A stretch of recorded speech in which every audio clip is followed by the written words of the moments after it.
Solovyov in Tsarist Russia in 1796. This video is purely for entertainment and does not infringe on copyrights or laws. The rights to the novel and image belong to the original author. We do not claim ownership.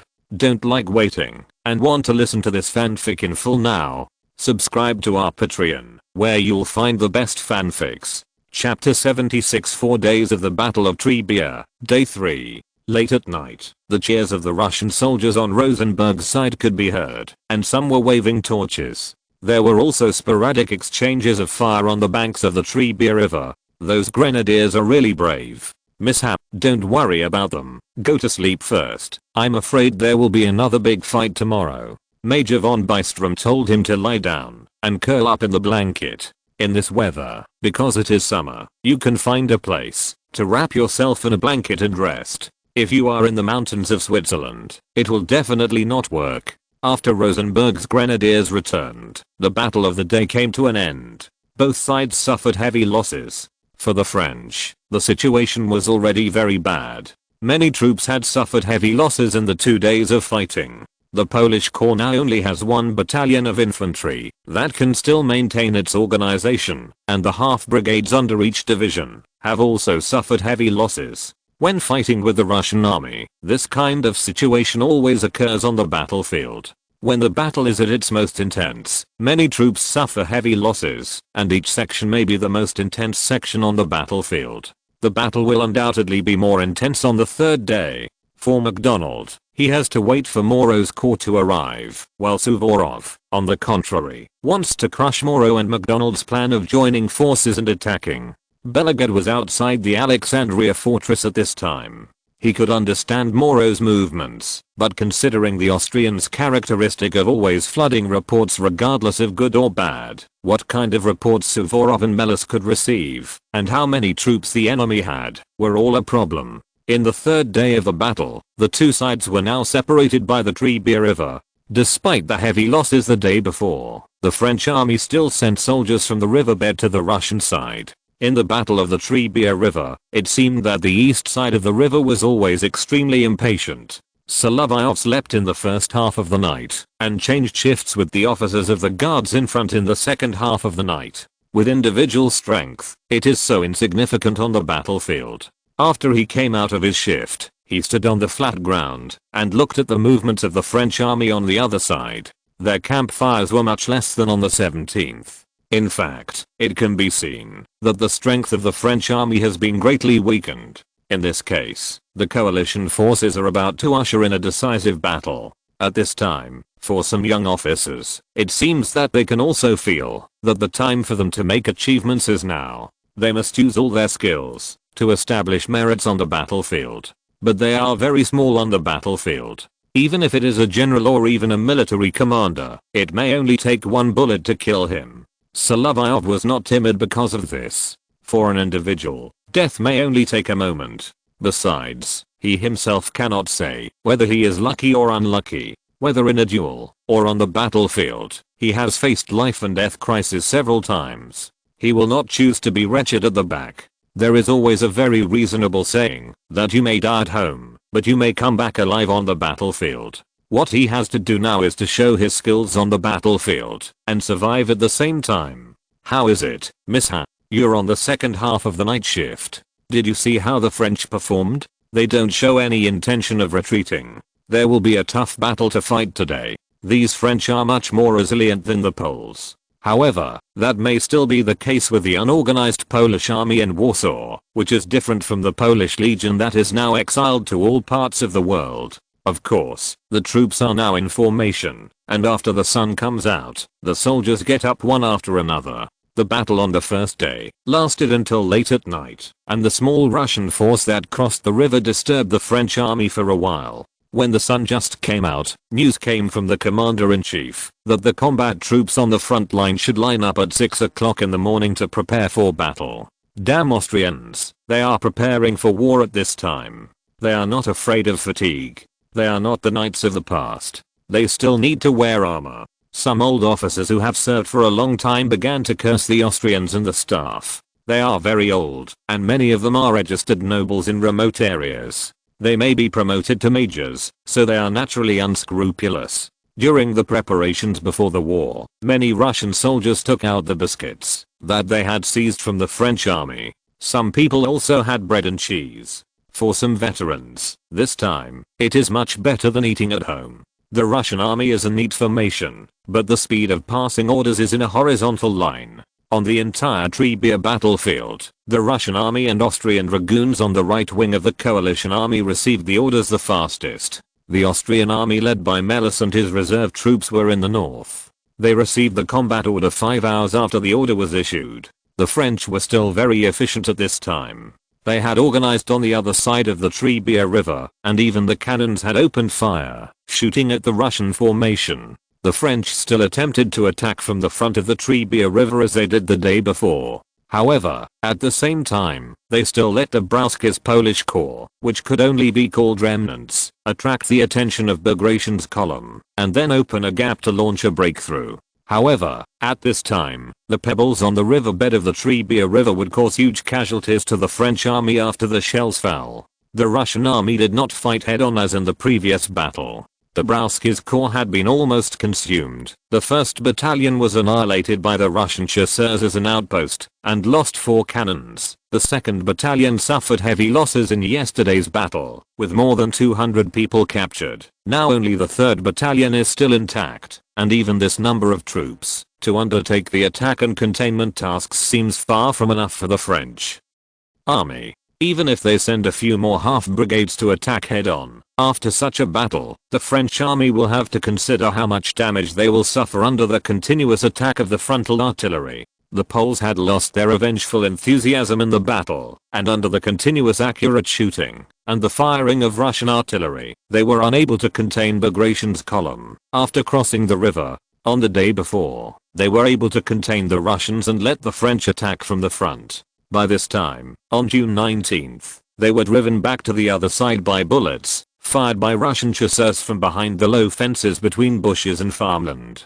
The situation of the French frontal attacking forces was not good either. The Russian artillery continued to fire, just like they had retreated yesterday, and the shells exploded on the pebbled riverbed. Whether the shells fell into the water, or directly on the shore, the French suffered heavy losses. This time, even the dullest and slowest French commanders should have realized that it was difficult for them to win the battle on the Trebia River. The Austrian army, which had not been fighting fiercely in the north before, encountered a powerful attack from more than 10,000 opponents today. However, he also placed 12 cannons in front to bombard the French army preparing to cross the river. The performance of the French today can only be described as brave and stupid. The two armies were facing each other by the river, and the opponent used similar forces to line up on the west bank of the river and block the crossing with cannons. In this way, it was not the kind of battle with roughly equal forces as in the past against the Austrian army, but a one-sided massacre.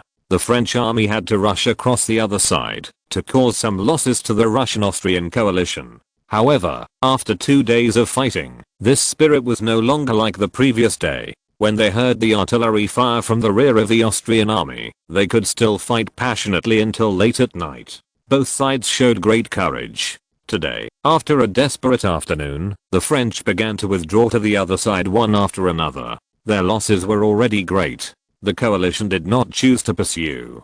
Today, because the two sides were fighting across the river, the French suffered great losses. At the same time, the coalition lacked ammunition after the fierce battle, and was waiting for replenishment. This became a boring day. When Suvorov came to the rear of the battle line, he was very satisfied with the results of today's battle, especially when he inspected the Bagration column. Although he looked tired due to old age, he was still energetic, and had to call these officers on the front line. "Dad is really good. He basically didn't get off the horse for 3 days. Of course, he was a little tired now, and asked the servants to spread the blanket and make the ground softer. Well done. Thank you everyone. Well done. We have taught MacDonald a profound lesson. Today is the 3rd lesson. We will continue to teach him tomorrow. A profound lesson for our French friends." Then he leaned on the ground. This posture is very familiar, that is, 20th paralysis. For an elderly commander who has been commanding for 3 consecutive days, it is indeed very hard. Compared with a few years ago, his vitality has also declined. Today, the brothers fought very well. A captain in Rosenberg's regiment captured a flag. This should be specially rewarded and recorded. The person who captured the flag was Grazev, but he had no one above him, and his uncle was not in the expedition, so he only received a verbal commendation from the marshal himself. The hunters who had been squatting in the trenches for a day did not have any chance to show their skills after driving the enemy back to the other side with intensive and accurate shooting today. Your Excellency Marshal, I think the report of this battle should be presented to the Emperor in addition to recording it. Mishap, why do you say that? Although Solovyov was only a small captain, his identity as Suvorov's adjutant and captain of the guard squadron was not removed. In addition, he saved Grand Duke Constantine in Basignano, so he spoke several levels and raised it directly to the marshal's face, and no one objected. Even when the marshal said this, Constantine was still patting Solovyov on the shoulder and encouraging him to continue. Captain, it's okay if you tell Alexander Vasilyevich directly. Anyway, even Tsar Paul, in order to show his openness, always called the officers to show up in front of him after work. Everyone knows that the only French chasseurs in the military reform are the byproducts of this guy's gun making, so it doesn't matter if he talks about it. Jester and brave general, as well as honesty and integrity, these are not contradictory. Our army, from marshals to soldiers, everyone is fighting bravely, and the emperor should also know that everyone who performs outstandingly on the battlefield should receive the due reward. Well, that makes sense, but the battle is not over yet. We have to prepare to teach the French a lesson next time. Yes, whoever is alive can see it. Mishap, didn't we all see it? Bagration came in and made a joke, which was not like his usual serious expression. Then the officers all laughed and continued to discuss the current military situation.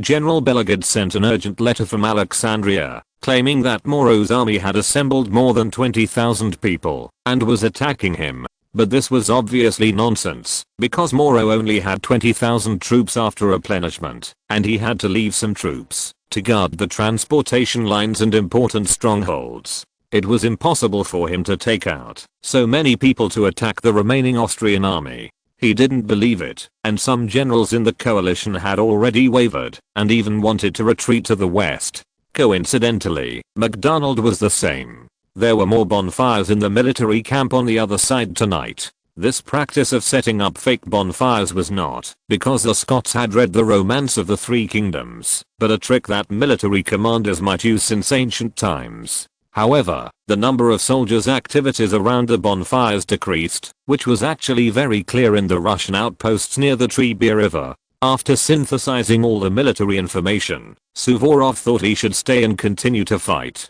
The Austrian troops in Melis are still quite sufficient, and the subsequent reserve troops still have a certain strength. At the same time, there are Austrian artillery and cavalry activities on the other side of the Po River. If the troops are assembled, they can still continue to fight. For the French army, it may not be the case. But it is too early to say these things now. After all, the coalition forces have consumed a lot, and it is not clear what MacDonald's final decision will be. Moreau cannot break through Bellegarde's defense zone at present, and it is unlikely that he can bring his troops to Piacenza at a forced march. Except for the man in Corsica, few French troops can pull the marching column to Suvorov's speed. Therefore, the coalition forces still have to continue to prepare for another battle, but according to the order issued by the staff this morning, Suvorov adjusted his deployment before resting, and he must fully rest before launching an attack on the French army the next day. Chapter 77 4 Days of the Battle of Trebia, Day 4.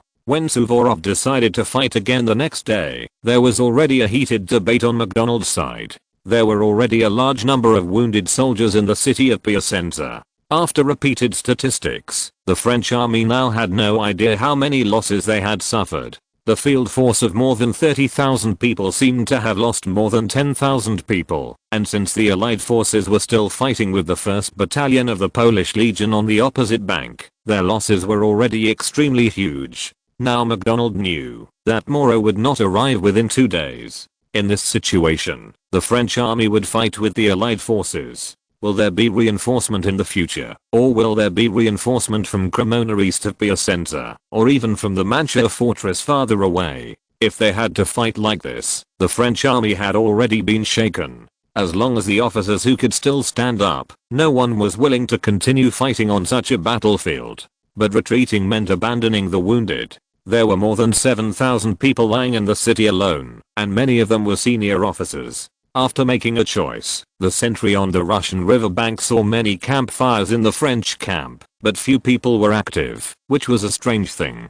The Russian army was sleeping at this time, too tired. The French escaped very quickly. MacDonald gritted his teeth and finally decided to abandon the baggage and wounded. He even overturned the cannon that was missing shells and threw it on the roadside. On the morning of the last day of this battle, when the early Austrian cavalry on the battlefield scouted forward, they entered the city of Piacenza without seeing a single French soldier standing. There were only the wailing of the seriously wounded, many of whom were now dying. The Austrian cavalry could only do two things now. One was to report back to the two commanders of the coalition forces, and the other was to call all the senator. It was not possible not to deal with so many wounded. If they were on the battlefield, they might have to use bayonets to make up for it to prevent someone from faking death or shooting. At this time, Melas was not as delayed as usual. According to the tradition of the Austrian army, when he followed Marshal Daun, they were always active in pursuit. At this time, it was easy to obtain spoils and capture prisoners.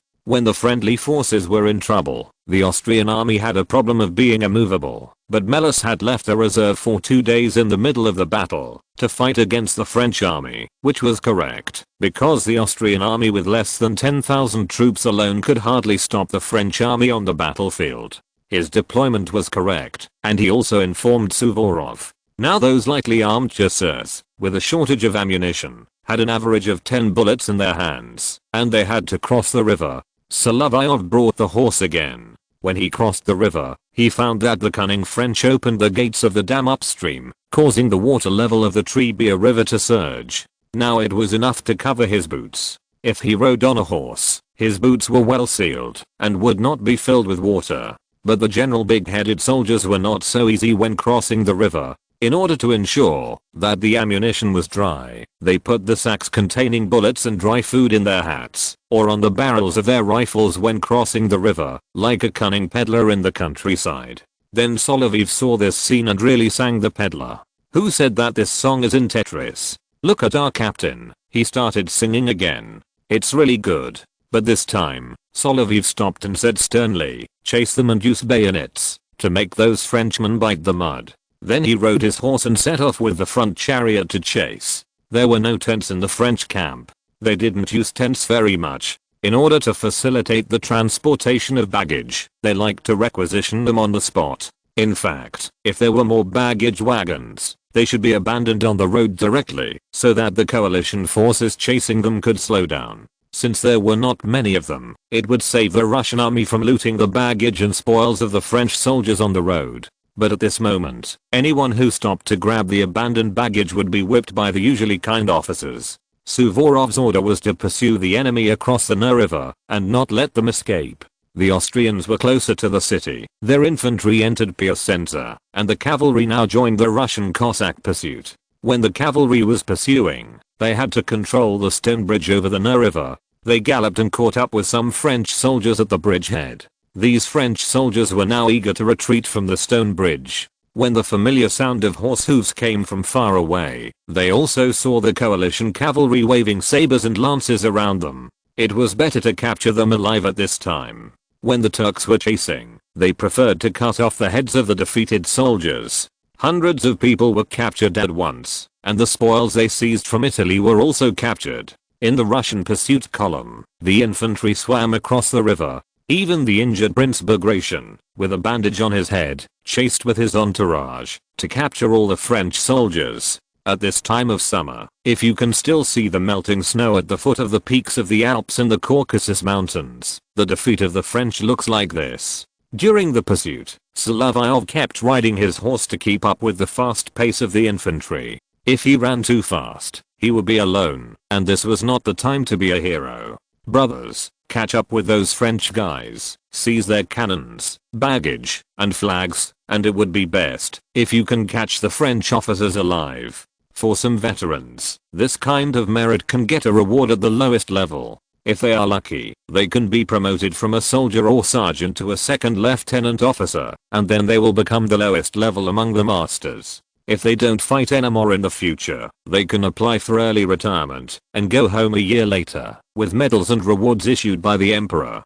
Don't mention how impressive it is. That's how it was. The Cossack cavalry seized the bridge and threw the French baggage wagons on both sides of the road, which made way for the infantry brothers and cavalry artillery who were chasing behind. If there were still some French troops who could form a formation to resist, they would use these small cannons to make more transparent holes in them. When Solovyov led his troops to rush up, the Cossacks ran further forward. Some French soldiers who were trapped behind were now running around. In order to save their lives, many of them hid in the ditches beside the road. Mishap, do you want to capture them? Major, please go first. They are just French soldiers. I don't have time to capture them. These stragglers were not of much value. The Guards regiment of Grand Duke Constantine and the Guards did not join the battle until the third day. They were in good physical strength and high morale, but now they only cared about catching the French soldiers on the road. The Guards chasseurs, who were in the Bagration column, continued to move forward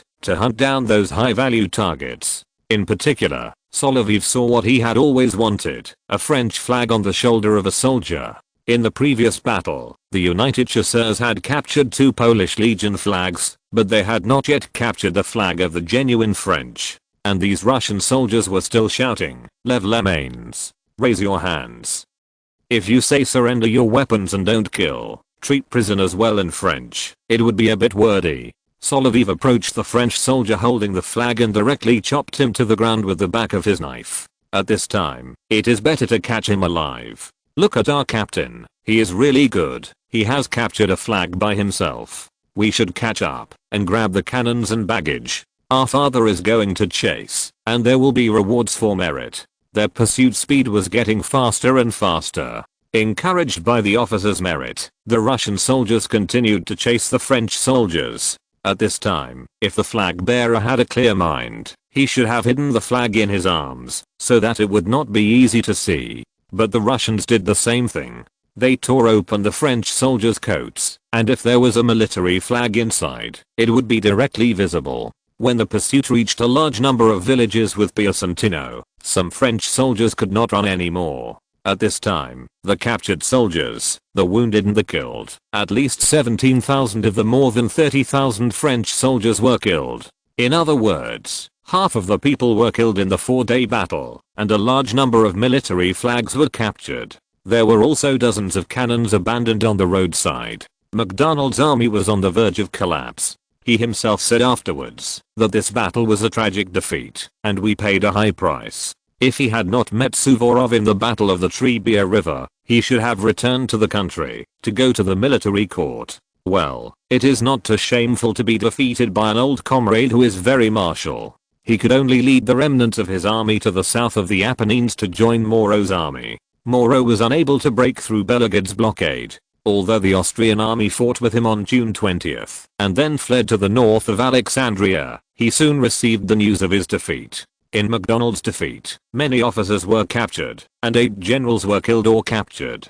General Dabrowski, who had been captured in Warsaw before, was captured again this time. Speaking of which, Bagration also achieved great results on this day. He led his column to pursue the Guards chasseurs. As a rear guard, 1,100 people from the 17th Demi Brigade laid down their weapons in St. George and obtained 6 cannons and 3 flags. There were too many things captured on this day, which made Suvorov very happy. He was in a good spirit and offset the fatigue of this period of time. Moreover, he talked and laughed with the Austrian generals along the way, and the Austrian generals also came to congratulate him. Congratulations, Marshal, for winning a great victory at such a time on the battlefield where General Hannibal once won. I just don't understand why Hannibal didn't march directly to Rome at that time. Hearing this, Suvorov laughed. Maybe in Carthage, there is also a military committee in the palace. This joke is not funny, but it hits the nail on the head, and the veteran Melas also laughed. After all, their Austrian emperor also has such an organization, which makes the Austrian army always fail to fight well. You know, when the Three Skirts Alliance was formed, the Austrian queen was in charge of political issues and raising children at home and would not ask about military issues. And it is rumored that the French army lost the war at that time because the fish lady, that is, Madame Pompadour, actually interfered with French politics and military. Paul's committee is indeed a problem, but this time Suvorov got Paul's full support. He was not harassed during the entire war, and Grand Duke Constantine was sent to follow the army. When he was here, because of the defeat in the Battle of the Po River, he also completely obeyed the old marshal and admired him very much. In addition, in the letter to his elder brother, the Crown Prince Alexander, the marshal's command was also mentioned, as well as the bravery of the soldiers on the front line. He also wrote to Paul, after all, the traditional art of the Petersburg court was to criticize each other among the favorites, so there were not many words of praise. The victory news from Italy also made the conspiracy group against Paul begin to be vigilant. One of the brothers of Count Zubov married the daughter of the old marshal, so their conspiracy is still kept secret. At the same time, it should be considered that Britain is now allied with Russia, and the conspiracy organization is now slowing down their conspiracy. Without the material support from the British, any conspiracy and alliance on the European continent would be difficult to carry out. Now the victory of the Russian army has made Austria and Britain vigilant. It is a small matter for the British to withdraw the fleet in Genoa and temporarily lift the blockade there. After the news of the great victory in Trebia came, the Austrian emperor saw that the overall situation on the front line was settled and began his magical micromanagement. Ask the Austrian army to go to the Mantua fortress and capture it? Yes, Marshal, mobilize an Austrian column there. That's just like General Melas. I think this military committee has played a role. Melas shook his head helplessly. He also thought that they should take advantage of the moment to pass the 40,000 assembled Russian troops in front of the Alexandria fortress and directly advance to the Mediterranean coast regardless of whether Genoa is blockaded or not. However, the Austrian army must execute the orders from the Austrian emperor, and the Russian army on the Italian battlefield must also follow the orders from Vienna. In this case, the best opportunity for battle has been lost. The French now have a chance to breathe and can even further deploy troops and take action in the northwest of Italy. Chapter 78, Sonny. Move that cannon 1 foot to the left. The court in Vienna is now worried about one problem, that is, the increasing influence of the Russians in Italy. However, Franz II was worried about this problem, and he really forgot that once the Russians were no longer in their alliance, the strait was closed, and when the British had an advantage on the ocean, the Russian Navy could only show their strength in the Baltic Sea and the Black Sea. Although, there is always a saying in the Russian Navy that Nelson copied the tactics that their Admiral Lushakov had used against the Turks. In this way, the Austrian emperor issued an order to the Austrian army to besiege the Mantua fortress, which gave the Russian army a rare rest time at this stage. In the next period of time, in this hot summer, within half a month, the coalition forces successively captured the fortresses of Turin, Tortona and Alexandria. It was only a matter of time before Mantua was broken. Suvorov's great victory in Italy also brought him unprecedented honors. The French were also anxious now. The bitter defeat that the Austrians had suffered 2 years ago seemed to have appeared in front of them. It was even possible that, if they continued to fight like this, the fat man who claimed to be Louis XVIII would come back. In this case, I'm afraid that many people in the Directory would go to the guillotine. At the same time, it must be considered that those who are willing to help Louis XVIII restore the throne will be rewarded accordingly. For example, if you offer a good price to the bankers in Paris, they will soon change their masters. They have always done this for a long time. In this way, after 1799, in the 72 years, the French government has changed its political system countless times. At this time, problems will arise within the Directory. They need the sword of the Republic and a few innocent people to organize a new government, preferably in the form of a government.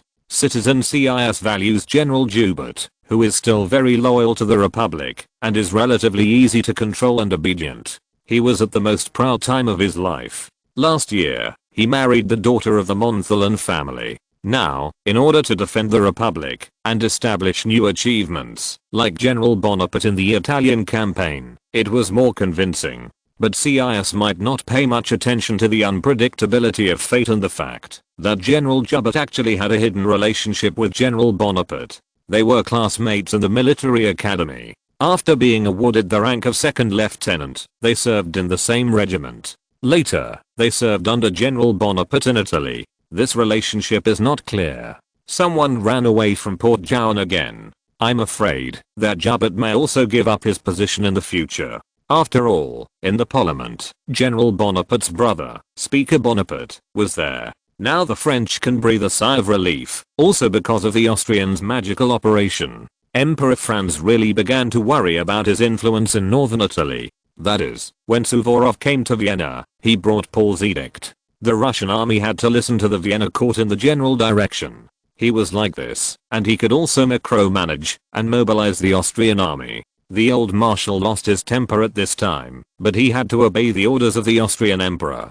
That is why, on June 25th, after the complete victory of the battle, he mentioned the great victory of Trebia in his memorial to Petersburg, and the adverse impact that the Austrian emperor's transfer would have on the entire war situation. As for the problem of nearby communication, he wanted to write to Razumovsky, the Russian ambassador in Vienna, His Majesty the Roman Empire hopes that, if I have to participate in a battle tomorrow, I will go to Vienna first. The battlefield environment changes rapidly. Obviously, the old marshal was not satisfied with the micromanagement, but he could only discuss this issue in the letter to his ambassador. As for the British, they had not started to act in June, but the British must not know that the British-Russian coalition's plan to land in August to September was not convenient in the Netherlands in September in the British almanac. It might be better to change to June. Every time the anti-French alliance was close to success, it always failed because of their inconsistent goals.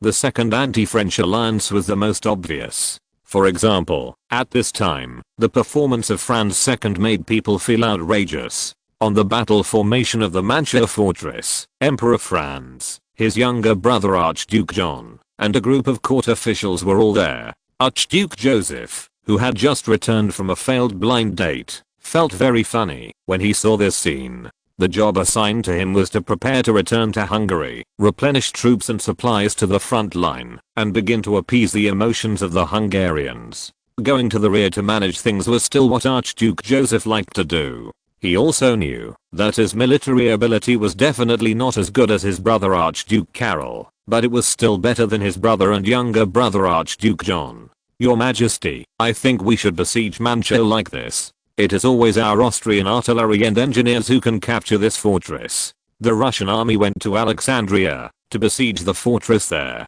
In fact, the progress in Mantua was much slower. Why don't we put the artillery in front, directly facing the gate? Your Majesty, according to General Krenner's report, this place will face the French artillery fire. They have hundreds of cannons in the fortress. We must be more careful. For example, when our Austrian army was trapped here in the past, the French attack was not fast, and it was delayed for a long time. That won't work.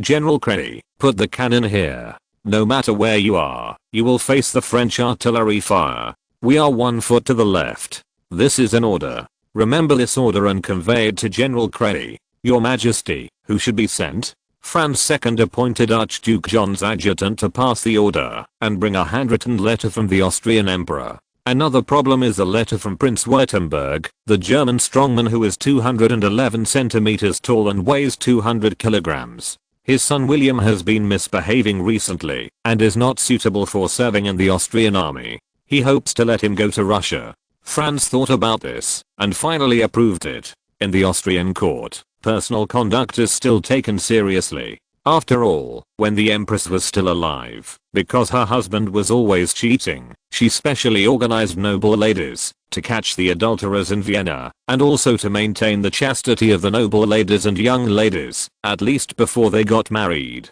They didn't like the drama in the Russian court, but they still respected Tsar Paul and his wife. After all, the Tsar and his wife had 10 children, and they had never heard of any scandals like those of the great Russian nobles. Of course, Little Cake was also a princess of their Austrian court, and she was often targeted in Paris and Versailles. In fact, William, the heir of the Prince of Württemberg, was very familiar with Archduke Joseph and expressed great sympathy for Archduke Joseph's failed blind date with his eldest cousin. My cousin Alexandra is a great beauty. She writes great poems and has even translated poetry collections. She knows a lot. It's a pity that your highness didn't get to have a spark with her.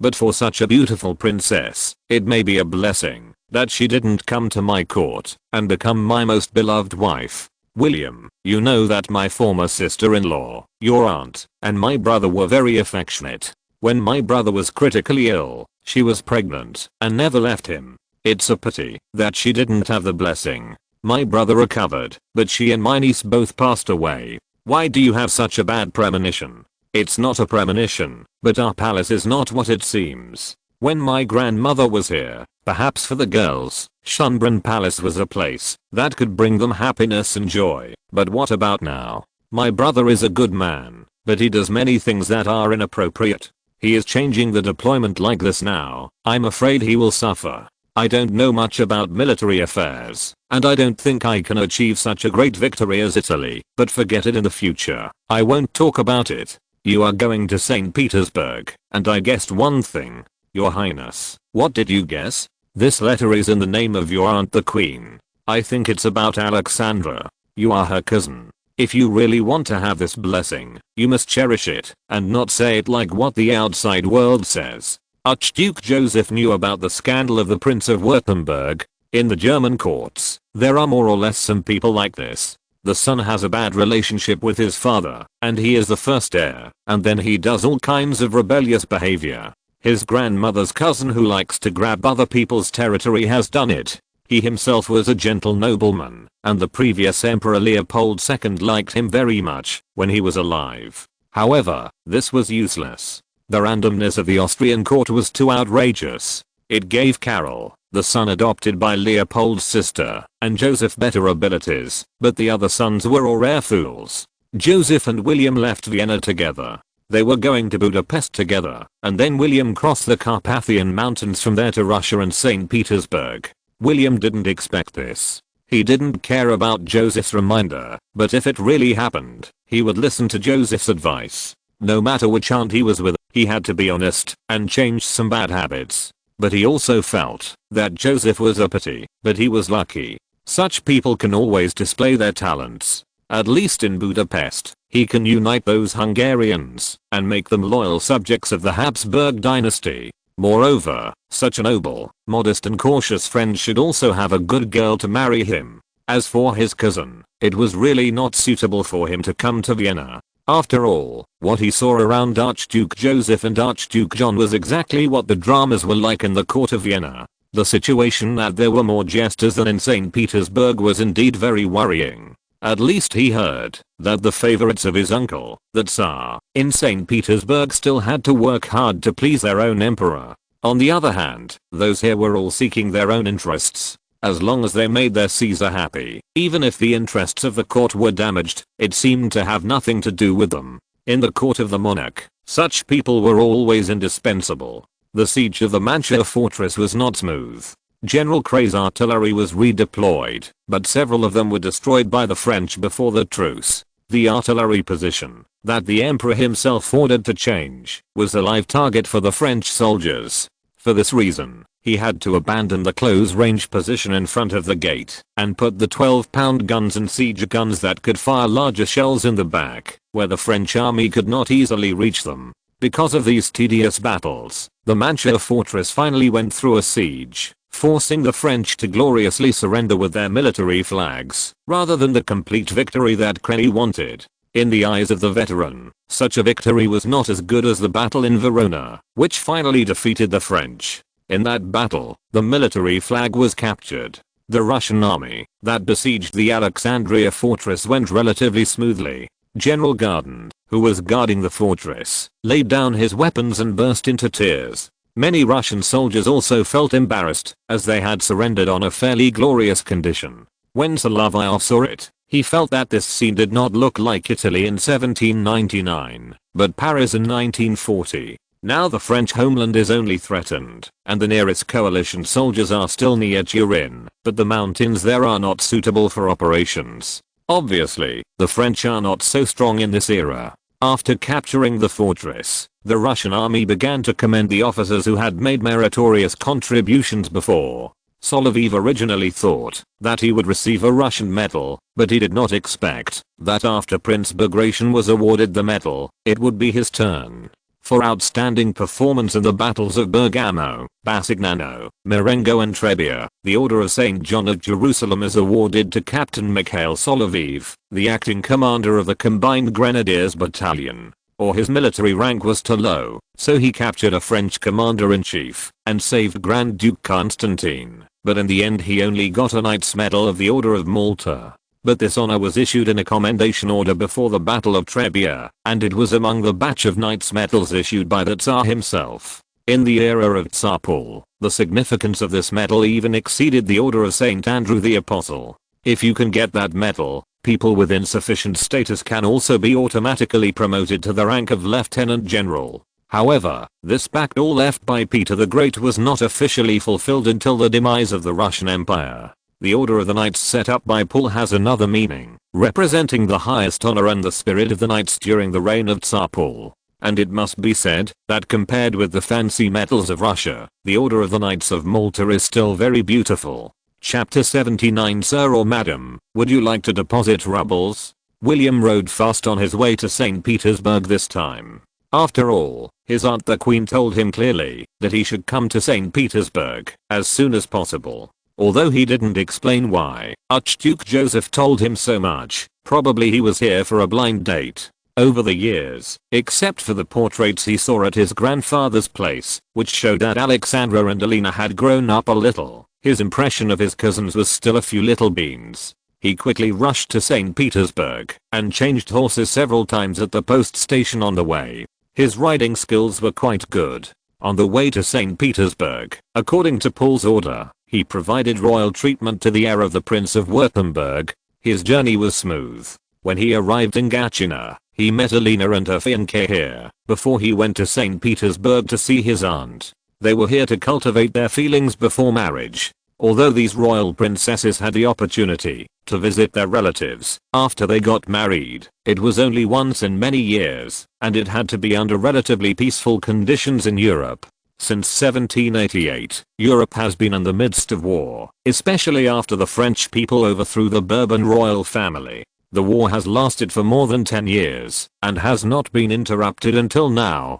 It is very difficult to go back to my mother's house. It is not like the peaceful years more than 10 years ago, when it was a daily routine for nobles from various countries to visit each other, and the Austrian emperor could even come to his sister and brother-in-law to give advice on the issue of having children. Now that William can come to Gatchina, the northern German states and Russia, far away from the core area of the European continent, are still at peace. And Alina was very enthusiastic when she saw her cousin. Cousin William, mother told us you were coming. This is Frederick Ludwig of Mecklenburg, my fiancé. Hello, Your Highness William of Württemberg, we are in Gatchina, also here to escape the summer heat. You are only here to get engaged and to welcome your bride, and you already speak Russian so fluently. My brother serves in the Russian army, and Russian is also a compulsory course. Perhaps I will also come to Petersburg to become an officer like your father. It is common for Mecklenburg to go out to serve in various countries. Before Frederick Ludwig inherited the territory of Prince Mecklenburg-Schwerin, if there were no accidents, he would also choose to serve in the Prussian or Russian army. For a small German prince like his family, which looks decent in name, but is on the edge, this is very normal. Of course, unlike his brother who was used to military life, Frederick Ludwig was a sociable person with a decent appearance and a gentle personality. He soon fell in love with Alina, and was quickly recognized by Paul and his wife.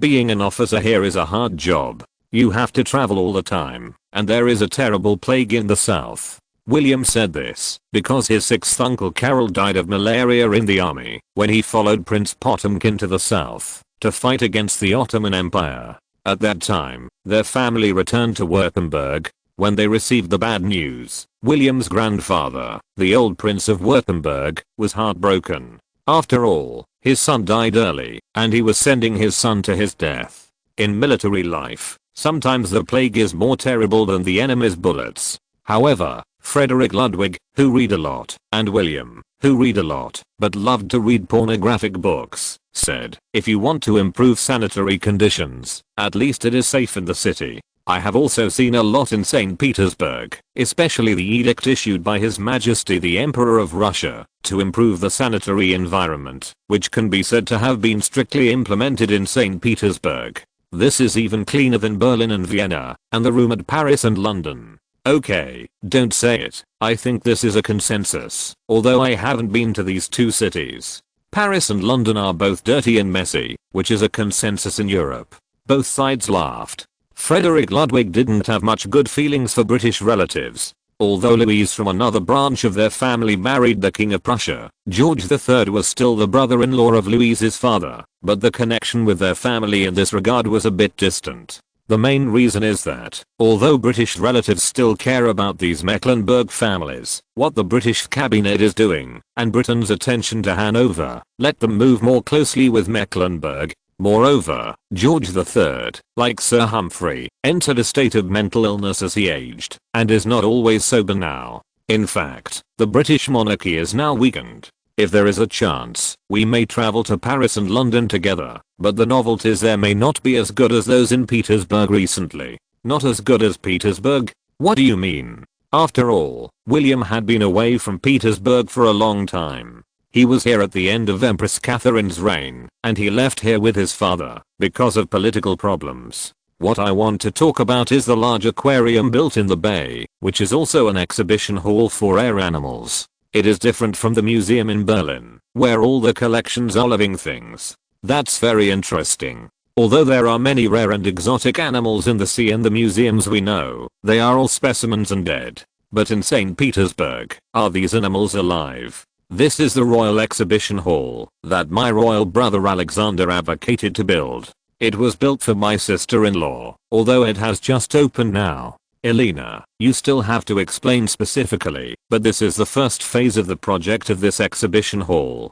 His Highness is really generous. He invested a lot of the funds allocated to him by the Russian royal family, just to make the beauty smile. That's because of my sister-in-law. Her hobbies are not like ordinary people. Indeed, a senior home general who loves philosophy, history, and geography, and also likes encyclopedias, has no awareness of being the next Russian queen at all. You must know that Queen Maria's main work is in charity, and the crown princess can only show her presence here. Yes, Larissa is from Baden, our neighbor in Württemberg. There are many well-educated ladies in that family.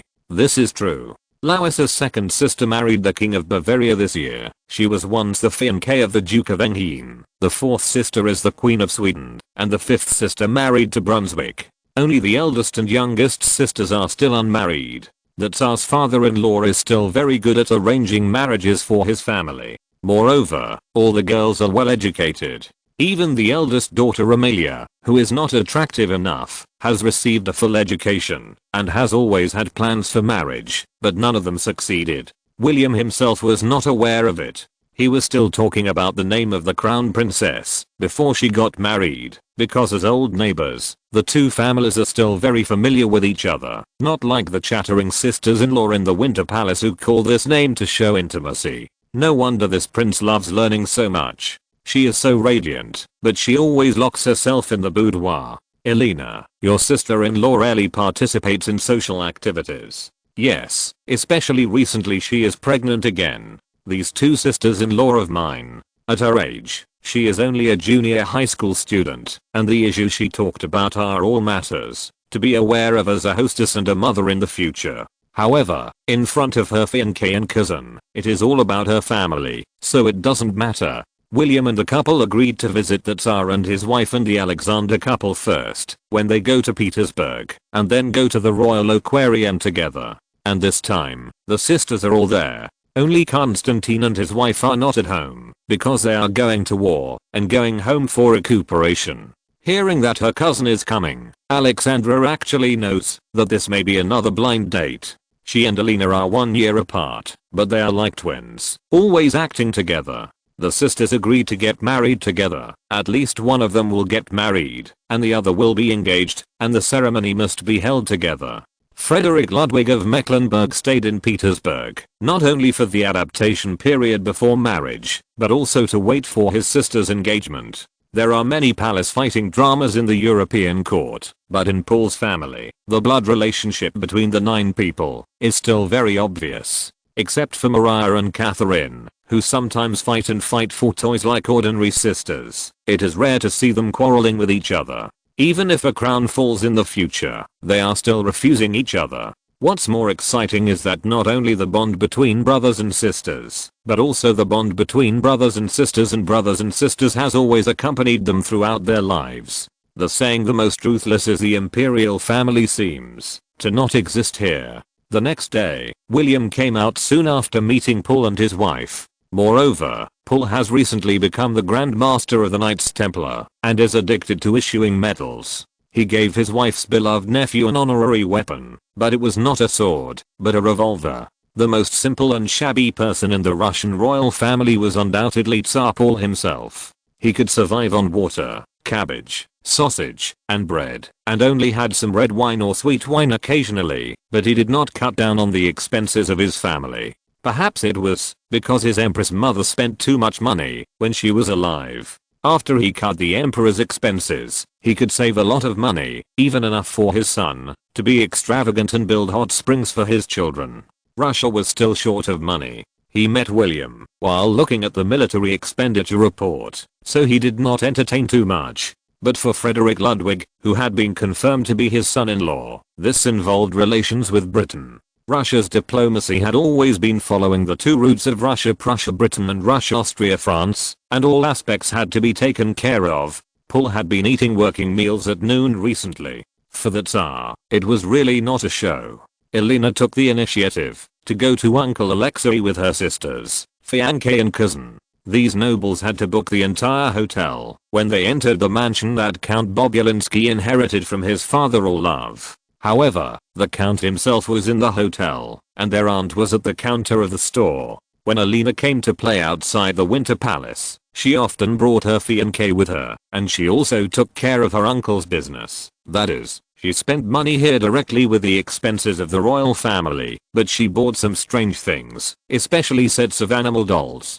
What is this? It's the great auk, a bird that can't fly, but lives in the sea. The survival of this bird is now in jeopardy. If nothing unexpected happens, it will be officially declared extinct in 1852. The killing efficiency of those countries sailing on the sea is too high, especially the United Kingdom and France should be criticized by name, and the museum's high-priced acquisition has led to the killing. When Alexander and Larissa wanted to build an aquarium, this animal had to be brought to St. Petersburg alive, and the price was 500 rubles. Only then did those museums that made specimens and collected bird eggs come down. The entire island area of Iceland and northern Scotland racked their brains to catch a pair of live ones to St. Petersburg. In the counter of Count Bobulinski's shop, these animal dolls and various toys for children are the most popular ones made according to the Great Auk. In fact, it should be said that it is more like the penguin that took the place of the name later, especially the round appearance.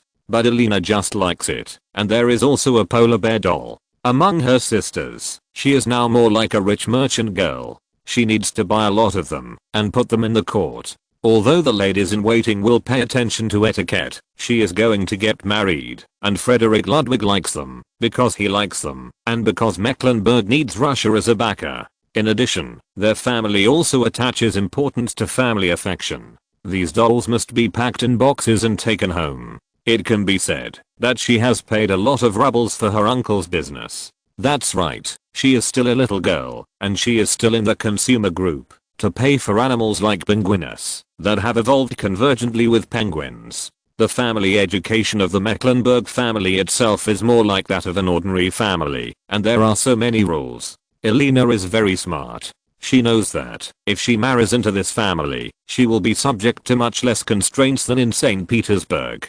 Queen Louise of Prussia is famous for her civilian style, so it is not surprising.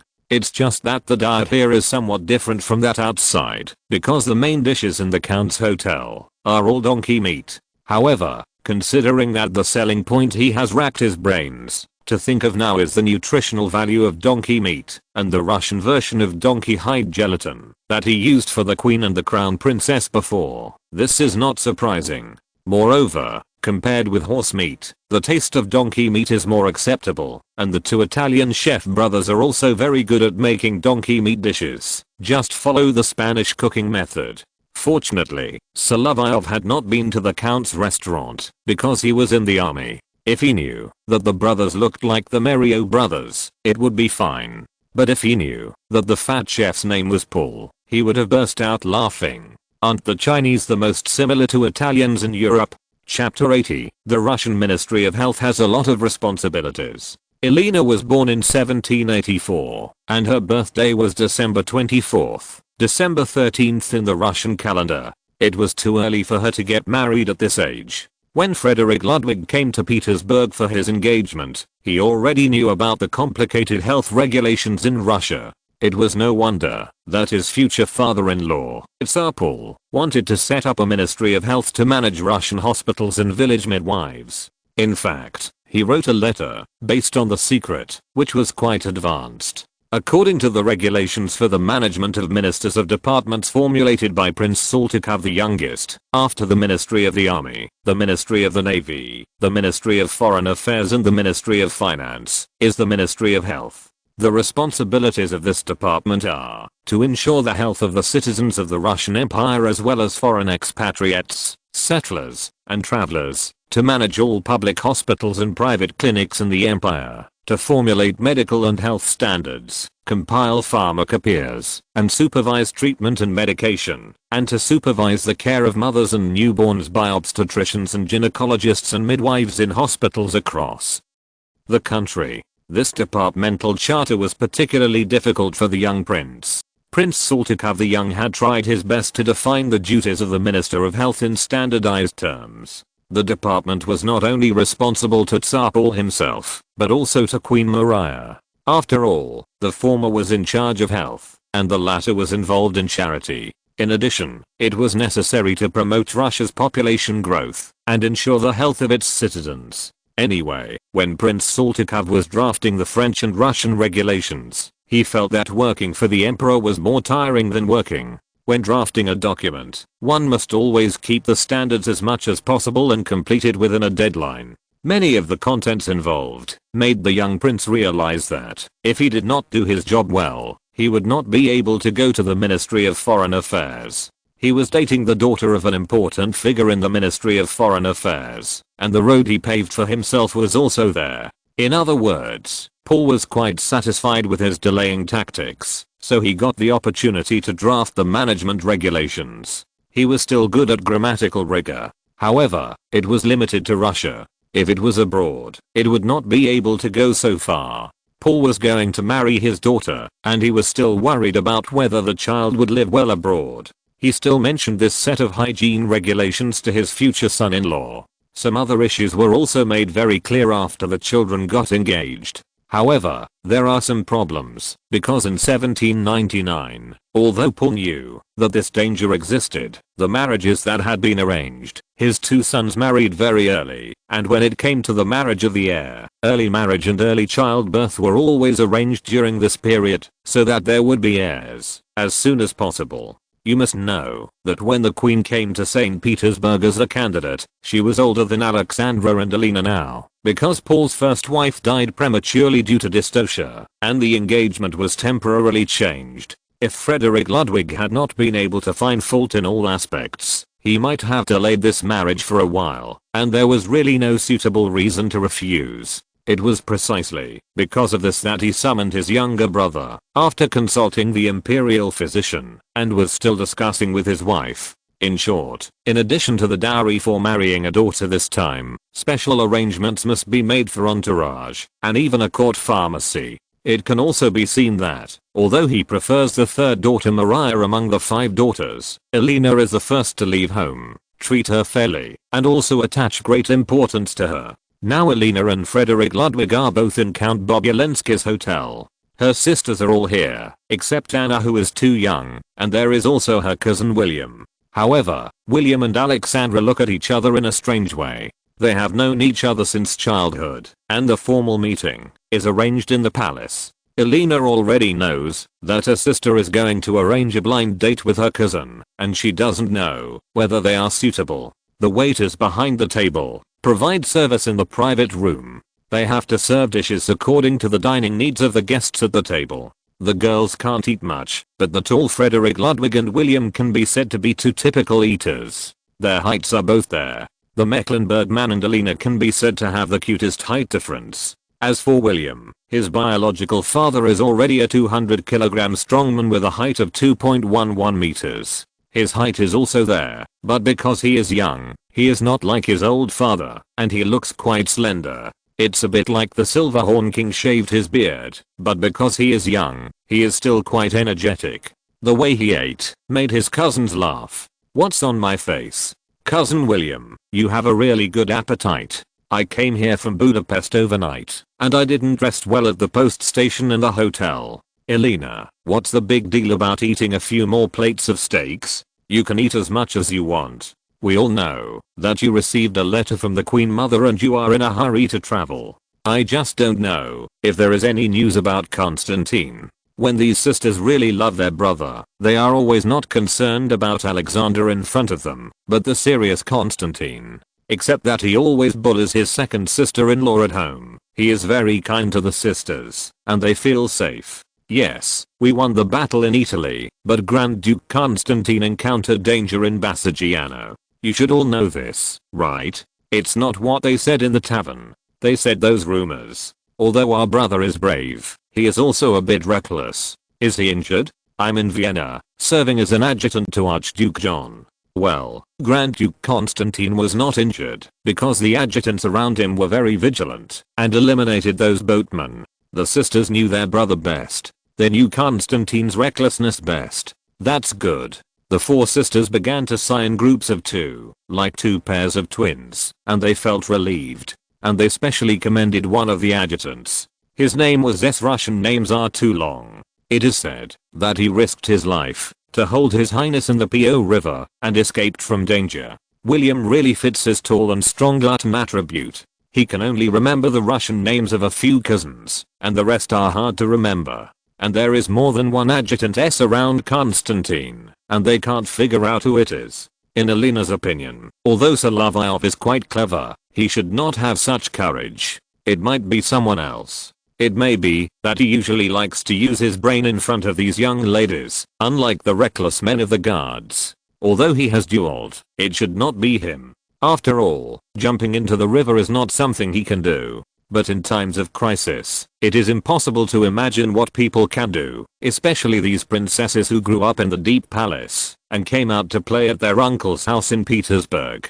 They can't think of it. When they left, the count was still holding Frederick Ludwig's hand, telling him to love Elena well, and he wanted to open a branch in Mecklenburg in the future. His business acumen is indeed full. As for going to the aquarium, it still needs to be booked. Even if it is for several grand duchesses, it is not officially open to the public now, so arrangements must be made. Especially this place, on the southwest coast of Kotlin Island. There are also manors and villas, where some nobles spend the summer. And it is not too far from the summer palace. They haven't seen their sister-in-law for some time. Alexandra and Elena know that, because Larissa is pregnant with another child and the doctor requires rest. The villa on the coast, which has been vacant for a while, is very suitable for recuperation. Alexander is obviously not as diligent as his father Paul, but more like his grandmother Empress Catherine. While handling official business, he always wants to find some ways to entertain and enjoy himself.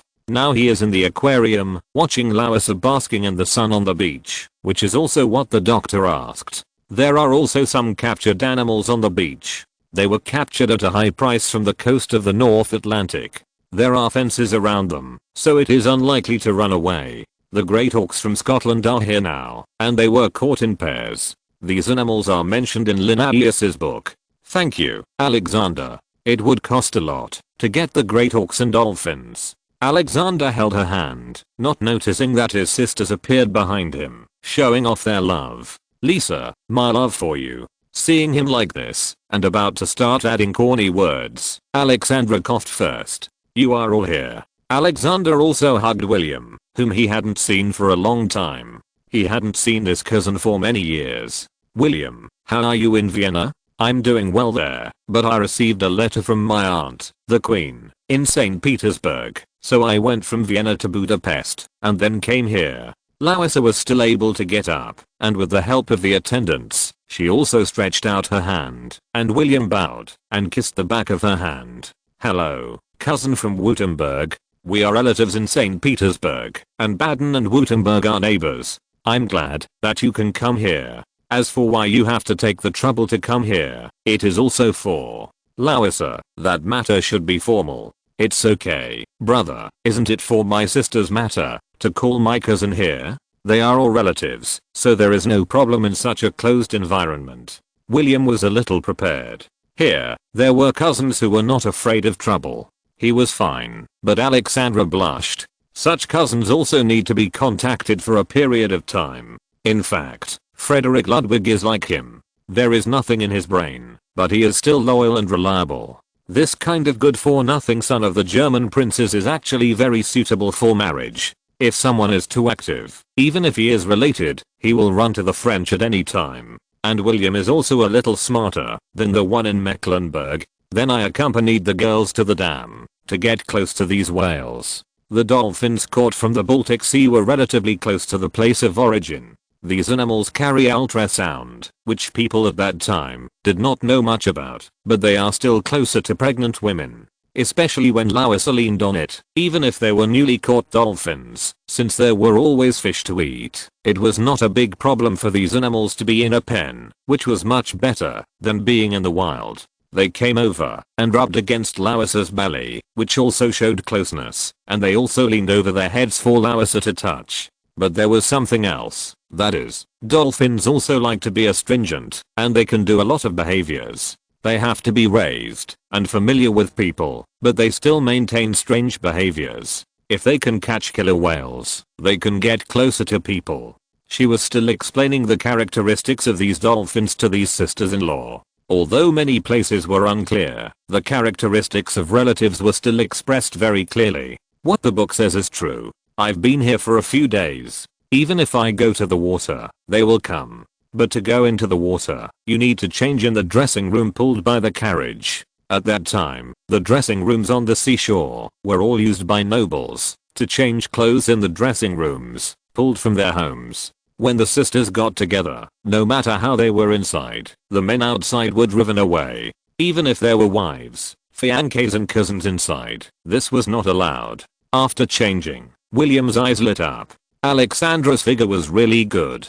Even this long skirt style swimsuit was still very suitable for her, and there were logos and patterns to show the sisters' names. This was also produced by Bobulinski. These patterns were not all thought up by Solovyov.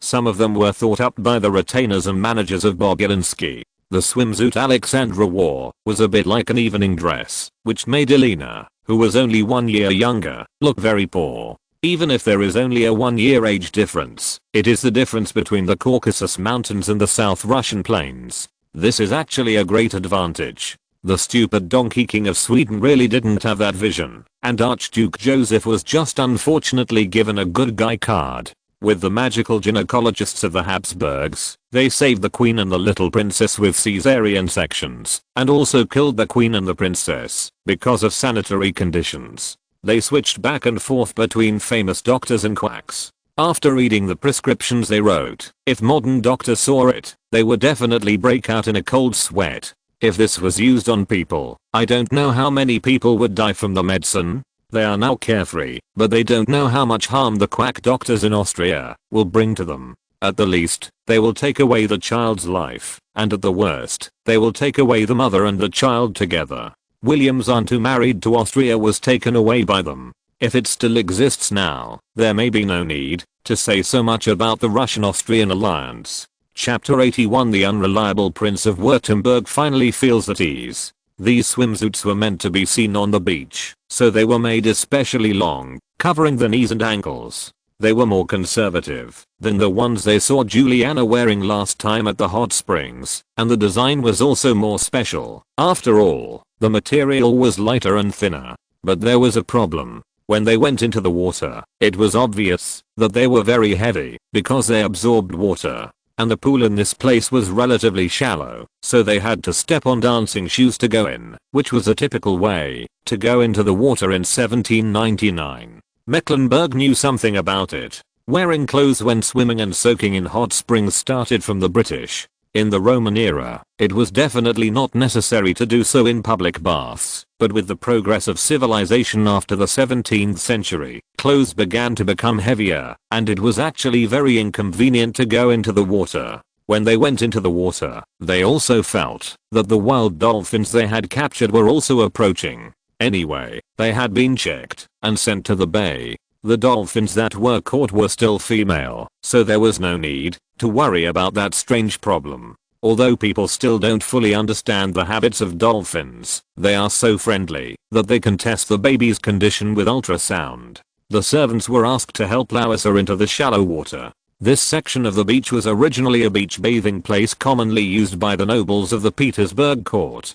Paul had been here before and was very familiar with the water conditions in this area. The servants were asked to accompany her for safety. The dolphins were just on the shore, and now they saw people coming into the water, so they also came to join in the fun. This section of the sea is still very clean, and the four sisters can touch the dolphins in the water at close range. On this beach, where they are not stranded, the dolphins are happy to be with people. The two brave sisters even leaned on the dolphin's back, treating the dolphin as a horse. They usually have some courage to ride horses, but this is in the water, and the sideways female riding method is not very effective. Instead, the two of them will lose their center of gravity and fall into the water. Alexander stood on the low seawall, watching his wife and sisters playing, and felt that this scene was very similar to a story in ancient Greek mythology. However, he thought of the story of the beautiful young attendant of Hercules who was attracted by the water girls, which also appeared in the painting.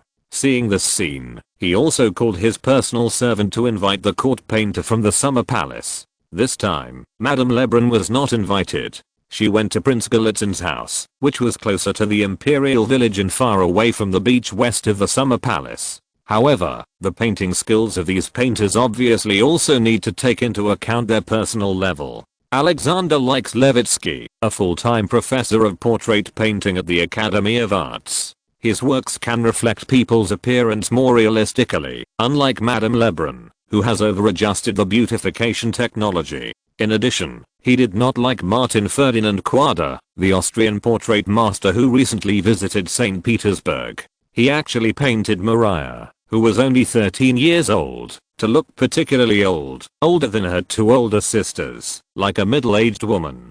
If he went to the church to do religious paintings, it would be fine, but he didn't know how he did it. Maria was the one who jumped faster among the sisters. She even stood in the water to play with these captured young dolphins. When she saw Ekaterina fall into the water, she did not forget to laugh at her sister's bold climb on the dolphin and then fell into the water. This is not riding a horse, Catherine, but the dolphin's family attribute, no matter whether it is shallow water or deep water, as long as the dolphin has some experience, it can lift people out of the water, which makes Ekaterina, who has always been daring and can fall on land and in water, play even more happily. This kind of excitement is no different from ordinary girls. When the painters arrived, they had to follow Alexander's orders and paint this scene. Professor, you can handle the portrait part, and your students can paint the background.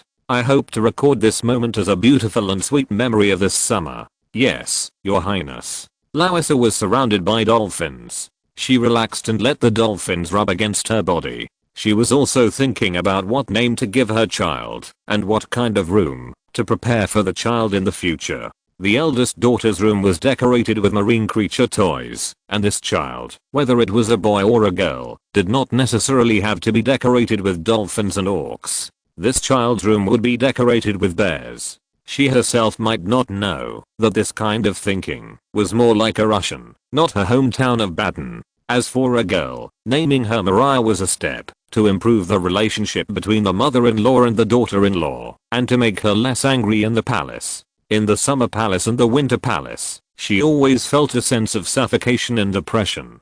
But if you put a bunch of bears in the house, wouldn't that be Masha and the bear? This is a famous Russian parent-child animation in the 21st century. If it was a boy, Paul would have already named him. He would not name him after his father, Peter III, but Fyodor, which is a transliteration of his grandfather, Prince Karol Friedrich of Holstein. After all, Paul didn't want to ruin his relationship with the courtiers. Although he had slapped the ministers in the face over the burial of Peter III and humiliated many old ministers during the Empress's period, he was not a complete fool. As for William himself, his focus is now on Alexandra. She is indeed very beautiful, and with this figure, she will only grow better in the future. I think I can't run away this time, so I hurried here by myself and became her captive in St. Petersburg. If you really think so, my cousin, then you'd better hurry up. I don't want my sisters to marry badly. I hope that each of them can get their own happiness, even Anna. But if Anna wants to get married, Alexander, I'm afraid your children are already talking about marriage, right? As a cousin, William can talk to Alexander regardless of the level difference, especially in such a private occasion. Yes, my sisters, each one is a treasure in this world. William, and you, Ludwig, I hope you can cherish Alexandra and Elena. The two of them are always inseparable in the palace, and I hope you can be like brothers. And they are both so tall, no wonder they all say they like you. Me too. William, when we were sent away just now, the maids heard their whispers in the dressing carriage. Nowadays, these girls like tall and strong men wearing officer uniforms, not to mention the two of you. Alexander gestured. The crown prince was not short, but his two brothers-in-law, one of whom was a cousin, were taller and stronger than him, and William's size was also there. These cousins from Württemberg have always been famous for their large size and serving in various countries. Yes, William, you and Alexandra are very suitable for each other, and you have such a relationship. As for me, I came here from Mecklenburg, and I was worried that Elena would look down on me, the heir to a small duke from a small country like Schwerin.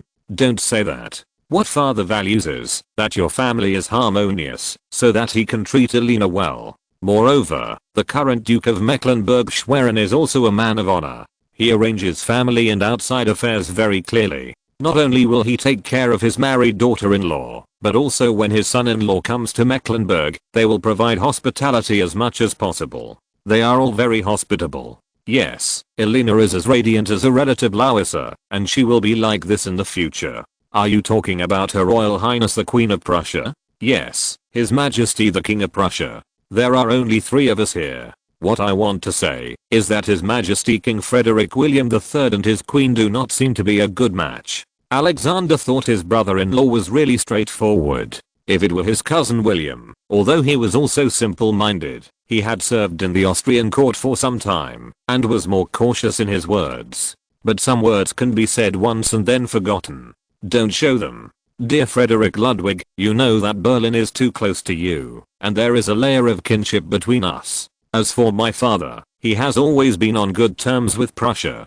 Some words should be kept in mind. What you need to do here is to enjoy a happy time with Elena before you get married. Yes, I will accompany her to dance class and painting class tomorrow. This can also enhance the relationship. In addition, Elena is still growing up. Even my wife Larissa, with her well-proportioned figure, will be worrying when she gives birth once she has a child, especially the first time. Alexander doesn't usually talk like this. He truly loves every sister, so when he speaks here, he also specifically mentions the problems of his 2 sisters. But these are all things that will happen after marriage, Alexander. It is better to take precautions before they happen. There are many quack doctors in Germany. Alexander's expression became serious again. Even if there are mediocre doctors, there are also mediocre doctors in France and the Low Countries. This is inevitable.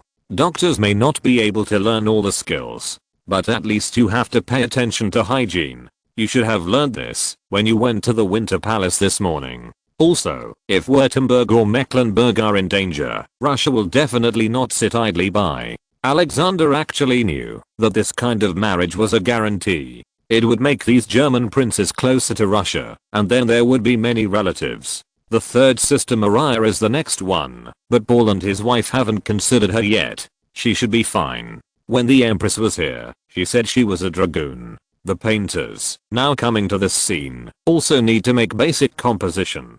With the approval of the crown prince, they chose patterns similar to those in mythological stories. My wife and sisters, each of you is a fairy. Thank you, you have done a great job. Please be prepared to complete this great work. Although it takes time, don't be stingy with your talent. This can be regarded as a promotion for the Royal Aquarium. The girls had a great time. Larissa calculated the time of delivery to be August 15th, 1799. Alexander was not quite sure what would happen on that day. He arranged for the court to carry out these air treatments and animal treatments as much as possible according to the doctor's instructions. At least Larissa was in a good mood. She relaxed like this and didn't have the tension she had last time. Moreover, all the interference factors were not in St. Petersburg now, which made Alexander feel relieved. In the court, Queen Maria was also waiting for good news. Recently, she has been paying more and more attention to the children at home. William came to St. Petersburg today, and his behavior made his aunt very satisfied. At least he was not as frivolous as the rumors said. As for William's academic problems mentioned by her brother, he can go to the Moscow Imperial University or the National Academy in St. Petersburg, both of which are currently the places with the highest level of cultural and scientific research in Russia. As a nephew and a future son-in-law, this marriage can also consolidate Württemberg's position. Of course, she doesn't know what will happen in the future between Baden, Württemberg, Russia, Austria, and France. At the same time, in Alexandria in northwestern Italy, the Russian-Austrian coalition forces are taking advantage of the rest period to conduct Suvorov-style military exercises, which is also to test the combat effectiveness of the soldiers and provide demonstrations for each battalion in the coalition. The old marshal didn't know what was happening in the country. He only trained his soldiers. In Genoa, if the French dared to come, they would have to continue fighting and completely drive the French army out of Italy. But a magical warrant has now reached Archduke Carol. Damn it, who was the one who bewitched my brother and issued such a stupid order? Carol couldn't believe that when the French were completely suppressed on several battlefields, his dear brother Franz would actually ask his Austrian officers to march to the Rhine River. Your Highness, please calm down. I just came to the front line to convey the order of His Majesty. The final victory or defeat in the Italian battlefield has not yet been decided, and we in Switzerland can already make the final blow. Why do you do this? If you're listening to this novel on a channel other than Fanfic World, it means they downloaded and uploaded it without effort. We cordially invite you to visit our channel, Mundo Fanfic Novelos. There you'll find the original version of this story and you can explore many other novels of various genres. We're waiting for you to immerse yourself in a world of incredible novels. Chapter 82. Going back to my hometown to get married first will also allow me to catch the hot lunchbox. When Archduke Carol saw this deployment, he almost had an epileptic seizure and convulsed on the spot. Fortunately, there were always well-trained doctors around him, so he didn't roll on the ground. Now he was sent to the back to rest. However, this macro-manipulation order has not yet been sent to Suvorov. The current situation of the two major French corps is not optimistic, but after the arrival of Joubert, the Italian corps still has the intention to resist with all its strength despite the great loss of strength. As for the Rhine Corps, except for General Messina, no one has the intention to fight. Of course, Archduke Carol cannot withdraw from the battlefield now. He has to take into account the developments on the battlefield in Switzerland, not to mention that there are 24,000 troops of General Korsakov here, and he has to make arrangements. He didn't want to say anything about the strategy of this Russian general. The reliable generals of the Russian army have not appeared in Switzerland yet. We should at least get in touch with Marshal Suvorov. Thank you, doctor. I have had this disease for many years, and it seems that it cannot be cured. It will accompany me all my life. But my royal brother, when will he be able to change his habit of trusting others? His disease, is incurable. My brothers, why can't you persuade him to change his mind and not take the risk of changing the entire battlefield situation? It's really hell. Archduke Carol leaned back in the recliner. After recovering from his epileptic convulsions, he kept chattering like this, as if the goddess of victory no longer favored him. Your Highness, you need to calm down. The army in Switzerland still needs you to lead it. I know that. Fortunately, there are still a few weeks left. I want to rest here. When the marshal receives the order from his brother and changes the direction of the march, we will prepare to move. Archduke Karol was very helpless. He knew very well what was happening in the court of Vienna. Some people would be jealous of his achievements as a member of the Habsburg royal family. As the younger brother of the emperor, he could not avoid being attacked by the favorites. He then asked for water, apples, and bread, and ate on the recliner in the way of the Roman period. "Pa, this apple is so sour, even sourer than the ones in my manor." "Yes, your highness, this is indeed a local sour apple. Damn it, I might as well eat the same thing as the soldiers. If it weren't for my poor health, I should share the joys and sorrows with the soldiers. But your highness, before that, you have to read 2 letters, one from Princess Amalia of Baden and the other from Her Highness Mary the Sap." Princess Amalia really didn't have any feminine charm. She had short hair and a lifeless face, as if a fat German lady from the 21st century had been moved to Baden. No wonder the lustful King of Prussia saw her and established a marriage relationship with Mecklenburg. Her sisters all married well. The Margrave of Baden was really good at marrying off his daughters. Archduke Karol thought about Amalia and the sister of this lady he had met in Vienna and Munich, and smiled helplessly. Anyway, women now only affect the speed of his sword drawing. But when he saw the letter from the exiled French princess, he had a different attitude. He was the 3rd son of Leopold II, and this one was the only surviving descendant of his young aunt. They were cousins. Even though he had always buried himself in the dispatch and construction of the army, Karol would never forget the poor cousin who appeared in Vienna in mourning clothes. Well, even if he was so cold now, he would like her. "Where did this letter come from?" "From Dresden, your highness. She has recently lived in the home of Prince Vasily Dolgorukov in Russia, not in Russia. It is said that this prince was expelled from the country by Emperor Paul of Russia because of his Catholicism."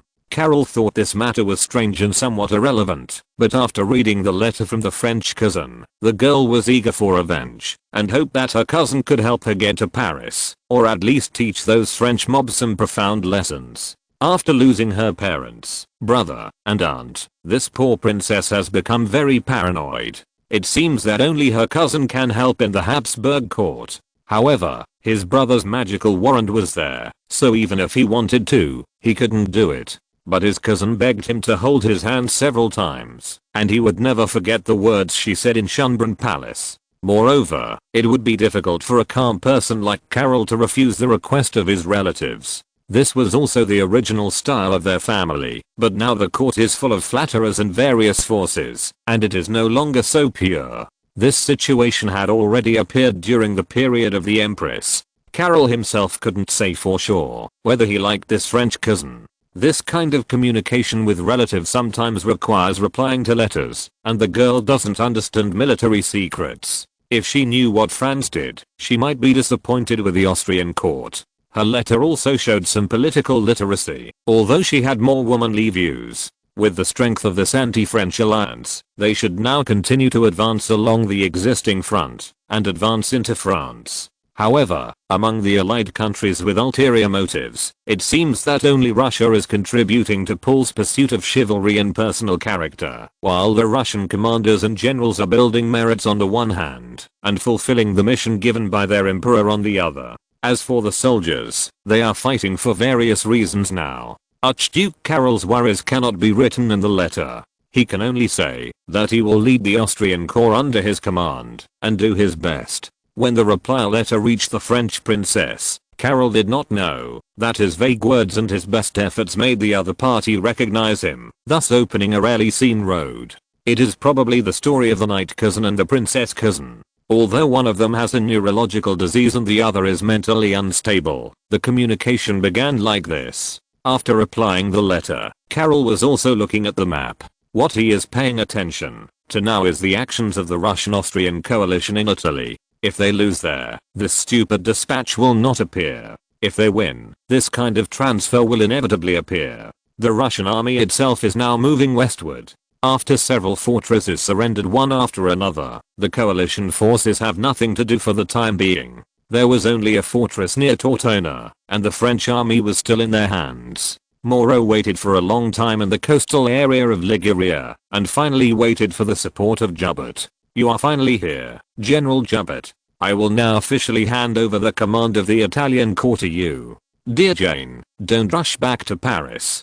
Joubert's meaning was also very clear. "You have been fighting with Suvorov for some time, and you are more familiar with the situation of the Italian corps. When I left Paris, I reported to the Directory that you will assist me in commanding the Italian corps." He also had concerns. The coalition forces were already at the door of Liguria. If the French army continued its current decline, it would soon lose control of this area of Italy and even be invaded by the coalition forces from the south into the French mainland. Although there is a place like Marseille in southern France, the royalists in many places are still rampant, that is, they are not as lively as the Vendée region. In this case, the French Directory may not be quickly passed to Paris, and the entire southern France will rot. With the situation like this, we may need a Prince of Condé to fight the Spaniards, and the Republic needs a new commander to join the battlefield. It was under such circumstances that Joubert came to Liguria, which was almost the same area where General Bonaparte set out that year.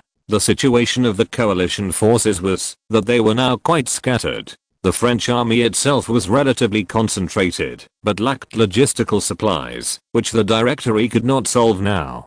But the situation you are going to face, Bartholomew, is worse than that of our old friend General Bonaparte. Yes, the Italian legion was not driven back from the gate of Venice to the starting point. General Scherer was just running around in Liguria, and his morale was not so low. If no more supplies come, our soldiers can only kill horses to fill their stomachs. I also saw on the way here that some soldiers were eating leaves, which will only upset their stomachs. It is indeed time for our Directory to change. When I have a full understanding of the situation of the Legion and win one or two more battles, you can go back and tell Mr. Sias that the time he needs, the time to save the Republic, is ripe.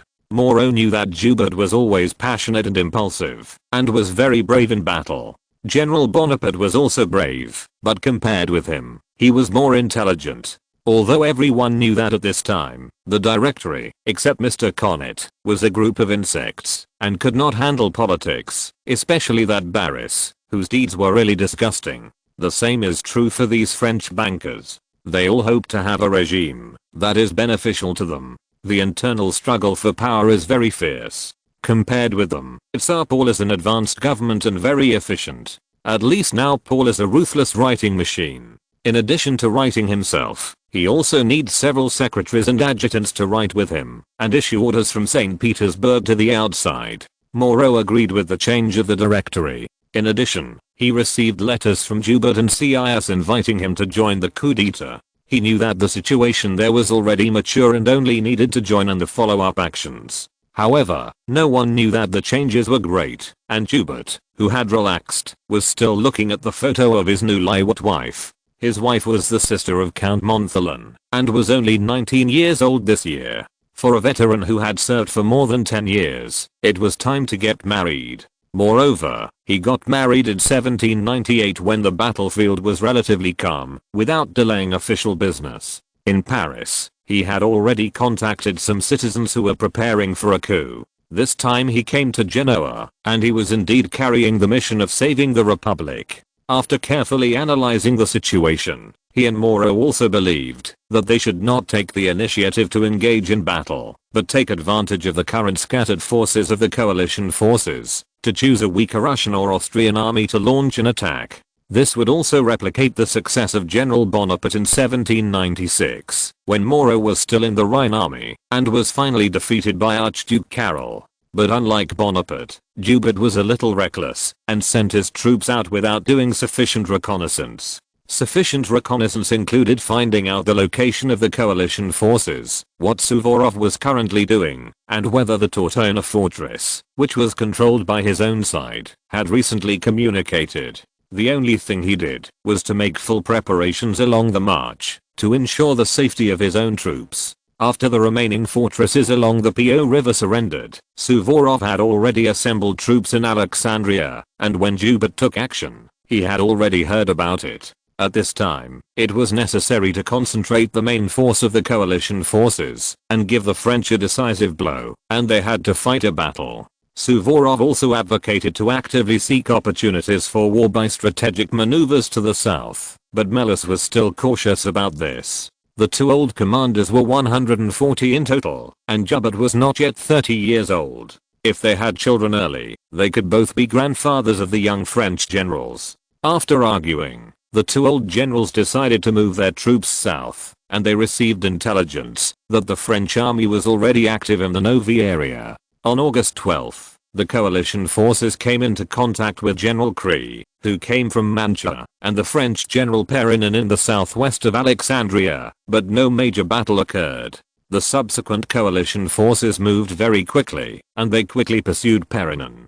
On August 14th, Joubert originally planned to engage in battle, but Cree's Austrian troops were already equal to the troops he had at the time. At this time, Saint Cyr suggested retreating, and Perronin, who was in contact with the Austrian army, also thought so. But Joubert was ready to make a decision the next day, which did not take into account Suvorov's speed of advance, and underestimated the total strength of the coalition forces. This decision should be fine, if the opponent is not considered.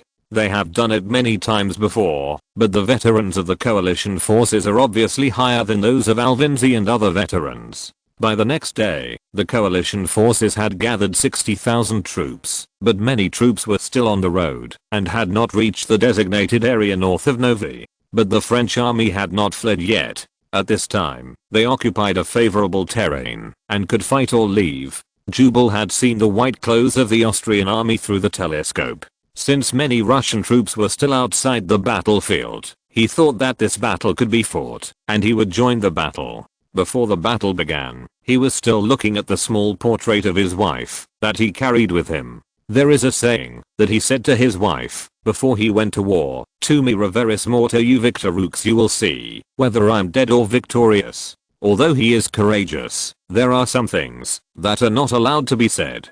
Chapter 83. Everything is out of plan. The Russian army was still far away from the battlefield. When Bagration's column heard the gunfire from the Austrian side, the soldiers were still lining up. Even when the Russian soldiers were lining up here, they heard the gunfire, which meant that the Austrian army had been fighting with the French for a while. The Austrian hussars did not expect that the French skirmishers had placed the cordon far away from the high ground. When they passed by here on horseback, they were attacked by these scattered archers. After suffering losses, they began to line up in large numbers. When the French heard the gunfire, they were very vigilant. Most of the French soldiers in blue clothes had come out of their sleeping places and began to line up. This also made the Austrian army see clearly that there were many French soldiers on the top.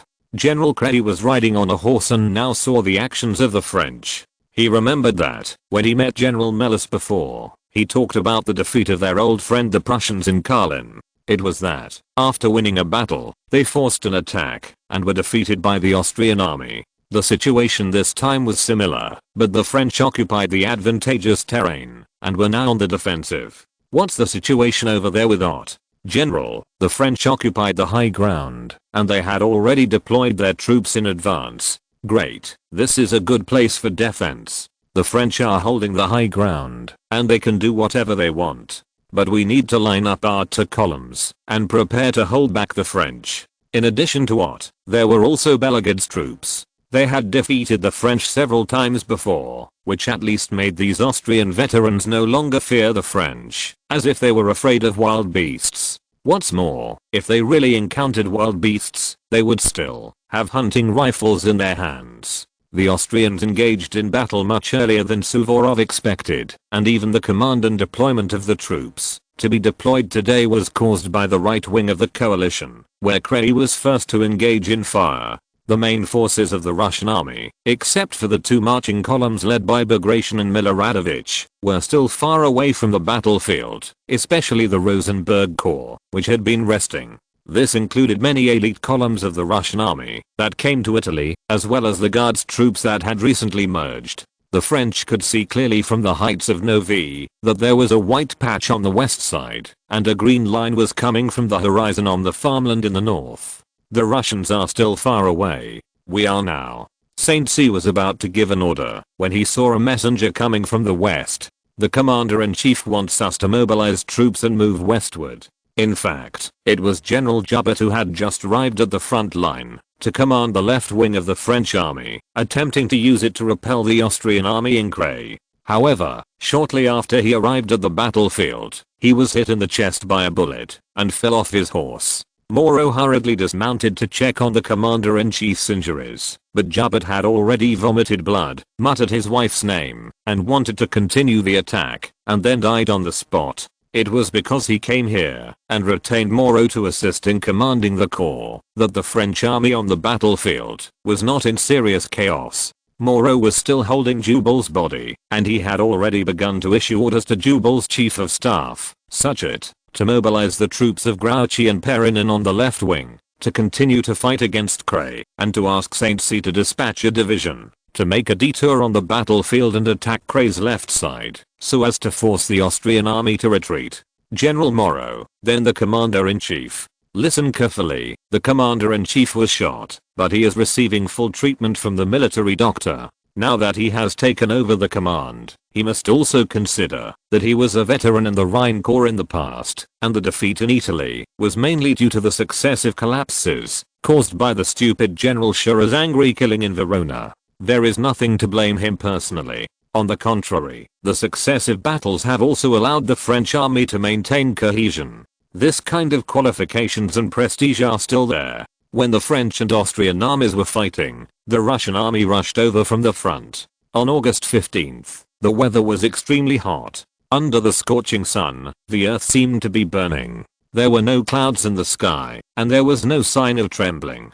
In other words, in this damn Italy, in the hottest season of summer, the Mediterranean climate has no rainfall. Therefore, many Russian soldiers also consumed a lot of physical strength, and the speed during the march was not as fast as usual. During the march, the Bagration column also encountered continuous artillery fire from the French on the hillside of the Novi position, causing considerable losses. This time Solovyov's luck was not very good.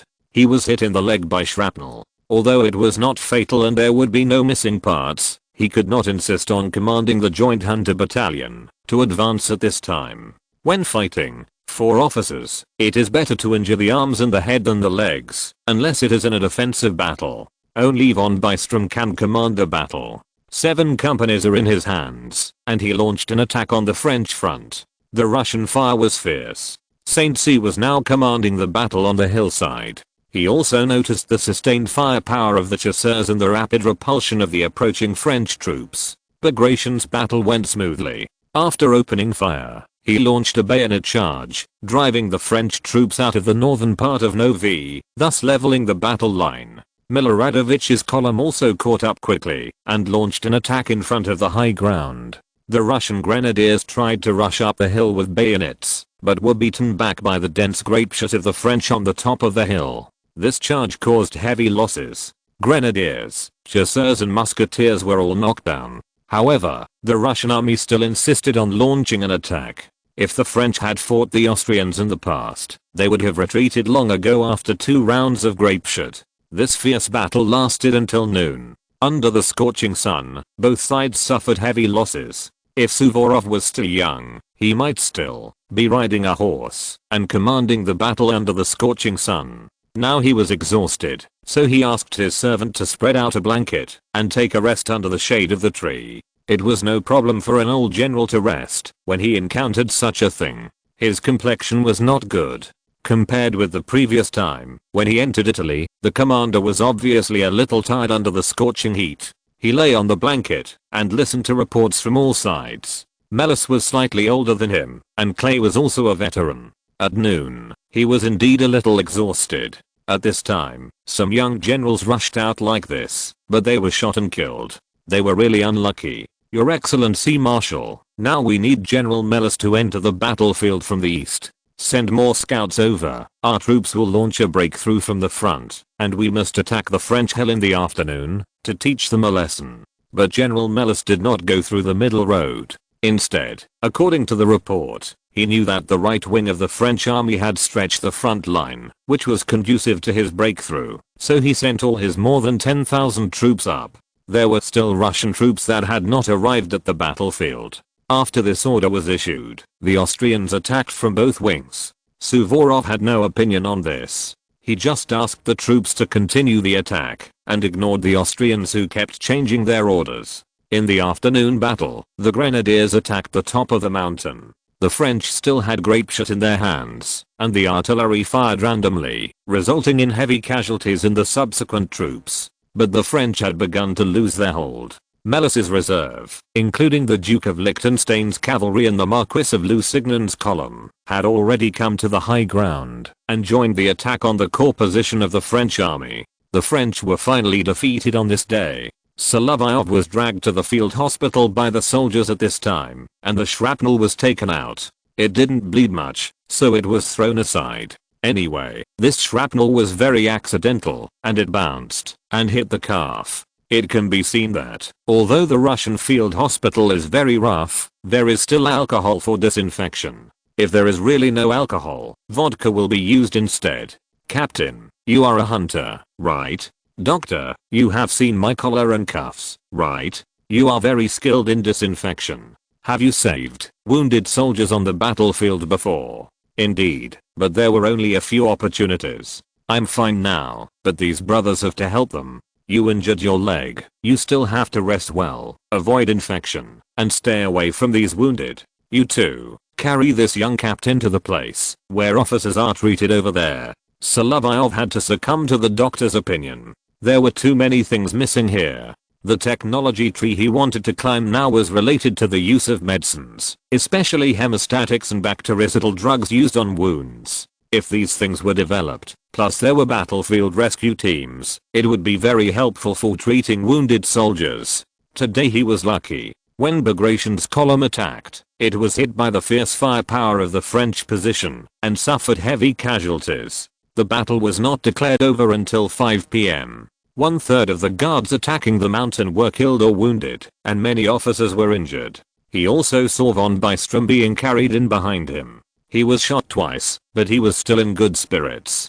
Captain, I still need your help to hold him down. I'm worried that these soldiers lack experience in this area, and your hands have been disinfected. What was taken out was a deformed lead bullet, which seemed to be hit by something. As long as there is no infection, you have to take care of your superiors, so clean your hands first, wash your hands with hot water, and use alcohol to disinfect your hands. Doctor, disinfect with vodka, how expensive it is. Use this thing, apply it around the wound, and it can save your life. Yes, sir. After these veterans carried the superiors in, they were responsible for taking care of them here. Solovyov asked and found out that the coalition forces were now in pursuit, but the casualties of the guards were not small, and many wounded soldiers were not carried back on the battlefield, and they needed to mobilize carts to pull them back. The losses in the battle were huge, and the coalition forces in the pursuit achieved great results, and also captured many French generals. When the French were defeated, it was Grouchy who commanded the troops on the far left to fight desperately and retain a French retreat channel, so that the whole army was not annihilated. Of course, Grouchy himself was captured alive by the Austrian cavalry this time, and there were thousands of French prisoners. It was a brilliant victory, and many officers who were wounded in the battle were also carried down. But surprisingly, Miloradovich rode to the section with the most intense firepower, but he was unscathed, and even rushed into the gap in the French line with the cavalry around him and came out. Bagration was not injured this time, but a wound in the Battle of Trebia left him with a scar, which made him look uglier, but also gave him a more powerful feeling. When he came to visit the wounded, he also looked at Solovyov. You are lucky not to participate in the subsequent battles today. The enemy's artillery caused huge casualties in your battalion. He only said this, and Solovyov knew that his men, the selected hunters, suffered casualties on the battlefield, even if they were dispersed in the formation of skirmishers. But he didn't have time to think about it. The battle was almost over, and the gates of Liguria were wide open. At this time, it was time to rush directly to Genoa and let the French explode gold coins. You know, the property of French prisoners searched out by the Russian army in the battle was very considerable. This was also severely criticized by Suvorov.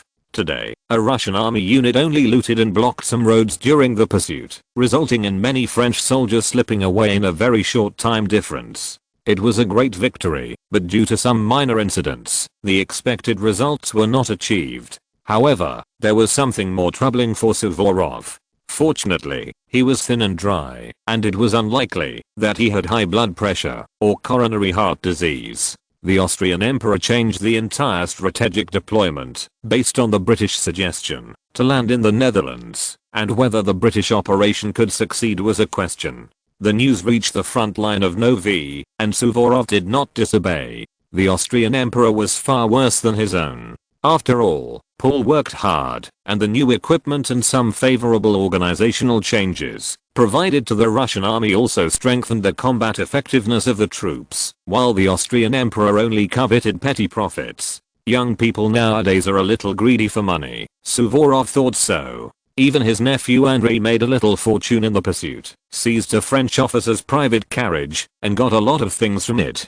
But compared with him, Solovyov's seizure was really for good things. Especially during the Battle of the Trebia River, the spoils were salvaged from the French baggage wagons, but those spoils were the results of the pursuit, and did not affect the final outcome. However, France's order had to be carried out, and Suvorov left Melis's Austrian army to continue fighting here, and prepared to embark on the journey to the Swiss battlefield. Chapter 84 Archduke Karol's Concerns, the Kingdom of Sardinia's Honor. In Zurich, the Swiss coalition forces have been here for a long time. After the French were repelled by them, many Russian troops were stationed here, and the Austrian army was moving northward for the convenience of dispatch. The rear military stations and transportation lines need to be adjusted. The Russian army suffered certain losses in the previous battles, but this is still within an acceptable range, leaving some Austrian troops stationed in Switzerland. At least it can be guaranteed that before Suvorov arrived, although the number of coalition forces left in Switzerland is limited, it is enough to deal with the French.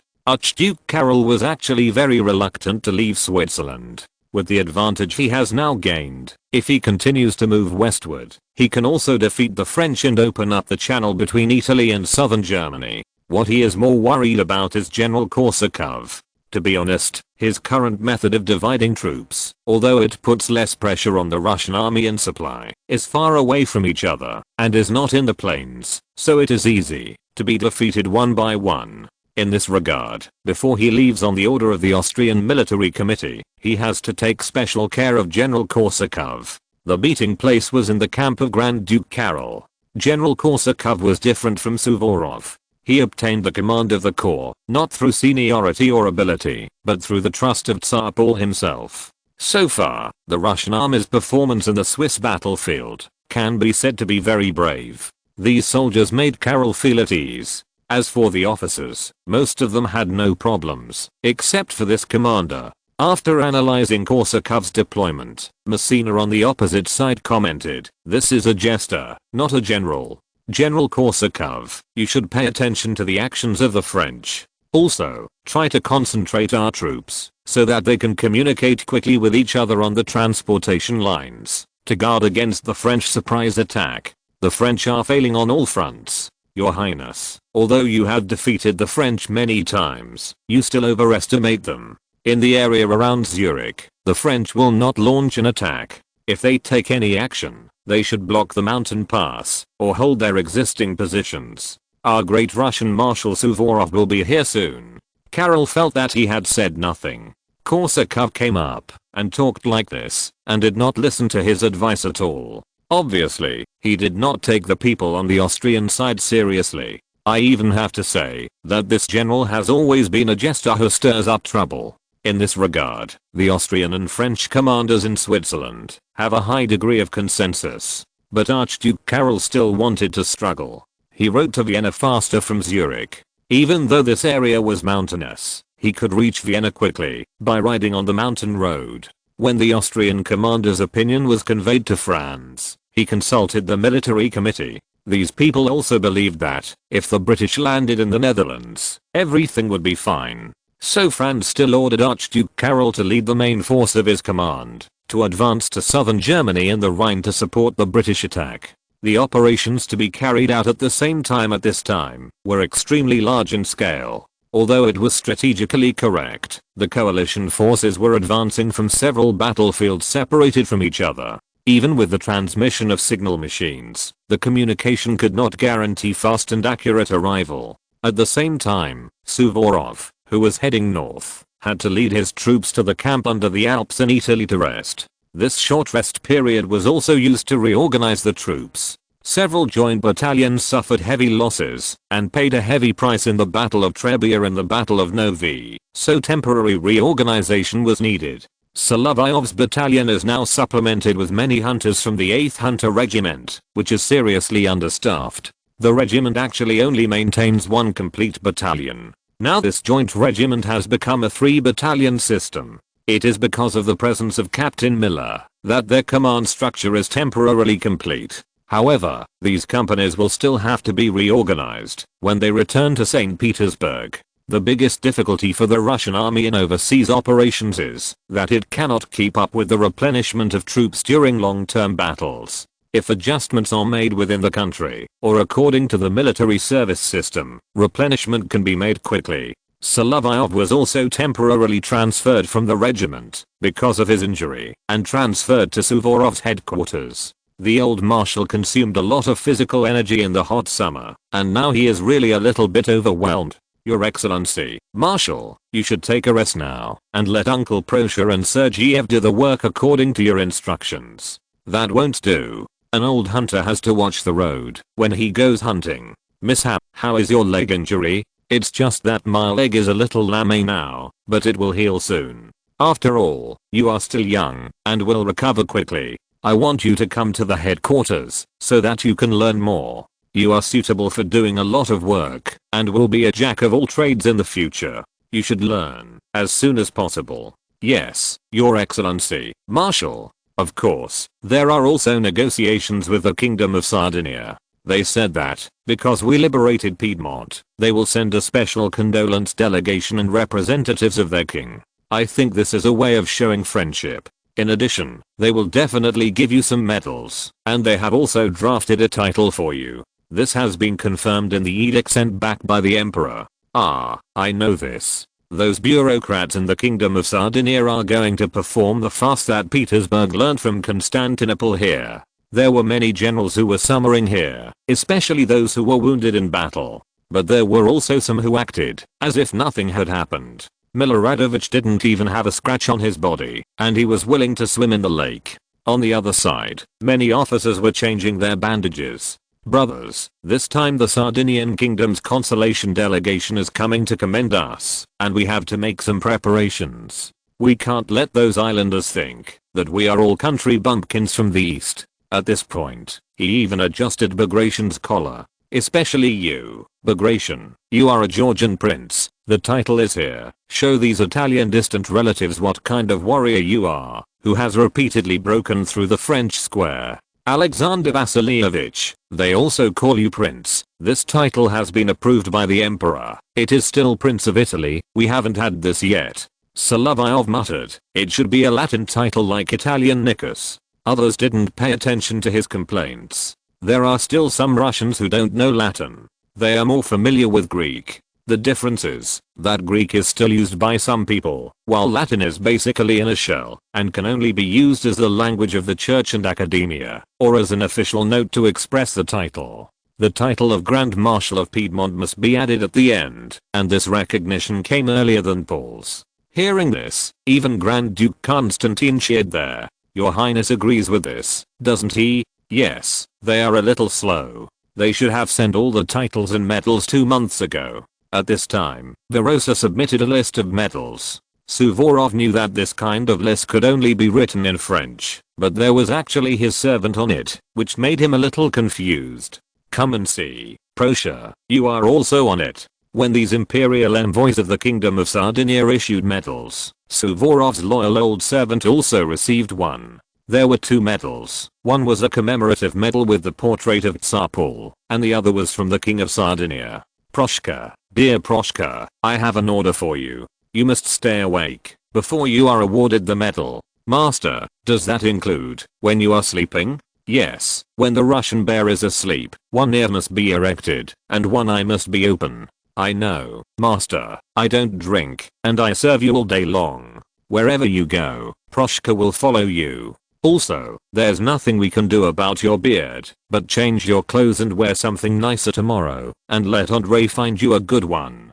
Do you need to trouble Master Andrei for this? He made a small fortune, and asked you to look after it.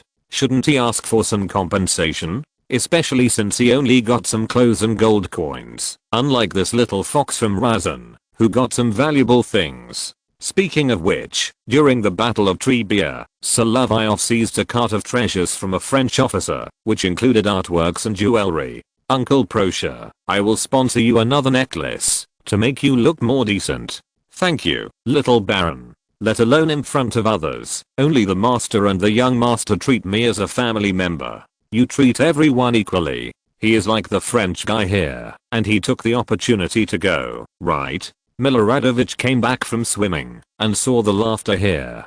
Since Solovyov was mentioned, he also came in to add a sentence. Yes, he is a fellow traveler like you, but he speaks French better than you. Well, if you go to France, some girls will like this kind of handsome guy. If anyone says that I, Miloradovich, have the best relationship with women, I have to say that there are always people who are more suitable to be a friend of women.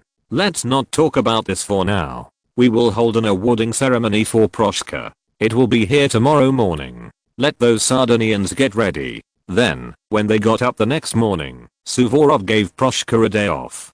Today he was also a decent man, but the velvet robe he wore was a little funny, and there was a purse hanging around his waist. This was a large sum of money his master gave him for his decades of service. He looked much more decent than the servant who came to the modern world from the Middle Ages. Although it was still a little funny, Suvorov was well educated.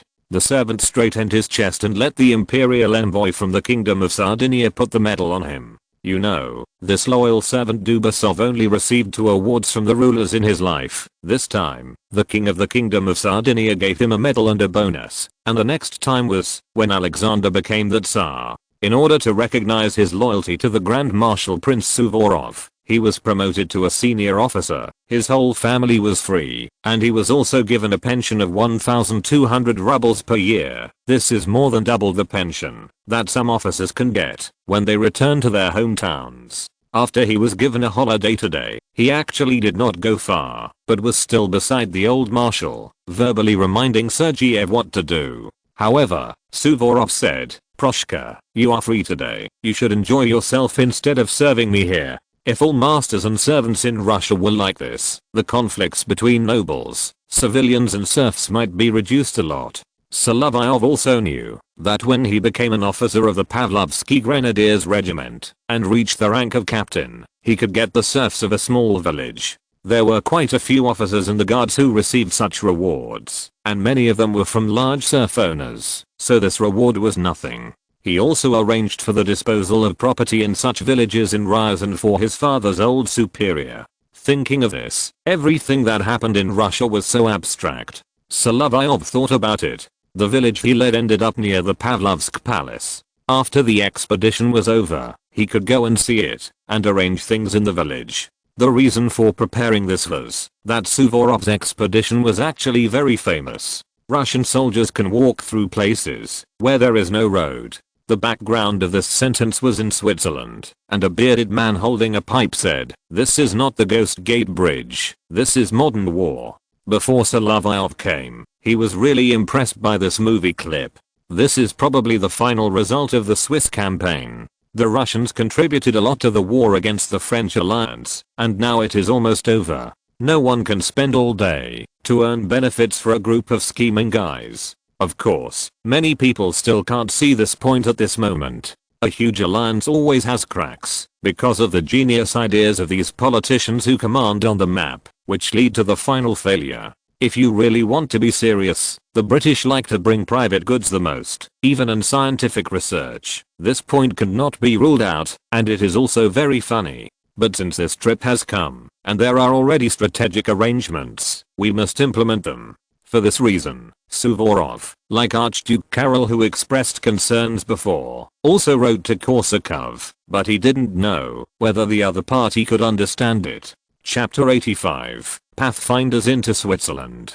Solovyov went back to his job as an adjutant. There were differences in rank between adjutants. With his qualifications and family background, he was still a captain adjutant. Because he had won the Knight's Medal of the Order of Malta and the 3rd Class Order of St. Anna, although he was young, his qualifications as an officer, plus his military exploits in this expedition, could still dominate the headquarters. After all, the medals he received were only awarded during the Paul period. Those who received such medals were the emperor's own people, at least that's what the Russian emperor himself thought. And his current task was to survey the marching route. Those Austrian staff officers liked to work on the map rather than conduct field surveys. He rode a mule and dressed like an Italian, but he couldn't speak Italian, and Latin was not suitable for him, and he didn't speak it very well. Captain, we still have to speak German here, at least in these places in Switzerland. That's because we are in the eastern part of Switzerland. If we were in the west, we would have to speak French, because we are more familiar with the French there. Solovyov only brought 2 Cossacks to the southern part of Switzerland, mainly to find a suitable mountain pass to advance. The Russian army's goal is the St. Gotthard and other mountain passes, and the road ahead is very difficult to walk. If we follow the idea of deployment, it will be very difficult to mobilize from the mountainous area. It is difficult to enter the mountain, and it is difficult to leave the mountain. It is a problem whether Archduke Karol can reach the front line of the Rhine River on time. As for Suvorov, in the coming September, they will enter the Swiss mountains and start the small-scale but thrilling battle in this expedition. As for the Jager Company, because the guards use the same equipment, the guns of the dead and seriously injured soldiers in their hands are now handed over to the supplementary reserve soldiers. Even so, there is still a shortage of 1/3 of the staff, and many of them are temporary workers. The town that Solovyov and the 2 Cossacks rode to was Bellinzona, a town in the mountainous area of southeastern Switzerland. Captain, look, the town below is so beautiful, we should go and see it. Yes, it's on the map. What's your name? Samoylov. My son is also a Cossack. Ah, this surname always feels a bit dramatic, especially when Samoylov is holding a duck in his hand. Ah, Samoylov, let's go to this town and take a look. Then you take the letter and go to our marshal to report the situation here. When they arrived at the intersection of the town, they also saw a road sign marked in Italian. It's Bellinzona. If it's French, there won't be there at the end. Let's go to the town and take a look. Of course, we have to go to the tavern. This town has a strong Italian style because it used to be the land of the Duchy of Milan. It was occupied by Louis XII who invaded Lombardy in 1499. Then in the second year, the locals drove away the French soldiers and joined the Swiss Confederation. When the French entered Switzerland, this place became a border town of the new republic. However, the locals did not welcome the French. It was nothing. The French Royal Army often crossed the border in northern Italy and fought with the Austrians. They did not like either side. It was also a place where Italians and Romansh people lived. In order for Solovyov to understand what the Romansh people said, he had to know that they had begun to be culturally assimilated after the Romans arrived here. At the same time, there were not many such people in the local area. In total, there were only 20,000 to 30,000 people. But if you want to find a guide, you may need to find them. For this, Solovyov went to a tavern. You two, don't talk too much, so as not to let people find out that we are Russians. When he needed to negotiate by himself, he also found that there were still many people speaking German in the local area. Where are you from, young man? From Bergamo. We are passing travelers. It's just that these days, there are wars everywhere. The French, the Germans, and recently the Russians. Yeah, your accent doesn't sound like a local. Where does my accent sound like? It has some accents from Linz and Vienna. Are you from Austria? Judging from the clothes you are wearing, you should be a young master from a wealthy family. Maybe I have been in Vienna for too long. I came here to see if this road can go through Switzerland and go directly back to Salzburg. There is a war ahead. The Germans and the French are in the Zurich area. That's right. How much would it cost to hire a guide? It's not a matter of money. People who are familiar with that place are unwilling to go. Maybe some old shepherds will agree to let you go. They are familiar with those roads and can accompany you through.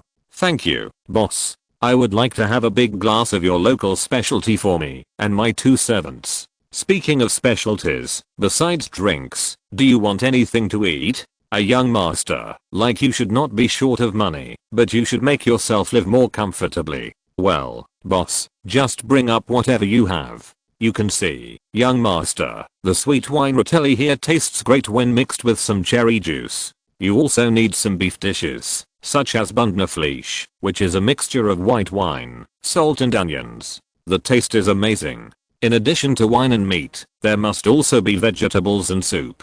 You can't like the sauerkraut in Germany. If you want soup, you can order Kappens, which is made of beets, noodles and beef, wrapped in vegetable leaves. It tastes very good.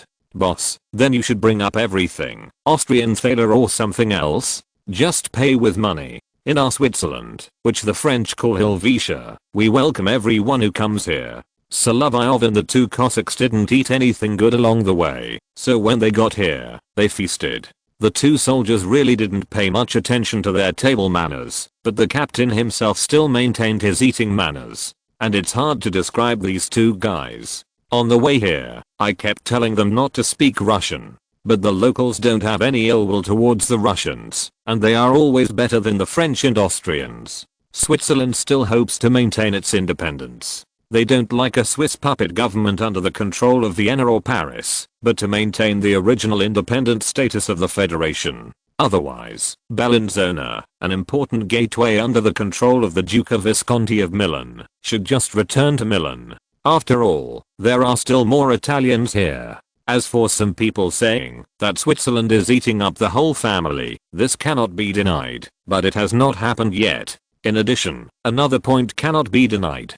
How many White Lotus have you seen in politics? See. After eating delicious food, you forget your identity. I won't hide it, boss. I'm a Russian officer. But you can't hear the Russian accent when you speak if your 2 subordinates hadn't drunk and started speaking Russian. And you have also won a Knight's Medal? This is a commendation from our emperor for military merit.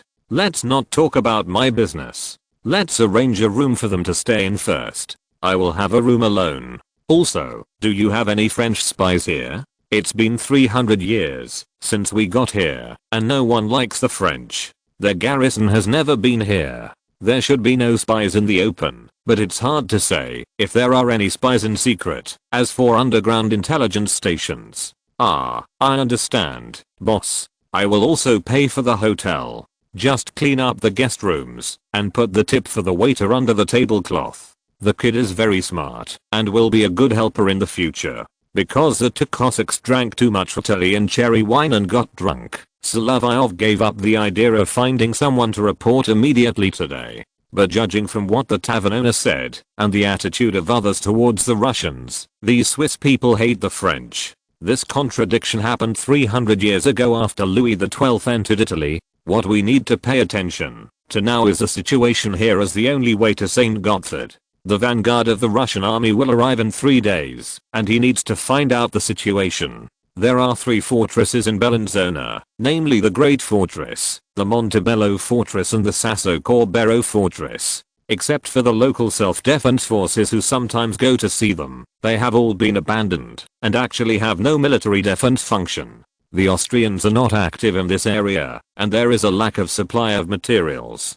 Before Solovyov set off, the Russian army headquarters was extremely dissatisfied with the Austrian security measures in the rear. Originally, according to the coordination with the Austrian side should provide 1,429 mules, but when the Russian army arrived at the assembly point, they found that there was not a single mule. Crossing the Alps requires not only soldiers, but also their artillery vehicles. Mules are always needed when crossing the mountains, no matter where they go, whether to pull people or transport supplies.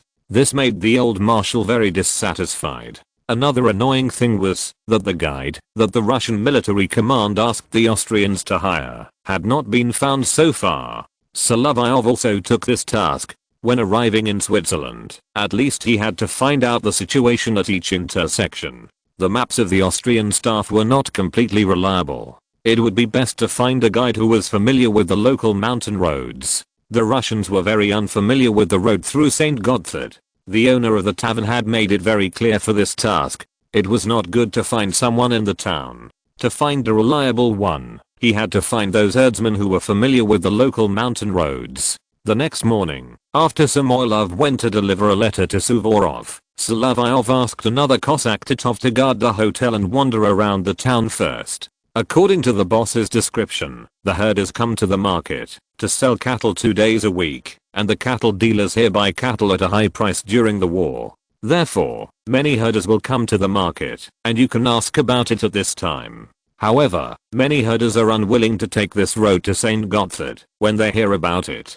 Only an old man in his 60s said that he knew the way, but he was too old, and others said that he was confused and had almost forgotten his family. But when Solovyov talked to him, he knew German. "Young master, if you take the road to St. Gotthard, I can still do it. Old man, just tell me the way to St. Gotthard. It's still a bit dangerous for you to go alone." But telling him this didn't seem to make the old man back off. "You young people, don't think that an old man who is useless and has weak legs and feet can't walk this road. If you really want to go up the mountain, when you reach the town of Taverno, come to me, old Antonio Gamma. No matter how many people there are, even if there are soldiers, I can still lead you through the mountain pass."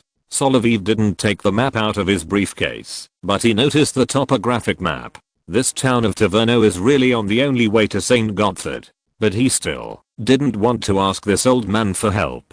After all, he was too old, and it would be difficult to explain if he made a mistake. But when the troops were stationed, they had to go here before crossing the mountain. It was not clear what would happen then. "Thank you, old man. When I cross the mountain, if I need it, I will find you." Then he returned to the hotel and went back with Titov to find the vanguard.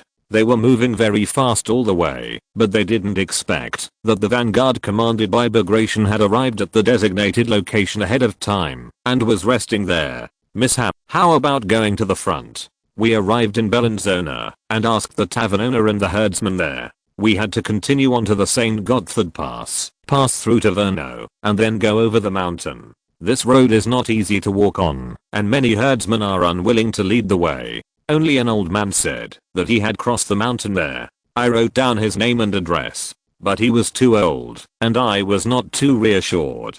So after sending the messenger, I came back to report." "Okay, Mishap, you go to Alexander Vasilievich now and report to him everything you have learned along the way." After hearing Solovyov's report, Suvorov deduced from the marching route drawn by the Austrian staff that they must pass through the St. Gotthard Pass. At an intersection here, they can quickly cross the mountain and arrive near Zurich. This time it was the turn of the remaining Russian and Austrian troops to attack the French from both sides. Apart from anything else, although Solovyov was very confident in Suvorov's deployment, after he arrived on the battlefield, he found that this kind of offensive tactic was very dependent on coordination and communication between the various armies. In an era without modern communication equipment, it was obviously not feasible to play this game, and it was very dependent on the commander's command ability. Chapter 86, The Gotthard Pass ahead.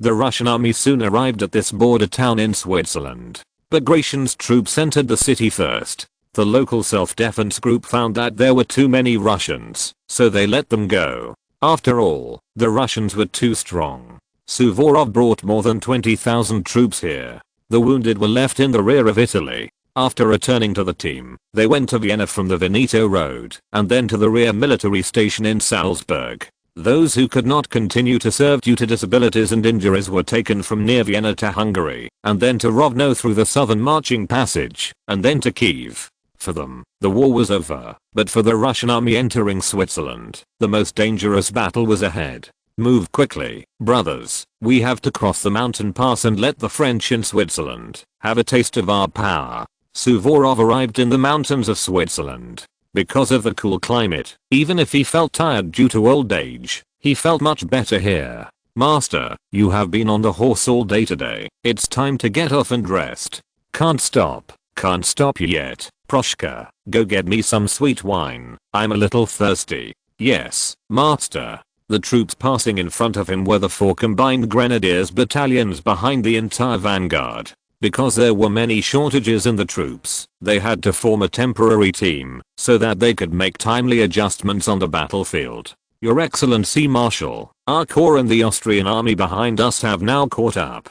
The Austrian army has collected some horses to transport supplies, and mules are hard to get. I know this. Go back and tell Rosenberg's column that, after entering the mountains, they must be careful with their feet. As for horses, our Cossacks, Lermontov and Denisov, these 2 regiments are behind. They provide some horses to pull rations and carry the wounded.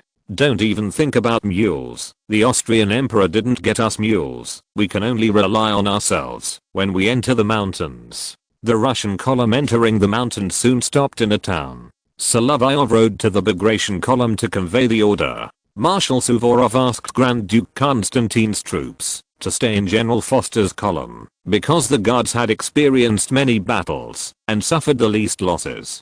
They only fought a hard battle in Novi. When they really had to fight hard, they would need this elite force. The situation outside the Guards was not optimistic. The 2 Jager regiments of the Bagration column now had less than 600 people. The Grenadiers generally had no cannons. Only the Grenadiers brought by Rosenberg had more than 900 people. There were only 25 cannons that could be used. The heavy artillery of the Guards was really difficult to use in the mountains. Instead, they had to pass through the Veneto line to come over. As a result, the heavy artillery left a lot of unarmed soldiers and brought their carriages here, which actually became cargo haulers. By the way, they had to wait to capture the French light artillery and use it for themselves. This march was not easy. Solovyov rode to Byaska, where there was a fork, and he had to go north along 2 routes. Here he heard the intelligence provided by the Swiss mountain people. The Swiss militias who supported the French were cooperating with the French army to defend the St. Gotthard Pass.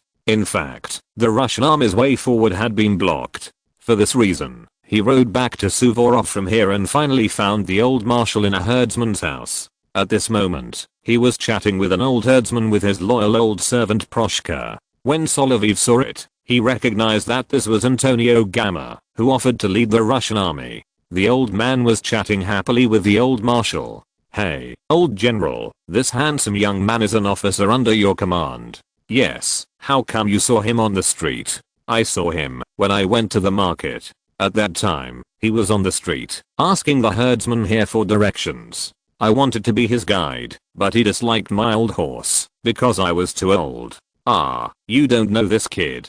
He has always respected the elderly, and doesn't want you to be in danger. What you said is true. I'm used to walking on mountain roads, like an old goat. On the road on the top of the mountain, a good young man like this may not walk as fast as me, an old man. Well, this kind of old monster who refuses to admit old age, one Marshal Suvorov is enough, and it seems that it is still mass-produced at this time. Solovyov has seen it a lot. Just the old men in Austria, who are in their 60s and 70s and still want to wield sabers are already weird enough. It is one thing that they are slow to mobilize in battle, and their personal courage seems to be Huangzhang per capita in the Austrian army, but there is no translated version of Romance of the Three Kingdoms for them to read. He was actually thinking about writing a letter to Petersburg.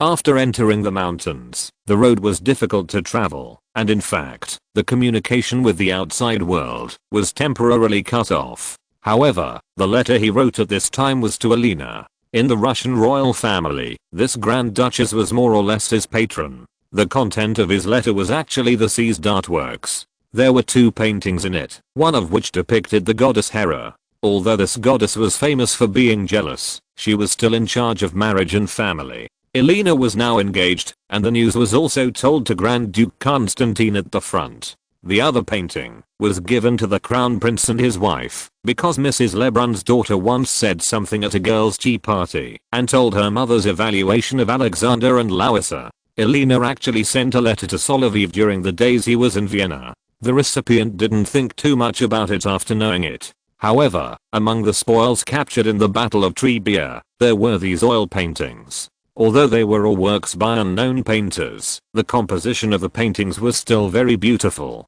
They were still presentable when used as display paintings. Solovyov actually knew that the future of Russia would belong to the crown prince after all. It was difficult to grasp his mind, but he had to do it well. Elena was famous for her love of painting. There was no problem getting it from her. Even this smart and enthusiastic Grand Duchess would explain the origin of the gift to her brother and sister-in-law. Moreover, he had to please Constantine. Not only did he rescue people from the Po River, but he also obtained an Andalusian horse in the Battle of Trebia. This horse is the current mount of the Grand Duke. After sending the letter, he now officially started the expedition in Switzerland with Marshal Suvorov. This trip was very difficult. Just after entering Switzerland, they had a hard time walking in the mountains where the Romansh people lived. In addition to the old men like Old Gamma who were willing to be guides, some young people and the local mountain people also helped to provide some mules. After receiving the reward,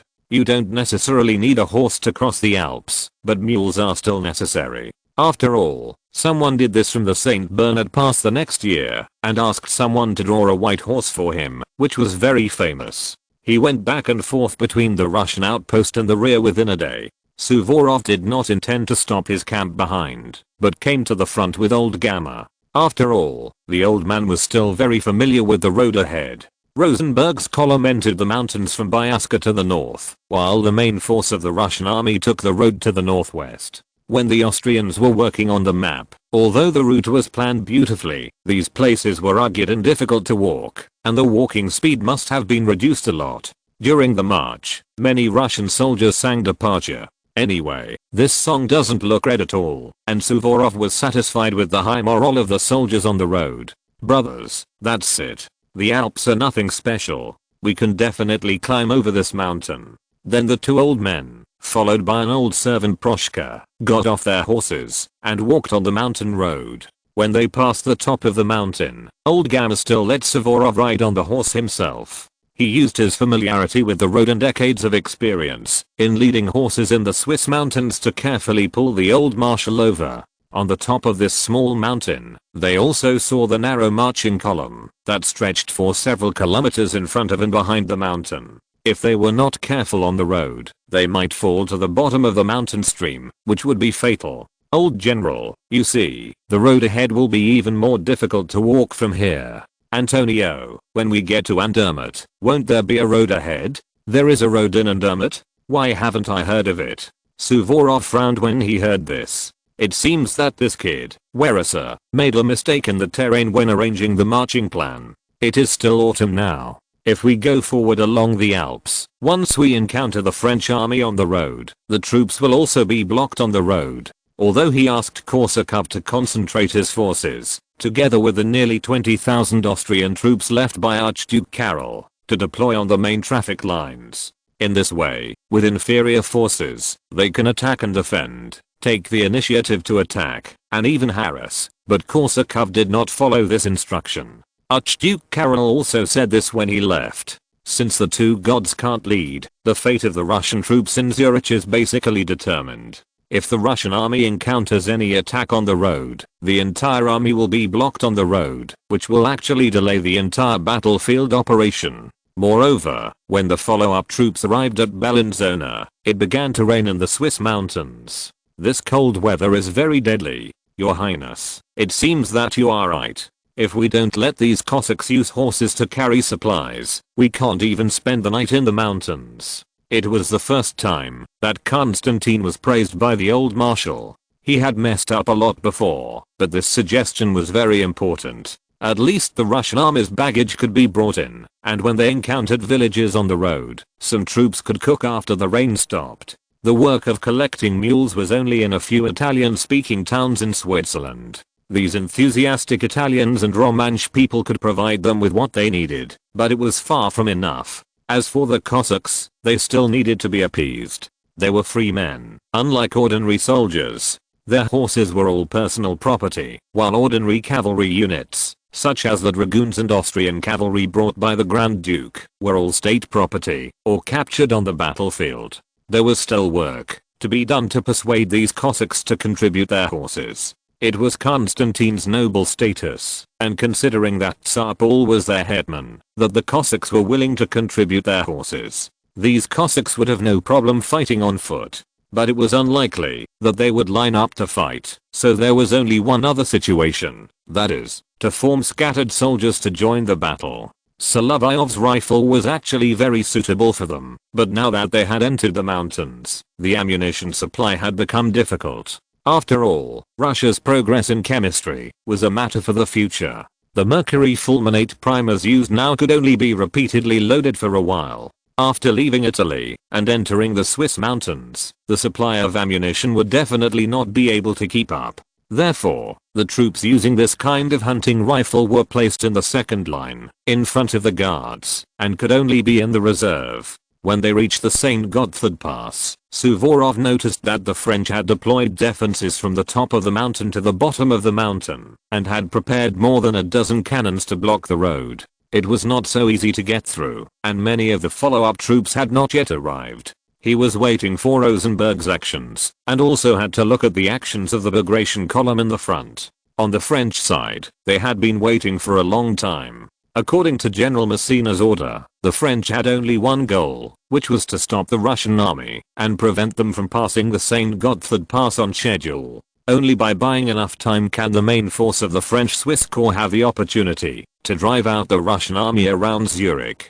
Once this opportunity is lost, there will be no chance. As long as the Russian army passes through these passes in the heart of the Alps, they can form a pincer attack on him. An old soldier and a robbery expert, this description of Massena is the most appropriate. At the same time, he has very rich combat experience, which can be regarded as hammered out on the battlefield. Thanks to the greed and stupidity of the British and Austrians, even Tsar Paul, who never went to the battlefield, pointed out when he saw this plan that the Austrian army had to give the Russian army enough time to prepare before leaving Switzerland to ensure the implementation of this plan. However, the final result was that Archduke Karol had not yet arrived in Mainz when he received a message from a Frenchman that the British and Russian coalition forces had suffered a big setback in the Netherlands and were defeated by a garrison of only more than 30,000 people, including a large number of Batavia Republic militia. The British did not know that their actions in the Netherlands had never been good, and they did not know if there would be another similar failure after this one. What Archduke Karol is worried about now is what the Swiss battlefield will look like after he leaves. As he thought when he left, it was terrible. Chapter 87, The Battle of the Gotthard Pass. Claude Jacques Lecourbe may not be very famous, but he still has some real skills. He was a close friend of Moreau. When Moreau was involved in the conspiracy to overthrow the first consul, he defended his friend and angered Napoleon. He was ordered to retire in 1805 and missed all the wars from 1805 to 1814. But in 1815, he was used by the restored Bourbon dynasty. As a Republican general, he finally responded to the returning emperor and commanded the battle in Jura despite his illness. When Waterloo had finally failed, he held back Archduke Ferdinand's 40,000 Austrian troops for 15 days with 8,000 troops. Even at this time, the entire war was over. This was the last glory of the French army in this war. Napoleon also commented on him in St. Helena. Very brave. He should have become a French marshal. It is indeed very rare for this emperor who has always been stubborn to give such an evaluation. He always likes to belittle his opponents at home and abroad. Many of Moreau's confidants and friends were demoted or even sent to guard islands in the Indian Ocean during his reign, but these people were not ambiguous at all on the battlefield, and their performance was sometimes better than some of Napoleon's confidants. The general is now standing at the highest point of the St. Gotthard Pass, looking at the dense Russian soldiers below with a telescope. This is the army of Marshal Suvorov, the most famous veteran of Russia. It's interesting. They came faster than we expected. The Guding Brigade must be prepared for battle. We must delay them as much as possible. Also, the artillery must pay attention to the flag signals from the top of the mountain. In other words, the St. Gotthard Pass is too three-dimensional, which gave Legard the opportunity to play. He should have studied the firepower configuration in this three-dimensional defense with Moreau before, so he arranged a lot of artillery positions from the top of the mountain to the foot of the mountain. Although he only deployed more than 1,800 people of the Gudin Brigade on the front line, which was insufficient and seemed difficult to defend, the firepower configuration of this artillery was indeed unique and caused great trouble to the Russian army. Bagration wanted to switch back to his native dialect of Kursk, but soon he switched back to the Russian channel. Damn, the French bombarded us on the mountain in Novi, and we were bombarded by the French on the mountain in Switzerland. Are they all taught in the same military academy? Moreover, the French artillery, whether it was grapeshot or solid bullets, could bloom among the Russian crowd. This forced Bagration's vanguard to disperse the formation and then launch an attack. The Russian army had a great psychological advantage in the previous battle with the French in Italy, especially this time the old marshal was behind them, and their morale was even higher. But like the battle in Novi, the French artillery delayed the Russian attack, and they were blocked on the first bridge of the St. Gottfried Pass for an hour. This forced Bagration to change his strategy. During the intervals of the French shooting, he used the chasseurs to attack the French soldiers on the other side, and then launched an attack from the front of the bridge with the Grenadier Battalion. In this way, the first French blocking position was opened. After several rounds of fighting, the French soldiers did not guard the bridge, and even abandoned everything they carried and ran away. After seeing this scene, the Georgian prince found something wrong. The cow backpacks and various pendants that the French had to carry in the battle in the past were almost not seen on these French soldiers. He had a lot of experience in the army over the years, and he immediately judged that the French army still had blocking positions behind, especially the two small cannons dragged to the middle of the mountain. Although the damage was not great, no matter what ammunition they fired, it was also a headache to keep firing there. But if the Russian army wanted to go up the mountain, it would obviously take a while to climb. When they got close, the French soldiers could not run away. If they surrendered, they would also push all the artillery into the mountain stream and leave nothing for the Russian army. Such a disgusting fighting style is indeed rarely seen before. They are not fighting to win the battle, but to delay time here, on the mountain peaks nearby, because the distance is not too far. Some French light infantry are also firing. They may not be able to shoot accurately, but the harassment of the Russian army is uneasy. In other words, in mountain warfare, carrying equipment consumes too much physical energy. These French soldiers can only fire 10 shots at most and then get away. Otherwise, the Russian army will be harassed all the time during the march. After passing the first position of the St. Gottfried Pass, the French army behind them, as Bagration expected, continued to block on the road. The Russian vanguard troops were harassed by this kind of fragmented skirmishes and exchanges of fire, and their advance speed was also greatly delayed. The lightly armed French continued to retreat, and even though the Russians had used Cossack horses to carry a lot of baggage, they still had to move forward with difficulty in the mountains. For ordinary climbers, this section of the road would take 2.5 hours, but now they had to walk until the sun set, and then they controlled the first village behind the St. Gottfried Pass. Suvorov was congested by the troops in front, and he did not get any news from Bagration for a while. Being stuck in the mountains was actually quite disadvantageous.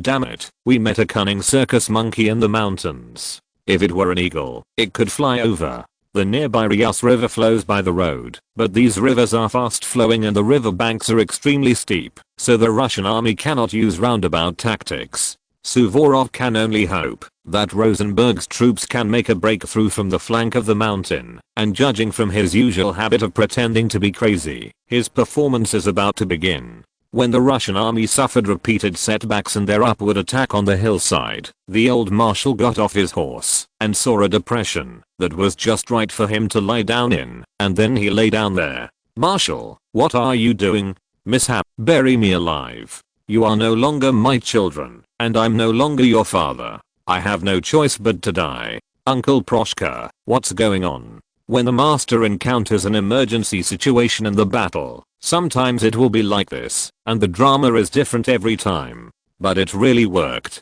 Bagration was not far from Suvorov. After seeing his master's performance of performance art, he began to shout to his men, "Brothers, don't let the marshal down. Follow me, Yura." He drew his sword and led the charge, and the Russian soldiers on the front line also rushed up with bayonets. This recklessness actually broke through two French defense lines. General Legub did not want his division to fight the Russian army head-on, but to delay time and consume the Russian army, to lead the Russian army into a desperate situation. The battlefield he carefully designed was surrounded by a series of mountains, and the French could lure the enemy deep into the mountains. This trick was seen through by Sólovyov, but he had to accept it. A cunning French hunter is trying to lure us into a trap. Are you not lying in the pit? Mishap, help me up. Solovyov slid down quickly. He entered the pit and helped Sólovyov up, but he was not idle either. This French hunter probably thinks we are foxes. Then have you, the Ryazan fox, thought of a solution? No brainer, but you leave the Guards Jager battalion to me, and I will take down the hill in front. The old marshal smiled. The usually brave Bagration, Kamenský the Younger, and Miloradovich all started to use their brains now. It was Solovyov who loved to use his brains that was going to attack today. The commander of the Guards Jager battalion, von Bystrom, had not returned to the team because of his injury. The battalion now had more than 300 people after replenishment. Although the ammunition was not sufficient, it was still able to fight. Go, kid, I know what you are up to. Take the Guards Georgia battalion to Bagration's column and obey his orders from now on. After receiving the order, Solovyov came to the middle of the Guards Georgia battalion. Hey, Captain, you came from the old marshal. Are we going to fight a tough battle? Yes, brothers, the French are blocking the way ahead. Now our old man needs brothers to go up and break through that damn mountain pass. The battle is now at its most intense. The French army is defending the village of Hospental, and Bagration's troops are blocked outside. It is the time when fresh troops are needed. Now Solovyov, as an accompanying adjutant, has taken over the command of the Guards Georgia battalion. This is also a temporary arrangement on the battlefield. Sometimes the adjutant also has to execute the commander's order, take over the troops, and then put them into battle. There were 2 French battalions holding out in the village, and Andermatt behind them had 4 cannons and 3 grenadier companies. The French used their firepower and placed 3 cannons across the road to fire grapeshot, making the Russian attack extremely difficult. But at this time, the Guards chasseurs behind were advancing lightly, throwing their bags to the combined chasseurs battalion in the rear, and only brought ammunition and bandages to the front. They first took advantage of the French firepower window to snipe the artillery at a long distance, which finally suppressed the guns in front of the French soldiers, allowing the Russian column to continue to advance. As long as the French poked their heads out, they would be hit by these Guards chasseurs from a farther distance, and the ordinary chasseurs in front of them were the same, and they shot very accurately, and finally suppressed the French army on this road. Bagration now saw the opportunity, and launched a bayonet charge. Although the French troops of the Swiss Legion were more durable, they would not rush into battle when they saw the bayonet charge. They first fought a few times relying on the village, and then chose to retreat under the order of General Gudin. The French also like to use routines, but these high ground and firepower points along the way. When the Russian army launched a frontal attack, there were also many Russian and Austrian troops on the side of the mountain trying to find a secret road to pass. A small team sent by Baranovsky actually climbed up the steep hill and had a posture to outflank the French army. It was almost night, and the French did not dare to fight. When the grenadiers counterattacked from Andermatt to no avail, they finally chose to retreat. However, they still guarded many important roads on the winding mountain road, especially a very dangerous bridge, which was the Devil's Bridge, that the Russians would always remember in the future. After the battle of the day, the French army did not suffer heavy losses. After losing more than 400 people on the 2 mountain passes, they retreated to the rear front. 3 lines of defense were opened in front of them. This was the result of the Russian army's charge being too hard, and the repeated infiltration of several Russian and Austrian troops that were good at climbing mountains. General Legub could feel satisfied. His military career was not glorious, but the technical content was still very high. In the battle to block Suvorov, Messina actually asked him to block for 2 days to complete the task. Now he has completed the first day of the operation, dragging the Russian army into the mountains and crossing the first pass of the St. Gottfried Pass. There are still winding mountain roads waiting for them. When Solovyov came down with the Guards chasseurs and saw the battle report written by Varosa, he was so angry that he almost laughed. After all, the report written by Varosa was 187 of our soldiers were killed. 20th people fell to their deaths in the mountain stream. 20th people were swept away by the rapids. 20th people were kicked by mules, and several others were missing. You are wearing such a white suit, and you are also acting as a translator for nothing. What is even more ironic is that this shitty battle report he wrote is still a fact. That is, the result of the French army blocking the Russian army that day. The losses of the French were actually not that great, and the 10 abandoned cannons were all pushed down in the valley, and the military flags were also taken away. There was no valuable material left for the Russian army, and there was nothing to boast about. He came back late. Wierusa was just there scolding his Austrian staff, and he actually marked a non-existent road in Andermatt. There was only a mountain road here. This led to a bad result. Although the Russian and Austrian troops were moving fast enough in the mountains, facing the French army's blockade and this long and winding road, it was unlikely that they would arrive at General Korsakov station on the scheduled time of September 30th. However, the Austrians could see the French's actions clearly the next morning from the east side of Mount Bliston. This was the only compensation. Although Suvorov was not satisfied with the situation on the battlefield, he encouraged his soldiers as always, expecting them to win the next battle. The old general actually deliberately overlooked the fact that the French army had probably already launched an attack on Korsakov in Zurich.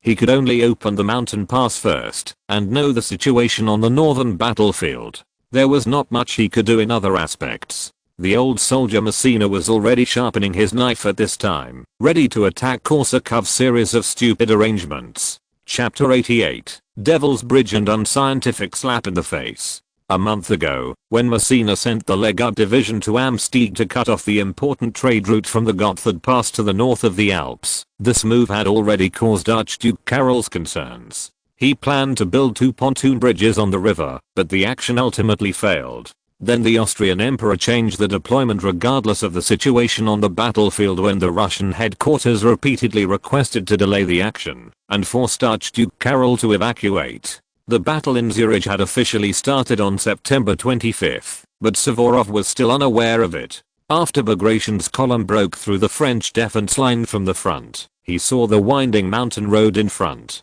However, he did not repeat the operation of Wierusa scolding his Austrian staff yesterday, but rode on his horse, looking at the winding mountain road and towering peaks. Children, I have been to many places in my life, but I have never seen such a dangerous terrain. Wierusa accompanied him and said to the old marshal, "Your Excellency Marshal, from the St. Gotthard Pass forward, this is also the only way from Milan to Zurich. We can only move forward if we seize the bridge on the river ahead and pass this ghost gate. Yes, this is a ghost gate, but with the help of children, these officers and soldiers, we can get through it." He even pointed to the front with his cane and mentioned his own performance art yesterday. "If we can't get through here, bury me next to that bridge." Also, what is this bridge called? The locals call it the Devil's Bridge. We asked the captured French officers. They didn't destroy the bridge, just to lure us into this mountain and trap us to death. It's some cunning foxes. If they set up cannons on the other side of the tunnel, it will be difficult for us to get through. Are they not hunters this time? They are not hunters now, we are. This is a dangerous game. In the letter that Legard sent to Messina late at night the previous day, he did not mention the loss of the St. Gotthard Pass, but he was optimistic that he could delay the Russian army there. Now that the Russian army has reached the tunnel and the Devil's Bridge, they can delay here for another day. At the same time, he also considered that it would be better to stop the Russian army here. But he missed 2 things. One is the bravery of the Russian soldiers, and the other is that 2 battalions of the Austrian army have already touched the back of the Bliston mountain. When Legard wrote to Messina again in the morning to report the battle situation, the Austrian army had already approached Amsteeg, which they had lost more than a month ago. The Austrian attack caused some trouble for the French, especially the Austrian light infantry who entered the mountains. Many of them were mountain people from some places in Austria. They were used to walking this way on weekdays, which caught the French by surprise. But their combat effectiveness was really limited, and they were quickly driven back to the starting point by the French with bayonets. Only some bridges and roads were partially destroyed, so that the French could not defend on the front with peace of mind. However, on the steep road, the Russian army could not advance too fast, especially in order to seize the tunnel and bridge, and prevent the French from destroying it. But the first round of attack was not smooth, and many Russian soldiers who rushed over were beaten to a pulp by grapeshot. There was only a 4-pound cannon blocking the way, which could be quickly reloaded. There was a small team of soldiers standing in formation to supplement the firepower, so that continuous firepower could be formed to prevent the Russian soldiers from approaching. At the same time, the Devil's Bridge was indeed a very dangerous road, but it still had a story behind it. Marshal, the tunnel is only 100 archins, 71 meters, but our soldiers paid a high price to attack there, so we can't rush with bayonets. I know that. What's the name of the river below? Weresa. It's the Damrias River from yesterday. The French don't leave us any supplies now. They abandon their weapons there and continue to flee to the next position. Weresa also roughly calculated that they couldn't see the battle situation of the Austrian light infantry crossing the mountain to attack the French army's flank, and it was difficult to get news. But counting from the time when the artillery was fired over there, the coalition forces had been attacking for 3 hours, but the results were very limited. I won't go into details about the tunnel. In this case, Suvorov gave orders to the grenadiers and musketeers who were serving as the reserve, and Count Nikolai Kamensky was in charge. This was the youngest son of Marshal Kamensky. Although he was famous for his strict military discipline like his father, he was different from his father and brother. He was willing to share the joys and sorrows with the soldiers, so he was also very popular. During the Italian expedition, Suvorov paid great attention to him because of his bravery in battle, but he didn't care that he was the son of an old enemy in the army. Tell Kamensky that it's up to him now. We will go under the Devil's Bridge. Although there are cliffs there is a hillside that can only be seen from a high position. After sending out the messenger, Suvorov turned to Solovyov again. Mishap, you attack from the front. After Kamensky moves, cover the Cossacks and grenadiers to pass from the front. The bridge is not broken. The Cossacks on foot are making a wooden bridge. Go, child. God bless you. Then he made a cross and began to mutter to himself. The Devil's Bridge and the tunnel are both dangerous places, but there are really a few paths between the cliffs that can be walked through, and there is always a way out. The Russian infantry on both sides also began to climb the mountain spontaneously, but because the mountain itself was too steep, some soldiers fell from the mountain. Such casualties were inevitable. Even Suvorov, who was always merciful and used his troops swiftly, shook his head after seeing it. They are fighting for me and for victory. We must win this battle. After the French army's ammunition was almost exhausted, a battalion of infantry rushed over to the tunnel and engaged in hand-to-hand combat with the French army, which was considered to have driven the French away. As for the Gate of Hell of the Devil's Bridge, more than 200 people led by Kamensky the Younger attacked from the canyon and caught the French off guard. After paying a considerable price, they occupied a passage and attracted the French artillery fire. Well done, Nikolai, well done. This is the son of Marshal Kamensky, a brave and good man. However, the gap he opened faced the attack of a battalion of light infantry guarding here by the French army, and suffered heavy casualties for a while. However, it was also because he attracted the firepower of the French army here that gave the Russian troops on the Devil's Bridge in front an opportunity. There were even lightly armed officers who jumped over the broken bridge with only pistols and rapiers. This scene stunned some French soldiers. These Russians are simply crazy. If it were a normal army, they might have let the Russian army go long ago. After all, the opponent was crazy, and they would definitely not be able to beat them. But these French soldiers fought back and rushed up later. Many Russian soldiers who were setting up wooden boards on the broken bridge were knocked down by them, and some Russian officers who rushed over were also shot and killed. But the bridge had been built, and a battalion of the Moscow Grenadiers Regiment, which was at the forefront, brought them to the Devil's Bridge and set up the artillery, finally having fire support. The Austrian army ran back, and Legub now realized that, if he didn't run, he would be finished, before he could lure the enemy deep into the Russian army and lure them to death. His choice now was to destroy all the equipment that could not be taken away and continue to go north along the Rias River to the next position, although he was still defending the Devil's Bridge. Such a despicable fighting style really made the Russian army who were eager to hurry on their way, helpless. When the flag of the Guards Chasseurs passed the Devil's Bridge, people were still not happy. Most of the French army ran away again, and the Russian army itself suffered heavy losses. Most of the more than 200 people brought by Kaminsky and the subsequent troops coming through this gap were killed or wounded. It was a miracle that the Count himself was unscathed. Moreover, the French did not leave any valuable spoils for the Russian army, except for the flag of a battalion at the rear that was taken away. The subsequent passing troops reinforced the wooden planks on the stone bridge, which allowed the artillery vehicles and the large group of people to pass. Suvorov saw that the roads in this area were extremely dangerous, so he sent the 200 engineers with a team to the tunnel and the Devil's Bridge to provide protection here. The subsequent battles of this day were the retreat of the French army and the Russian attack. After breaking through several consecutive dangerous passes, the French army retreated to Seedorf and Altdorf.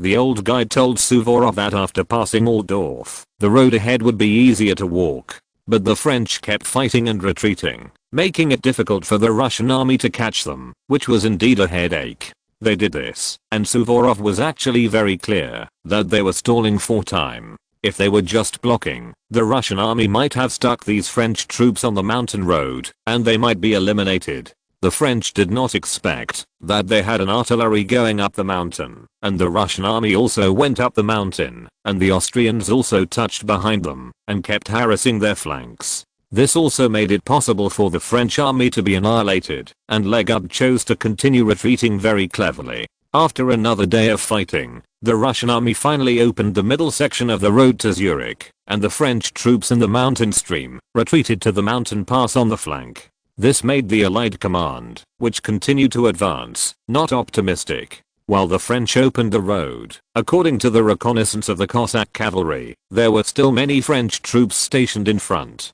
In fact, the Russian army did not have an absolute advantage in terms of manpower. Even the French army that they encountered from the St. Gothard Pass had more than 10,000 troops. If there were other troops ahead, the Russian army might be at a disadvantage. At the same time, there was no news from the Austrian army left behind by Archduke Karol in the north. Especially on September 26th, after the Russian army captured another mountain pass on the way to Zurich, neither the Russian army nor the Austrian army in Zurich sent any messengers to contact them. There is no need to say more about this, because the old soldier Massena defeated the Russian army on the main battlefield, and Soult on the flank defeated the Austrian army that was supporting him at the mountain pass. Suvorov continued to advance without knowing anything about this, and sent out an advance Cossack detachment to continue advancing. Solovyov served as the liaison officer of this army. After crossing a series of mountain passes, he could already see the edge of Lake Zurich. "Captain, Zurich is ahead, but it's so quiet here, we didn't see any of our people." "But you don't have to tell me. I saw a group of French soldiers there, and we have more people than them." Solovyov rode his horse over, and the commander of the Cossack detachment was also there. Their plan was to persuade this group of French soldiers to surrender, just like they did in Amsteg, where the French soldiers who didn't have time to retreat surrendered. The group of French soldiers in front of them was only a dozen people, and they were all hunting cavalry, and even their leading detachment was more numerous than this group of people. "French, you should surrender to us immediately. Your General Legub has been defeated by us in the battles from the St. Gothard Pass to Amsteg. Marshal Suvorov's troops have arrived. It's only a matter of time before you fail. We Russians treat prisoners well. Go to hell, Russians. Our General Massena has already defeated all the Russian soldiers in Zurich. It's only a matter of time before you fail. I see that you, a Russian boy, speak French well. Maybe General Massena can even assign you an interpreter." Ha ha ha. A good opportunity to show off, but he got slapped in the face. The French army has won in Zurich, and they must report this to Marshal Suvorov immediately.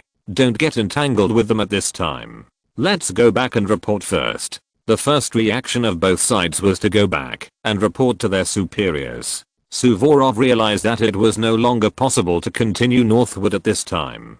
Going to Zurich was not only meaningless, but would also put the 20,000 troops who lacked supplies into danger. So he issued a new order. The troops sought to retreat eastward, and asked Rosenberg, who had already reached St. Vito, to cover the rear, while the large group of troops went to Liechtenstein from the eastern mountain pass. According to the plan made by Weriser, if everything went well according to this marching route, the troops would reach Liechtenstein in early October and be safe. During this period, one problem to worry about was that Massena, the old soldier, would not be satisfied with just defeating Korsakov's troops. He would also pursue the victory, mobilize his main force, and lock Suvorov in the mountains. This would be a great victory that could reverse the entire Swiss battlefield and the entire war situation in one fell swoop. If you're listening to this novel on a channel other than Fanfic World, it means they downloaded and uploaded it without effort. We cordially invite you to visit our channel, Mundo Fanfic Novelos. There you'll find the original version of this story and you can explore many other novels of various genres. We're waiting for you to immerse yourself in a world of incredible novels. Chapter 89 Suvorov crosses the Alps. On the way, Suvorov even had the mood to write a letter to Archduke Karol, angrily denouncing Emperor Franz's stupid behavior. The departure of 60,000 Austrians eventually led to the annihilation of 20,000 Russians. Don't worry about this. The Russian army now has only one way to go, which is to turn east to Liechtenstein and then turn to southern Germany. In the military meeting the night before, Suvorov heard the arguments between his Austrian and Russian generals. In addition to Weriser, several Austrian generals expressed their opinions. They believed that they should go to the Austrian camp in Wesen, where there were several warehouses that could be used to ensure the supply of the corps. At this time, Grand Duke Constantine stood up, staring with his eyes like an angry beast. I think you Austrians have not taken into account the intelligence we have obtained. The French have already defeated Korsakov's army in Zurich. Even if General Hotz is still in Wesen, he can hardly resist Massena's 60,000 men. If you want to die so badly, you can just take your men there and stick your necks out for the French soldiers to chop with knives. This hot-tempered young Archduke, considering his status, even the Emperor Franz's brothers could not suppress him in terms of status, and these Austrian generals were helpless, and what he said made sense. Suvorov was satisfied with the growth of His Highness, but he could not express his opinion. Weriser on the side was also inconvenient to represent the Austrian side because he was the chief of staff. I think it's time to listen to General Rosenberg's opinion. His column encountered the French before nightfall. Weriser did not express his own opinion, but gave the floor to the general on the Russian side. Considering that Rosenberg was a German from the Baltic Sea and had the second highest military rank among those present, the words of such a senior general could obviously play a role in reconciliation. Alexander Vasilievich, Your Highness, General Weriser, and all the Russian and Austrian generals, when we reached the mountain pass, the Cossacks who went to the north to contact came back, and 1 hour later, we were attacked by the French army. According to the confessions of the captured prisoners, we know that a French division commanded by General Soult has cut off our way to Wesen, regardless of the outcome of his battle with General Hotz. In this situation of severe shortage of supplies, severe consumption of ammunition, and even not many artillery, it is difficult to use 20,000 people to fight against 60,000 French people. The battles we will encounter in a few days will be more brutal than those we encountered in the previous Italian campaign, especially now that the initiative is in the hands of the French. Well, thank you, Andrei Grigorievich, you spoke very well. It can be said that you know the enemy's situation very well. Several Austrian generals are now silent. They are still a little afraid of the young and manic Grand Duke Constantine. He has been wiping a pistol, as if he is going to jump out for a duel, if they disagree with his opinion. Then let's vote. There are 11 of us sitting at the table. If we go to Liechtenstein and fight the French in Wesen,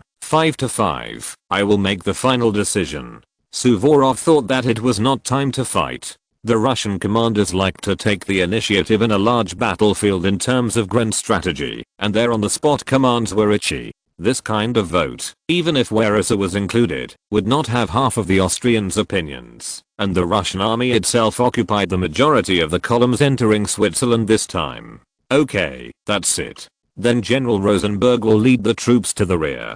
General Offenberg's Austrian column is familiar with the mountain roads. They can go in the front, while Bagration and Miloradovich will be behind, and the guards will be in the middle. We will reach Panix to the east. It will be safer after we pass this mountain pass, but we can't let down our guard. The French, on the one hand, want to cut off our supply lines and the retreat routes to the south of the mountain passes, and on the other hand, they want to block our way in front of us. This battle is not easy to fight. We only have 5 days of rations. If we go forward on this road, it will take at least 10 days to reach Liechtenstein. This journey is obviously not easy to go, and Suvorov is mentally prepared. He even needs to discard a lot of unnecessary things. He doesn't need the French to chase them. Marching in the mountains will already cost a lot. It's not easy now. We are all trapped in the mountains. Solovyov, what are you doing there? Suvorov made a decision in the cabin and came out, and saw Solovyov seemed to be measuring something. I'm roughly observing the height of the opposite mountain.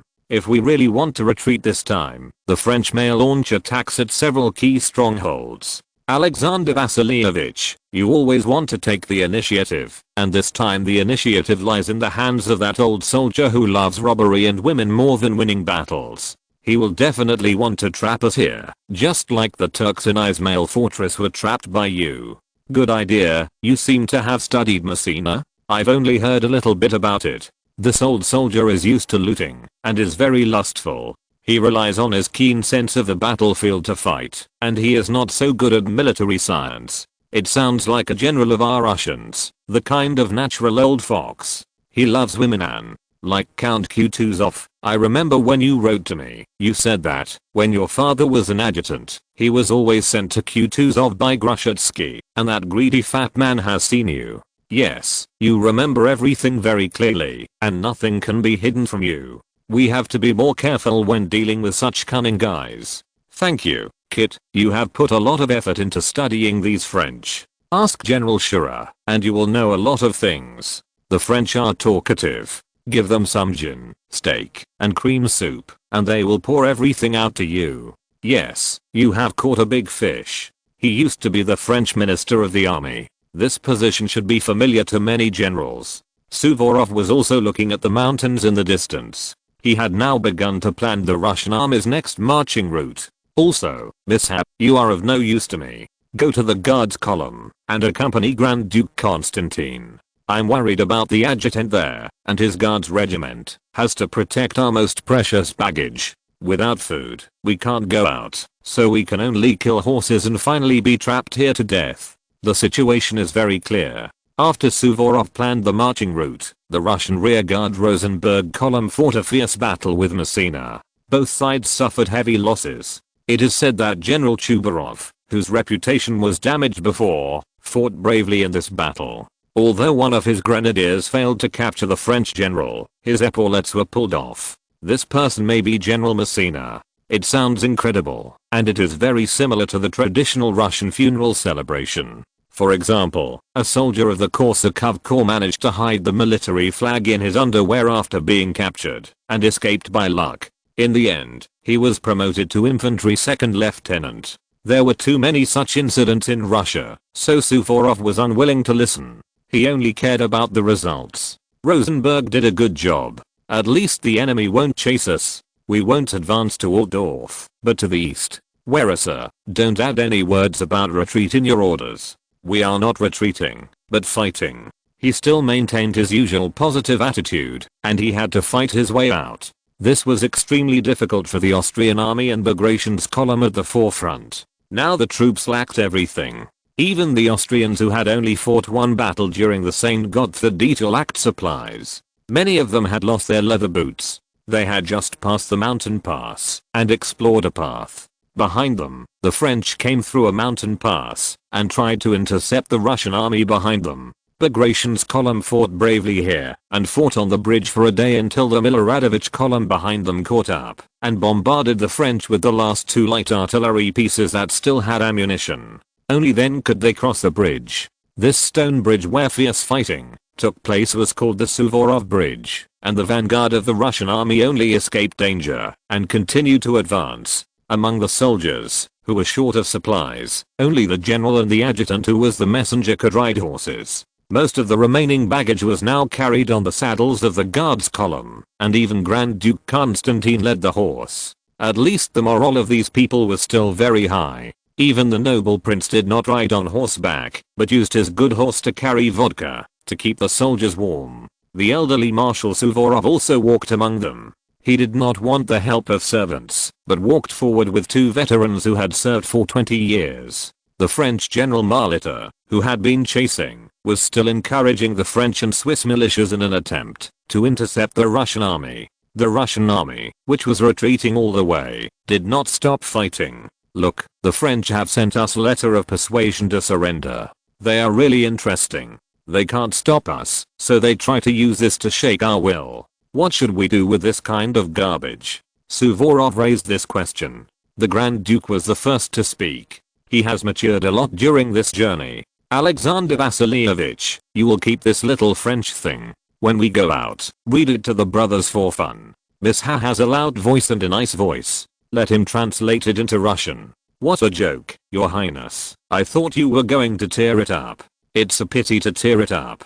Pour some kerosene on it and light it with a fire bottle. It can still be used to start a fire. There was also a passing guard who interrupted, so it was okay for now. But there were also wounded soldiers who could not be taken away. They were gathered in a village on the road, and the French would definitely chase them there. Although General Messina was keen on robbing and having sex with women, he never robbed wounded soldiers. General Citizen, this is a handwritten letter from the Russian Marshal for you. Open it and read it to me. If the words are too complicated, I can't understand it.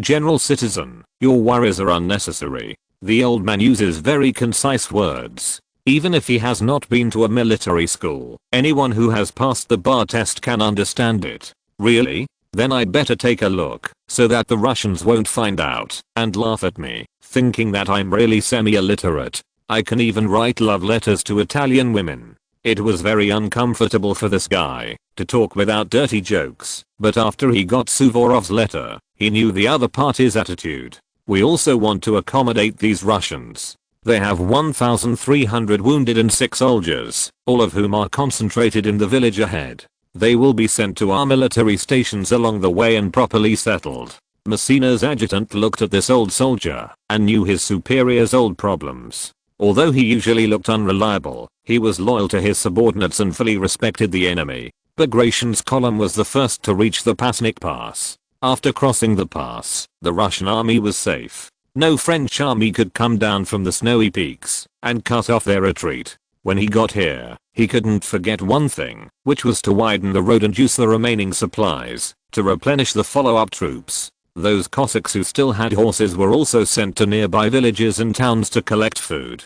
After 11 days of hard work, the marching column of the Russian army finally escaped the pursuit of the French, although Suvorov identified it as an attack and did not recognize this action as a retreat. All the artillery and extra vehicles, as well as many horses and mules, were abandoned on the road. Some boxes of military expenses were thrown on the road or seized by the French. But escaping from danger is more important than anything else. Now that the Russian army has crossed the mountain pass, it can continue to advance to Liechtenstein, and then turn to southern Germany, join General Korsakov's troops and Prince Conde's Royalist Corps, and relaunch defense. After reaching the mountain pass, the French only saw these things abandoned on the road, which made it impossible for them to use the road to quickly pursue, and the mountain pass was not suitable for the French army to enter. After forcing Suvorov's troops to retreat, Messina turned back to Zurich and marched towards Bavaria from here. The war in Switzerland ended in such a whimper for both sides.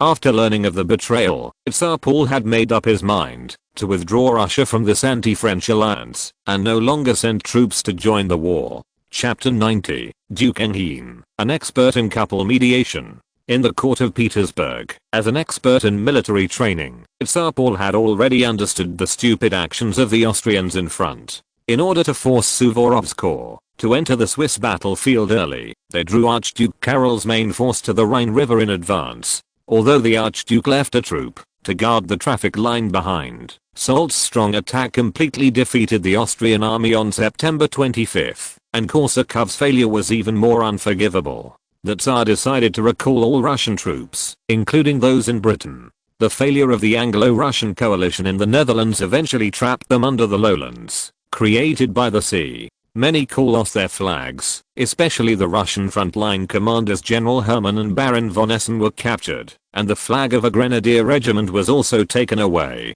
The failure can be said to come from the British plan. They attacked in several directions, and their troops were scattered like pepper, and they had to mobilize several corps back and forth on the battlefield. It would be strange if they didn't fail. But what is more shameful is the Austrians' betrayal. The British at least gave warning of their actions, and they also agreed with the Russian Tsar's policy that Archduke Karol would start the action after all the attached troops arrived at their respective positions. The main responsibility can be said to be on the Austrians, Your Majesty. But you also know that Austria's foreign policy has always been like this, the same as the British foreign policy for 300 years, except that they send their Habsburg girls to other countries to be queens. Now we have had enough, Sólovyov. You go to the diplomatic academy and tell Count Rostopchin that we want to change our established policy. It is because of the Austrians' betrayal and the transfer of troops back and forth that we have lost so many people in Zurich and the mountains of Switzerland just to keep Italy, which was controlled by the Austrians in the past.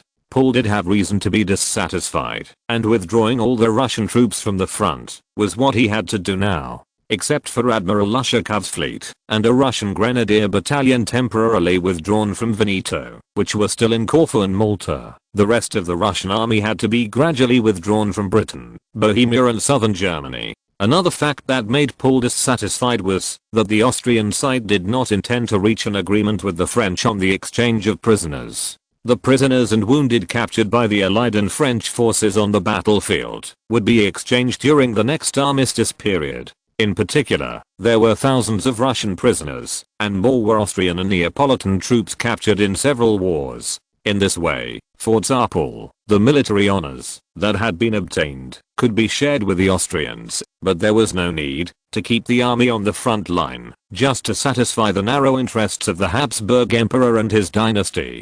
Fortunately, his daughter was not married to Archduke Joseph. Although the young man had good morals, his brother, the emperor, was short-sighted. Alexandra might have been in trouble if she went there. Fortunately, the eldest nephew of Württemberg came. Although the boy was unreliable, he was very good to his daughter. Perhaps it was another reason. Alexandra's figure was still very tall, especially the plumpest breasts among the sisters. The four older sisters were distinguished by their figures. More obvious are Alina's slender legs, Maria's plump buttocks and Catherine's slender neck. Although they were processed according to the standard, there were still some deviations. When it comes to Anna, who knows what the youngest will look like in the future? The engagement has been completed, and now Tsar Paul is waiting to arrange marriages for the two daughters. As an old father, he certainly couldn't bear to let go. He also asked the whole family to return to Petersburg. Since Constantine had almost completed the expedition with Marshal Suvorov, they had to come back. He also had to adjust the relationship between his son and daughter-in-law. It couldn't be like this. He didn't know that Juliana would not have planned to come back if she hadn't come back to attend the wedding of her two sisters-in-law. She would have lived in Saxony's house. The good thing about the family was probably that the two daughters-in-law had given birth to children one after another. But the Empress had two sons at that time, before giving birth to 6 girls in a row, raising 5 of them, and then 2 sons. When it came to his son, he gave birth to 3 daughters in a row, but not a single son. He was a little worried. He even looked at his 2 young sons. It would take time for them to grow up. Moreover, it was really hard to predict what would happen in the future. The issue of having children was not something he could decide. However, he didn't have to wait for Constantine's child to be named until he came back from the front. The grandfather could always decide. But he also heard from his wife that there were some scars on his daughter-in-law's body that had become lighter, which seemed to be the good things done by his son before he set off. No matter what, he still had to teach his son a lesson. What he cared more about was naming this granddaughter, who was a complete surprise. In the end, he named the girl Sophia, which matched the name of the queen, before she got married. Another important thing was that for the contribution of Prince Marshal Suvorov, he should be awarded the honorary rank of Grand Marshal, and a triumphal ceremony should be held in St. Petersburg, and a statue should be erected in the Square of Mars. The order was quickly sent to Prague and Vienna, and it also came with a diplomatic note to the Austrian emperor. At this time in Prague, the Russian army was still reorganizing its troops after arriving in Bohemia. Although there were only 34,000 people available now, 4,000 of them were exile legions recruited by the Prince of Condé. Their combat effectiveness was good, but unfortunately, because the two old princes of Condé had conflicts with Franz II, the funding for the 10,000-man legion was cut off. If the British had not left a sum of money, this legion would not even have this shelf now. Grand Duke Constantine went to entertain the three generations of Prince Condé, and brought several generals with him. The old marshal himself did not attend. This kind of salon-style banquet was too exhausting. Suvorov really had to focus on the military. If he wanted to attack the French, he had to attack from Bavaria and go behind the French. But this was always a plan. Now Grand Duke Constantine's important task was to chat with the Duke of Enghien. This man was going to become a brother-in-law with Alexander, but because of the interference of the French, he was unable to go. What they were discussing was also the recent trend of this kind of marriage. There are many factors to consider when planning a marriage. My two sisters are getting married. Elena is marrying Mecklenburg. Alexandra didn't reach an agreement with Archduke Joseph before. My father quickly summoned William of Württemberg to Petersburg. I don't think highly of him, even though he is my cousin. Duke Enghien could only shrug his shoulders and express his helplessness. This handsome Condé family's only child had heard about Constantine's absurd behavior. It was said that he used a gun to shoot at the top of the vase at home to scare his wife, and whipping of love and so on. However, he also knew that he was a brave and valiant general. If he wanted to continue the restoration of the Bourbon dynasty, it was necessary to make friends with the Russian royal family. But sometimes marriage can change a person. My engagement has to be changed. There is nothing I can do about it. Now I have to arrange a blind date with another girl. Even if we are not in France now, this kind of thing has to be arranged. Of course, he might not be able to marry a Russian princess, but he was interested in helping the little cake who lived in Dresden to make a match, and also to find out which princess of which principality was waiting to be married. According to reports in the Paris tabloids, he seemed to have had a mistress and a pair of illegitimate twin daughters when he was still in Paris, but the specific details are unclear. After all, the newspapers in Paris did not have a competitor called The Sun. I heard that the newspaper with this name was originally a tabloid of the Tory party, and a man named Arthur Wellesley liked this newspaper very much. Yes, you really should have gotten married earlier. The messenger from the palace wrote to say that my wife gave birth to a girl. Could it be that it was really at that time? Ahem, your highness, when you are with a woman, you still need passion. We French understand this best. It's not the way you think. But congratulations on becoming a father. But my wife and my sister-in-law both gave birth to girls. I think when my father sends someone to call me back, he will urge my brother and me to have more children. Then you must love your wife well, especially the princesses of Saxony, who are all charming stars. But her sister married my uncle. Duke Enghien likes Constantine's straightforwardness, but he is a little naive. The chaotic circle in Russia is second only to France. Britain is a weirdo in another track, so don't talk about it. Just think about Prince Potemkin's nieces. You have already married, and it was decided when Her Majesty the Empress was alive, so you should treat your wife well. This kind of thing should start with small things. I'm worried that your wife will lose patience because of your reckless behavior in the past.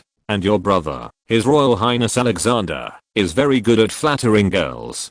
Before I went to war in Petersburg, His Royal Highness Crown Princess Elizabeth and him were so close. But Grand Duke Constantine really didn't know anything about women. It would take a long time for him to get the hang of it. But he listened to what Duke Enghien told him to be good to his wife. After all, his wife gave him a daughter.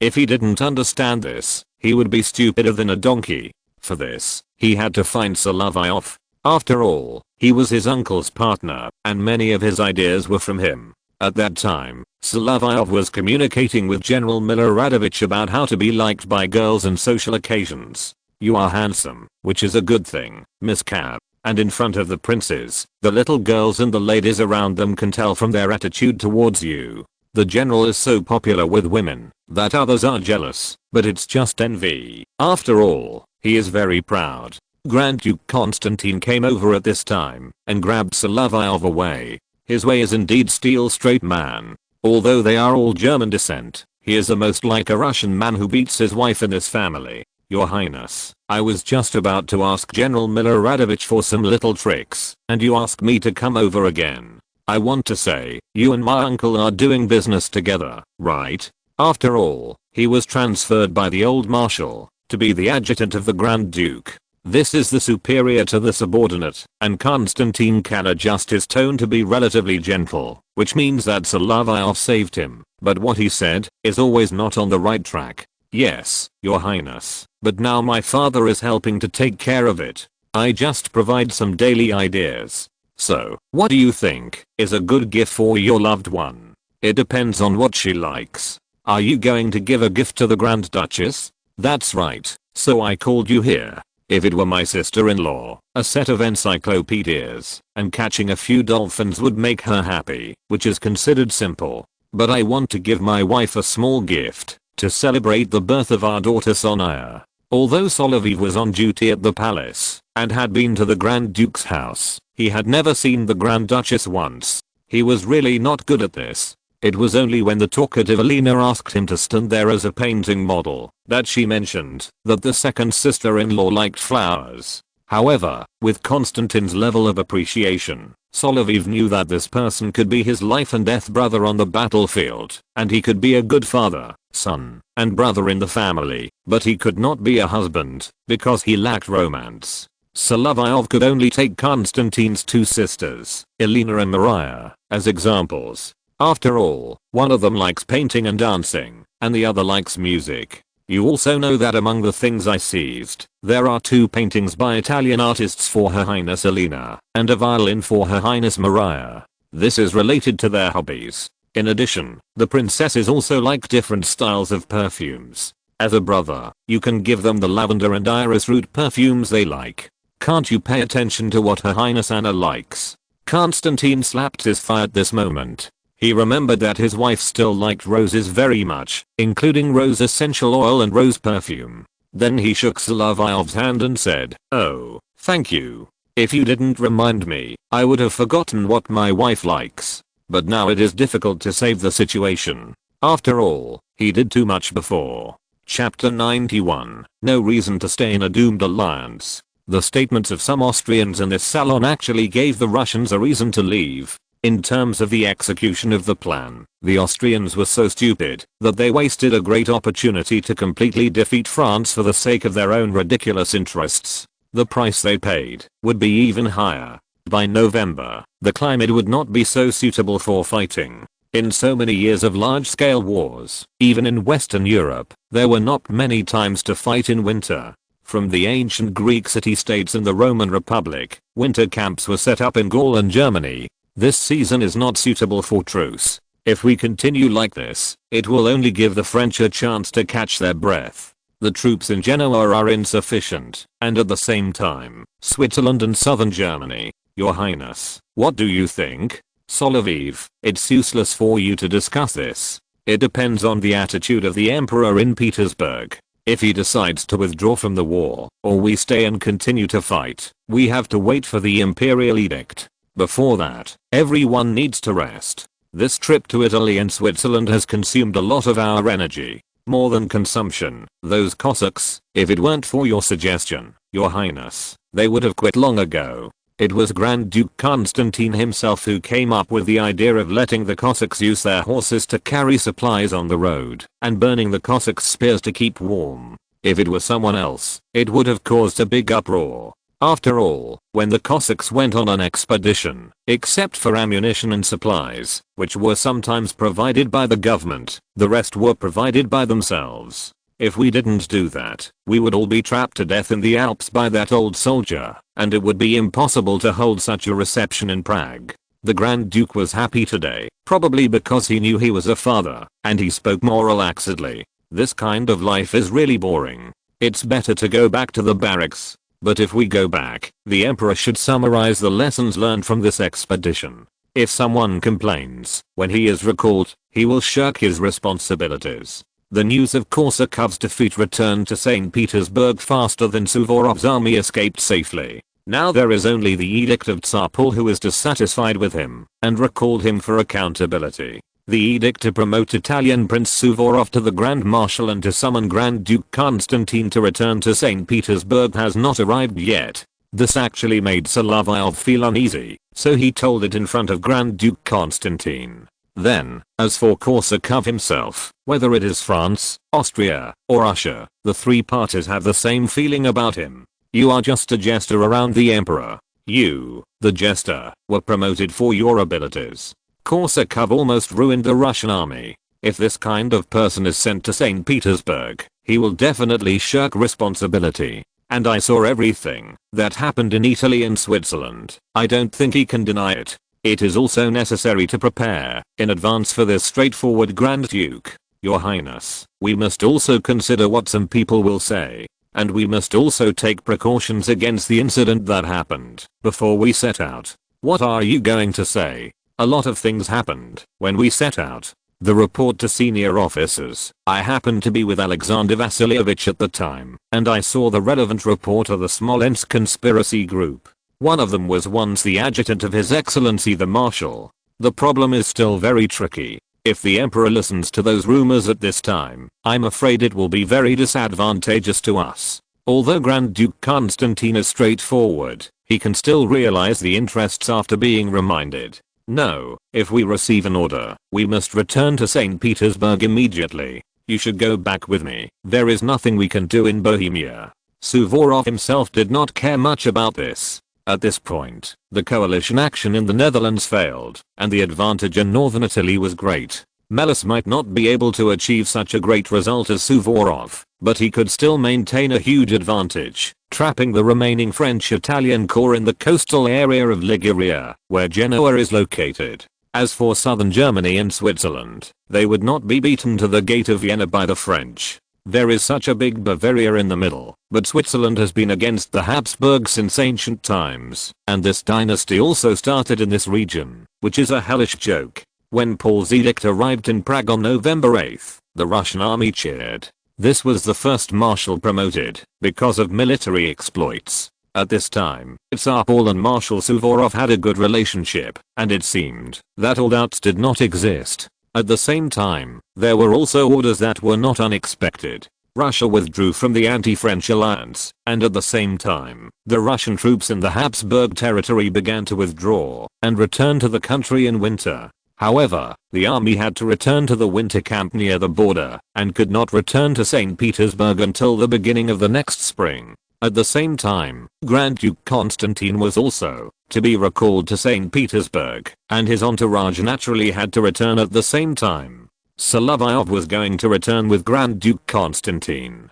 Before leaving, he came to Suvorov's headquarters in Kvorets Castle. When he arrived, it was already afternoon, and now it can be seen that the Grand Marshal himself looked very tired. "Mishap, you are here. I know you want to go to St. Petersburg. Of course you should go back. You can't learn anything by staying here with me, an old man. I have taught you everything I could teach you in the past." At this point, he also took out a letter. "When you return to Petersburg, give this letter to Suvrochka, my daughter. I have something to tell her. At my age, I may be called by God at any time to find a land with abundant grass and water. You, a child, will not shed a few tears when you leave like others, but I know that you have rich emotions.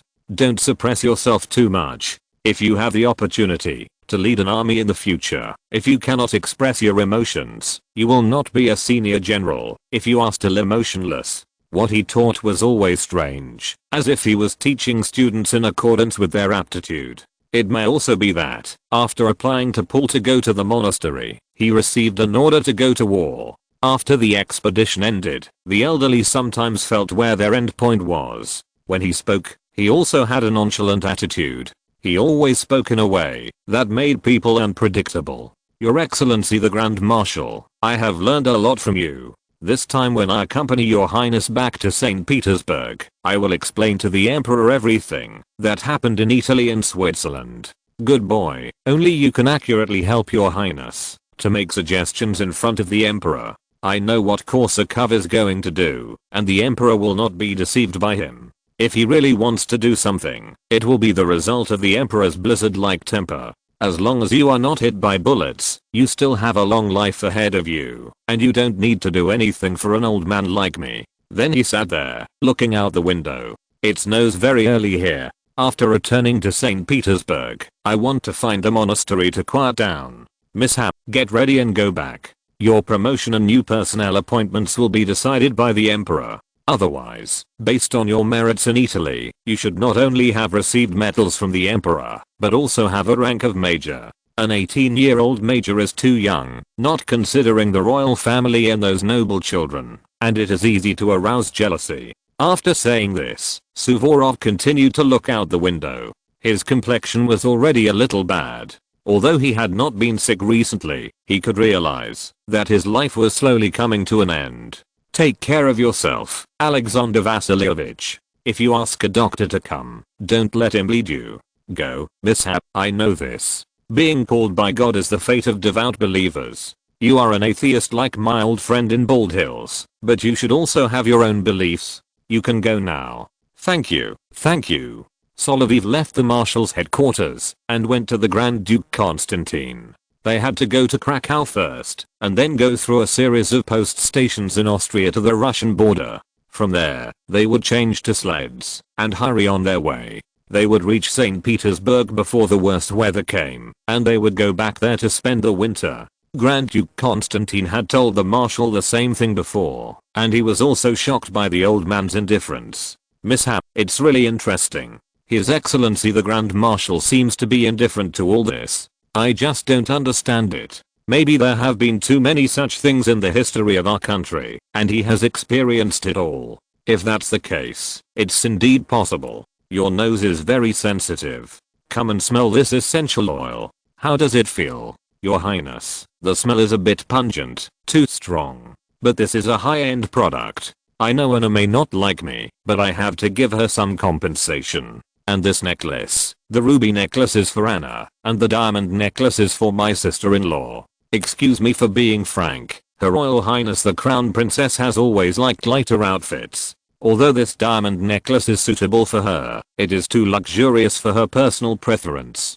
Haha, I know, you were a model for Elena in the palace, and you knew it from her, right? That's right, Your Highness. You have to consider that the two princesses are going to get married. Konstantin is really rough and too young now. He doesn't understand women's hearts even more than Solovyov. Solovyov himself also had problems. He was very polite, but he was not good at taking things a step further. During the days he and Sylvia from Milan were more proactive. Before leaving Prague, he wrote a letter to Sylvia, saying that he would return to St. Petersburg soon. His words reminded Konstantin that compared with Alexander and his sister's daily communication game, he always came more practical, from hunting prey to various novel gadgets. Now he also wanted to prepare some gifts for Alexandra and Elena, but this would have to wait until he returned to St. Petersburg. After the departure of this group, the messenger who delivered the message from Prague also arrived in Vienna soon, and announced Russia's plan to withdraw from the alliance. At the same time, something was happening in Paris. After a coup, the Directory's rule over the First French Republic came to an end. Now it became a triumvirate, with citizen Sias, Dux and General Citizen Napoleon Bonaparte elected as the ruling party. Napoleon is now on the political stage. He will then use some methods to become the first consul with power, and turn the government system designed by Sias upside down, turning it into a military government. He wants to use his own power to tear up the anti-French alliance at will, especially when Russia has withdrawn. But what he has to do is to accumulate strength and invest it in the battlefields of the Rhine and Italy in the coming year to win the decisive battle. But he did not realize that too much involvement in political activities would affect his judgment on the battlefield, and he did run very fast. Of course, he also heard some strange things in Paris. Some captured French soldiers talked about their experiences after returning. Some people mentioned that they once met a young Russian officer who always asked a question. Do you know a lady named Rose? Maybe that's her name. She is my stepmother's cousin. Paulina told him about this strange thing in a salon. It is well known that Paulina's sister-in-law Josephine usually does not attend the salon hosted by Paulina. The two have always had a little contradiction. Paulina, if it is a Russian officer, or perhaps a royalist in exile, asking about the recent situation of his relatives, this is normal, don't care. What he cares more about is how to transform France according to his ideas. After obtaining the position of ruling, he must win on the battlefield, win in politics, and win everywhere. This seems to be his mission. The first ruling really didn't know that someone's mission, to find relatives, was right at his doorstep. After all, his wife Josephine really came from the West Indies. This experience is consistent with de Rivera's description. It's just that when those big-mouthed and uneducated old soldiers spread the news to Marcel and Taulan, there were also some problems. That is, the rumors had just entered France, and these news had already been completely distorted. After all, the full names of French people are too long. These people always can't remember many names, and it's impossible to find the real person. Chapter 92 Returning to the Winter Palace, St. Petersburg. On the way back to St. Petersburg, with the widespread snowfall, the north of Russia became a white world. Grand Duke Constantine on the sled had been sleeping wrapped in blankets and furs, not caring about where he had arrived. It was still a long drive to St. Petersburg. At this time, Solovyov was also thinking about the situation he might encounter when he arrived in St. Petersburg, especially if Korsakov arrived early and had already made a false accusation against the Grand Marshal, saying that the failure in Switzerland was not his responsibility and he wanted to throw the pot away. If the Grand Duke returned to the palace, he would definitely speak on the side of the Grand Marshal. After all, he was a witness to the entire campaign from the time the Russian army entered Milan until the army escaped, and he also participated in many actions, as well as endorsing the Grand Marshal to deal with the Austrian nobles and persuade the Cossacks who went to the expedition with the army. This kind of false accusation will obviously have an impact on his own achievements in this expedition. It is for himself and for others. Solovyov had learned some information about the Battle of Zurich from Korsakov's defeated generals. Although the problem was not entirely his, the Austrians' retreat and treacherous enforcement accounted for part of it, but the main responsibility should still be attributed to him. However, he may have thought too much about all this. After returning to St. Petersburg, what he saw on the interface was still very quiet. It was already the end of 1799, and it was still very quiet this year. There were no entertainment activities on the streets. Logically speaking, with two Grand Duchesses getting married, the streets should be extremely lively. After the sled arrived in St. Petersburg, it would stumble on the stone pavement on the street. Although Constantine did not curse, he also had to complain in his heart. In order to please their superiors, the civil servants and clerks in St. Petersburg have always been a group of chameleons.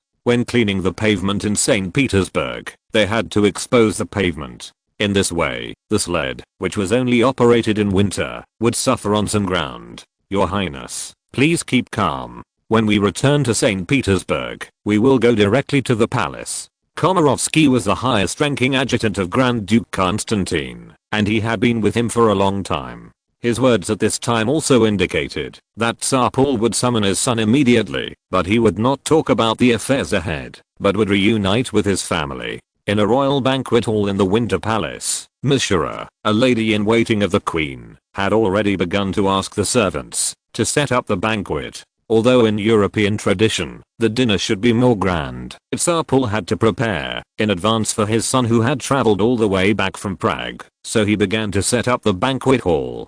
For Tsar Paul, this was also an exception. You know, his own menu was kohlrabi, ham, water, bread and a small amount of red wine. When the sleigh came to Million Street, it was not far from the Winter Palace. It had to pass the Pavlovsky Grenadiers barracks and the pharmacy, then the residence of Grand Duke Constantine, and then the residence of Countess Lita and his wife. The mother of the little fairy also officially remarried, so she got this name. The end of this road was where the nobles lived, or the annexes of the palace. At the end was the outer perimeter of the little Winter Palace, where the guards were always stationed. When they arrived outside the little Winter Palace, several grand ladies were listening to Maria playing the harp in the concert hall. This was a pastime for the sisters when there was no entertainment in the winter. Men were excluded, and only the younger brother Nicholas was allowed to enter. However, this child may not have much musical talent, and he did not know how to appreciate Mariah's harp. He really couldn't hear the complex tones. It might be because he was too young. Of course, if it was some simple tones, he would still clap his hands. At this time, a servant came in from outside and told them, Grand Duke Constantine has returned. His Majesty wants all the princes to come over. The sisters were very excited about their second brother's return. They hadn't seen each other for a while. Paul's family, even the girls, lined up to welcome him, like an army. His mood seemed to have changed recently. When Constantine came over, he first shook hands with the sisters one by one, then Crown Prince Alexander and sister-in-law Elizabeth, and finally Tsar Paul and Queen Maria. As for the two brothers-in-law, because they had not yet officially married, they did not appear here. They would only appear at the palace dinner and dance. Constantine, it's great that you're back. Then, he saw the adjutants again, and they all followed behind him. You have worked hard. It is noon now. Let's go to the small banquet hall. I heard in the report that you almost ran out of food in the Alps. That was really hard. From childhood to adulthood, I have never felt this way, except for the trip to Paris, when I was hungry for a day on the road. You have all worked hard. According to your merits, you will all have rewards and new places to go. Ever since he served as the Grand Master of the Order of Malta, he has had the problem of issuing medals. Fortunately, his eyebrows are not thick, his body is not so broad, and his tongue does not curl in his mouth. Otherwise people would think that someone who loves to issue medals has also come to St. Petersburg. However, Paul's political level may be a little different from that of the medal lover with thick eyebrows. After all, he was born to be a Tsar, and the struggle he needed was just to keep his position. At the banquet, several adjutants squeezed in the back half of the table, and the Tsar's family was in front. Constantine sat opposite the entire table this time, and Alexander and his wife sat in the two seats on the right. To be honest, Paul's banquet was nothing new, especially the lunch. This time, the food was large and full, because there were many people. Some dishes were added, not the shabby treatment that the Tsar himself had when he ate his working meals. These adjutants didn't eat well, only Komarovsky and Solovyov were able to maintain basic table manners. They were indeed hungry for a few meals at the front, and they needed to cherish the days of being full every day after returning. Although Constantine himself was strict with his subordinates, he didn't care about the dinner table. His creed was not to care about other people's meals, and to serve whatever was edible. The two adjutants who were still polite in this regard, one was originally transferred from the cavalry regiment, and the other officially joined after arriving in Italy. But Solovyov also noticed that there was donkey meat in this meal, in the cold dish served at the back. Wow, the Western method of braised beef in sauce was used for braised donkey meat. Is this secret braised donkey meat of Volodelyov's family in Petersburg? He himself wanted to complain. Bobulinski had bought too many donkeys, and the imperial farms under the jurisdiction of the crown prince had already begun to raise donkeys for various purposes on a large scale. The changes on the Petersburg table were already big enough. Originally, donkey hide gelatin was only used to nourish the ladies. It seemed that it was used once by the queen and the crown princess. This reputation became more and more famous. Even during the establishment of the anti-French alliance, the Crimea and Odessa ports of Russia began to import a large number of donkeys. After all, there were still a lot of such livestock in Turkey. The dining table of Russian nobles was going to change anyway. As for how it would affect civilians, that was another matter. After this meal was over, before the dinner arrived, the adjutants would not leave the palace. They had to wait until today's duty was over before they could go home the next day. Anyway, it was no problem for Solovyov. Although he was from Rouen, he still had a small courtyard passed down from his ancestors decades ago. It was very fast to go home. He could walk there in 2 steps. Moreover, he saw the princes opposite. Anna and Nicholas were also at the table today, but the children's chairs with raised cushions were prepared for the siblings. The style was also tinkered with by Count Bobulinski with his creativity. Of course, this boss was well chosen. Although Russia did not have the large-scale patent protection like Britain and France, the Count gave him and his old father a share of money. If this money was saved up, it would be very considerable in a few years. The four sisters who were in pairs and inseparable had not seen each other for almost a year, and they became more and more radiant, especially the two who were about to get married. Alexandra could be said to make the turbulent Dnieper and Volga rivers pale in comparison, while Elena was still at the level of the Neva River. Who would have thought that both of them would get married at the end of the year? As for Mariah and Catherine, they both have freckles on their faces and they are growing very fast. Now, to distinguish them, we still have to look at the pockmarks on Mariah's face. She had smallpox when she was a child, and there was a little scar left, but it didn't affect her. Of course, she was still talking today. I don't want that Austrian painter to paint my portrait. He can paint me like an old lady. She has been complaining about this since spring. That's good, Mariah. While your two sisters are still in Petersburg, we should paint a family portrait as a souvenir. If you girls marry far away in the future, I won't be able to see you in the palace. If I miss you, looking at the portrait can relieve my pain. Paul's emotions are getting harder and harder to control. He and Prince Bokansky don't get along with each other, but the way they express their emotions is very similar. No wonder he is considered Prussian by the outside world, and the other is nicknamed King of Prussia in social circles. Even at the dinner table, he was discussing the position of everyone in the portrait. According to the tradition of this kind of family portrait, even Olga, who died young, had to be given a place in the background. Our family has never been so neat before. When William and Frederick come tonight, as well as their relatives in St. Petersburg, we will invite these people. It will be even more lively. Father, if you say so, tonight, whether it is a banquet or a dance, it will be amazing. Yes, Alexander, in the future you and Konstantin must do more to achieve success, have more children, and be better to your wife. Especially since Anna has returned from Saxony this time and has another child. We should be like any other family and have a large population. Paul's political ability was a little flawed. He looked clean and even a little thin, but as a Tsar, he had the strongest ability in this regard, and he and the Queen raised their children. Even though he slept in a separate bed from the Queen, no one had heard of him having any physical relations with his mistresses outside. As a husband, father, and father-in-law, he was still qualified. The only difference was that as a son, he still had many opinions about the Queen. Also, we will be moving to the newly built Mikhailovsky Palace next year. Everything there is brand new. Although it is not as luxurious as here, I have visited every bedroom and they are all well built. That place is where Tsar Paul was born. He still has a lot of feelings for this location, so he demolished the old summer palace left by Empress Elizabeth Petrovna and replaced it with a brand new fortress, and also arranged his guards there. When talking about family affairs, Paul himself knew that apart from sleeping with women and having children besides the first heir, there was nothing private for the Tsar. He also mentioned the rewards for several young adjutants and officers who were still in the army and had not returned.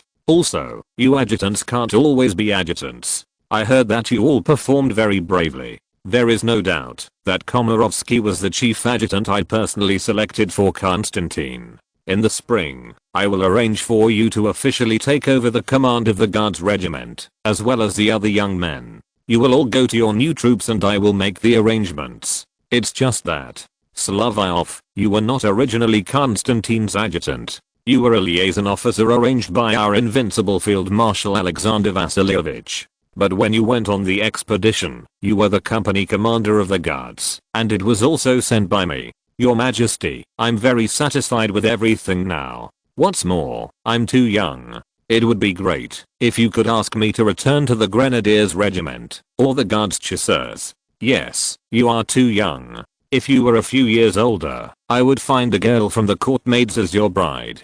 Hearing this, not to mention Solovyov himself, he was sweating. Starting from Alexander, everyone knew that a marriage designated by the Tsar was a disaster. It was always a good intention, but a bad result. Only the noblemen and women he particularly liked could get this treatment. Yes, father, Miss Han is only 18, he is the son of a squire, and it is not like us brothers who need to get married early. I think it's better to discuss the arrangements for the ball. This time, it was Konstantin who interrupted and brought the topic back to the main topic. Chapter 93 Solovyov becomes Major of the Imperial Guards. On the afternoon of the day, when Grand Duke Constantine returned, Tsar Paul heard the report from the Grand Duke and Komarovsky in his office. Since this is the case, I think the facts are clear. However, before our Grand Marshal returns, a military committee must be convened. Constantine, you must bring your adjutants to participate. We need to discuss the gains and losses in Italy and Switzerland. In addition, in the spring of next year, we will conduct a military exercise based on the battlefield arrangement at the Gatchina training ground. Regardless of whether Tsar Paul's prescription was correct, at least his diagnostic thinking about the problems in the army was indeed correct. If he was not born in the Russian royal family, but in an ordinary noble family, he might have grown up to be a good hand at forming an army unit, but his performance on the battlefield still needs to be determined. In this regard, he must be better than Crown Prince Alexander. His heir is a man who is good at dancing with long sleeves, which is different. As for the specific arrangements for the adjutants, they should also be arranged at this time. Solovyov didn't expect that he would be the first one to be picked out and stood in front of the Tsar. During the battle to cross the Po River, you jumped into the river to save Constantine without caring about your own life. Your Majesty, there was no time to think at that time. The Italian boatman attacked us very suddenly. When your highness fell into the water, he was also in danger alone. As for the credit, it was more of the Cossacks. They found a way to use a lasso to pull your highness and me up. Well, that's true. These Cossacks are great. They all got rewards when the army returned home. Although Paul was always surrounded by a group of jesters in the court, he still preferred to hear the truth. Solovyov was still very honest in front of him. As for you, Captain, your contribution cannot go unrewarded. Kutasov, has there been a precedent of an 18-year-old officer being promoted to major in the past? Kutasov did not expect that he would be involved in this matter, but as the Tsar's closest confidant, he had to bite the bullet and speak for this kind of thing. A guy who was captured from Turkey. After all, Prince Saltykov went to the diplomatic academy as a permanent affairs officer, and he had to do everything. I think so. A soldier so young, even if he is not a high-ranking noble, can hold a higher position because of his military exploits. Well, very good. That's it. I hope to use you as an example of loyal young officers, Major Solovyov. Although the official appointment has not yet been made, the Tsar's speech in the office is still very effective. This is not a reward for talking nonsense after being drunk. Of course, Paul himself has always been self-disciplined and is unlikely to get drunk or for being happy while taking a walk. And I have also decided where you are going. You will be the commander of the 1st Battalion of my Guards regiment. Although the commander of this battalion is often a colonel or even a general, I don't like the arrangement of Terezin in the regiment, even though he is Prince Kurokin's cousin. Paul himself did not know that Lieutenant General of the Guards Peter Alexandrovich Terezin, whom he regarded as his confidant and the commander of the most core main regiment of the Guards, had actually participated in the conspiracy against him. The soldiers of the 1st Battalion of the Guards Regiment can be said to be the best of the best. The requirements for daily service are very strict. The Tsar himself may be a little tolerant of the soldiers, but he is extremely strict with young officers. This position is a hot position, but Solovyov had no right to refuse. The Tsar himself even began to write the appointment in French. This was an irrevocable order. You are the best young officer. You have made 4 contributions on the battlefield and commanded your troops to capture the enemy's commander-in-chief. This is enough. When I was 18 years old, I could not do anything in the palace. You go there to set an example for them. Also, you are the last official disciple of the Grand Marshal. No one else will tell anyone about these identities. Paul said this, and it was obvious that he did not intend to let Solovyov go anywhere else. In the Guards Regiment, a group of officers of the 1st Battalion of the Guards Regiment had been replaced, and the soldiers were all selected by Paul himself. These guards were very loyal, but the officers were all young aristocrats and always had lax discipline. For them, participating in social activities in St. Petersburg and pursuing noble ladies and beautiful girls might be the real thing. Yes, Your Majesty, I'm Mikhail Solovyov, a major in the Guards, and I'm at your disposal at any time. But you must use your brains, unlike some people who are willing to use their lives to protect their emperor.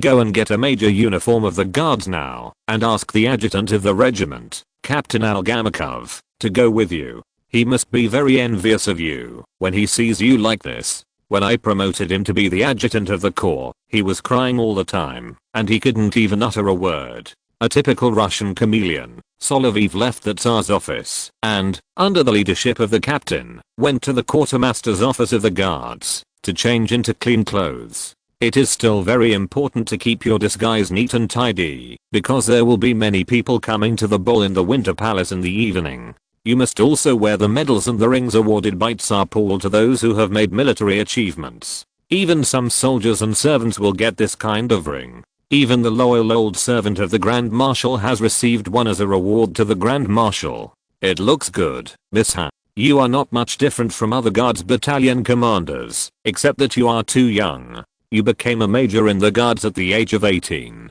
Our previous unlucky battalion commander lost his position in front of the Emperor because he did not pay attention to his appearance. He was an old officer, so he was expelled from His Majesty's Guards Regiment and became the battalion commander of the Grenadiers Regiment.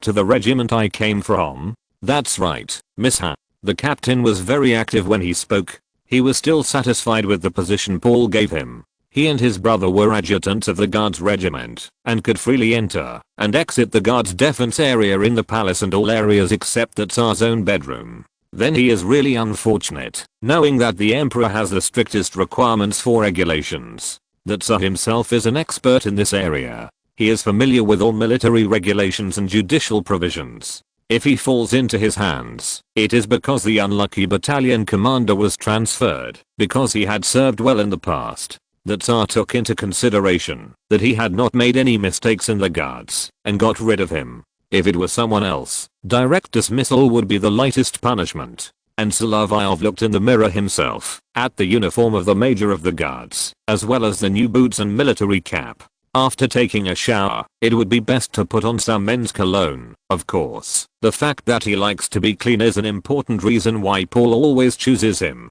He has not done any homework in this regard. From the first time he was seen by the Tsar, he was favored by the Tsar, who was a bit of a germaphobe. Appearance is still very important. As for when they met the Dolgorukov brothers again in the court, the two of them also smiled when they saw this person. Mishap, you have made it big. Now you can wear this uniform of the Major of the Guards directly. Not bad, really good. The Hussar looked at his friend's clothes and turned back to talk to his brother. Bejia, we can't compare to him.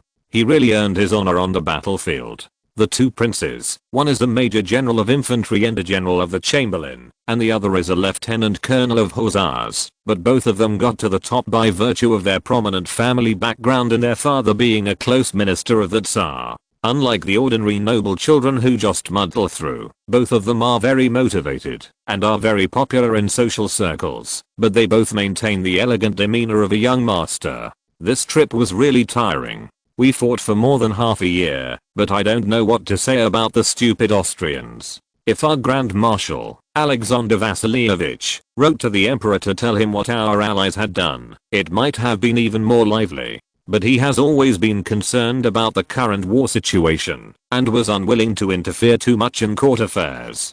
The written reports he wrote are still kept in the headquarters in Prague. Really, when your highness comes back, don't tell me if you have anything to say, but I heard that you are very proud over there. The Hussars are still a little unserious after all, and the officers of this branch are more or less easily led astray. What Prince Mikhail Dolgorukov mentioned were the few good days when Solovyov spent in Milan. Although I'm a little proud, it is a long-term thing. The girl is not bad, but unfortunately she is from the branch family of the Duke of Visconti. Her status is not comparable to that of a son of a squire and baron like me. Besides, we can go to many places in a lifetime, but I don't know if I can go to Italy again. I just know what the girls in Italy are like.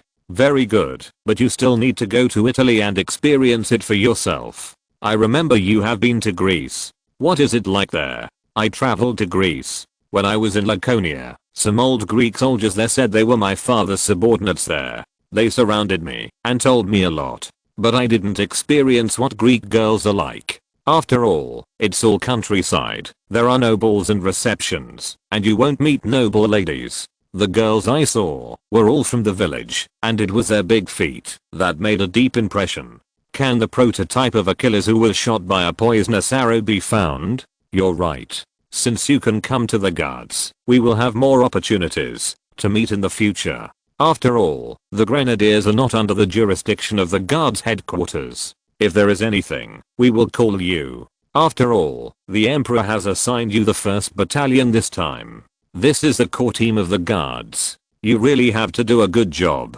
The pressure is still not small. The daily task of the 1st battalion of the guards regiment is to carry out guard work in the palace. Among all the regiments, the 1st battalion performs the most this kind of service, and they have very little time to rest. That's it. But who will be attending the ball tonight? His Highness is back, and it's like a small triumph. All the nobles in St. Petersburg who are at home will attend. Even your father and stepmother will come. They would be honored to see you like this. Your father, Sergei Osipovich, is a good manager, and our joint business is profitable. It's not easy to find someone like him who can talk and make good friends in Moscow. That's our family's family craft. My grandfather and his 4 brothers served Prince Menshikov, so we still have to pay attention to this aspect. But my dad always said that although I'm smart, I can't learn his skills. If I had another brother, I could learn his skills. But how old will he be by then?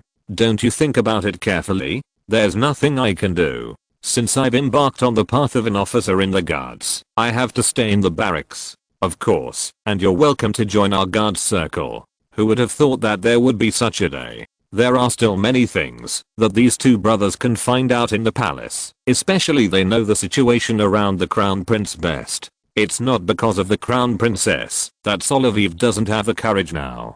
After all, Alexander is destined to be the future Tsar. Tsar Paul likes him very much, but to continue, it depends on Alexander. The elusive personality of this crown prince really needs these 2 good brothers who made friends in the salon to help him grasp it. Moreover, even if you don't doze off in history class and search the internet diligently, you should know that Paul's 2 sons became Tsars, and there will be Nicholas I in the future. If he gets it right, he may get a long-term meal ticket to rise in Russia like Count Bobulinski's sons. But at this time he also thought that Tsar Paul was assassinated because of unpopularity, and then Alexander came to power. How did this unpopularity come from? From his perspective, although Tsar Paul was eager for quick success and strict in enforcing the law, he would dismiss officials at will. Even Marshal Suvorov was first demoted and then appointed, and was promoted to the pinnacle of the Russian commander-in-chief. He was not really unpopular,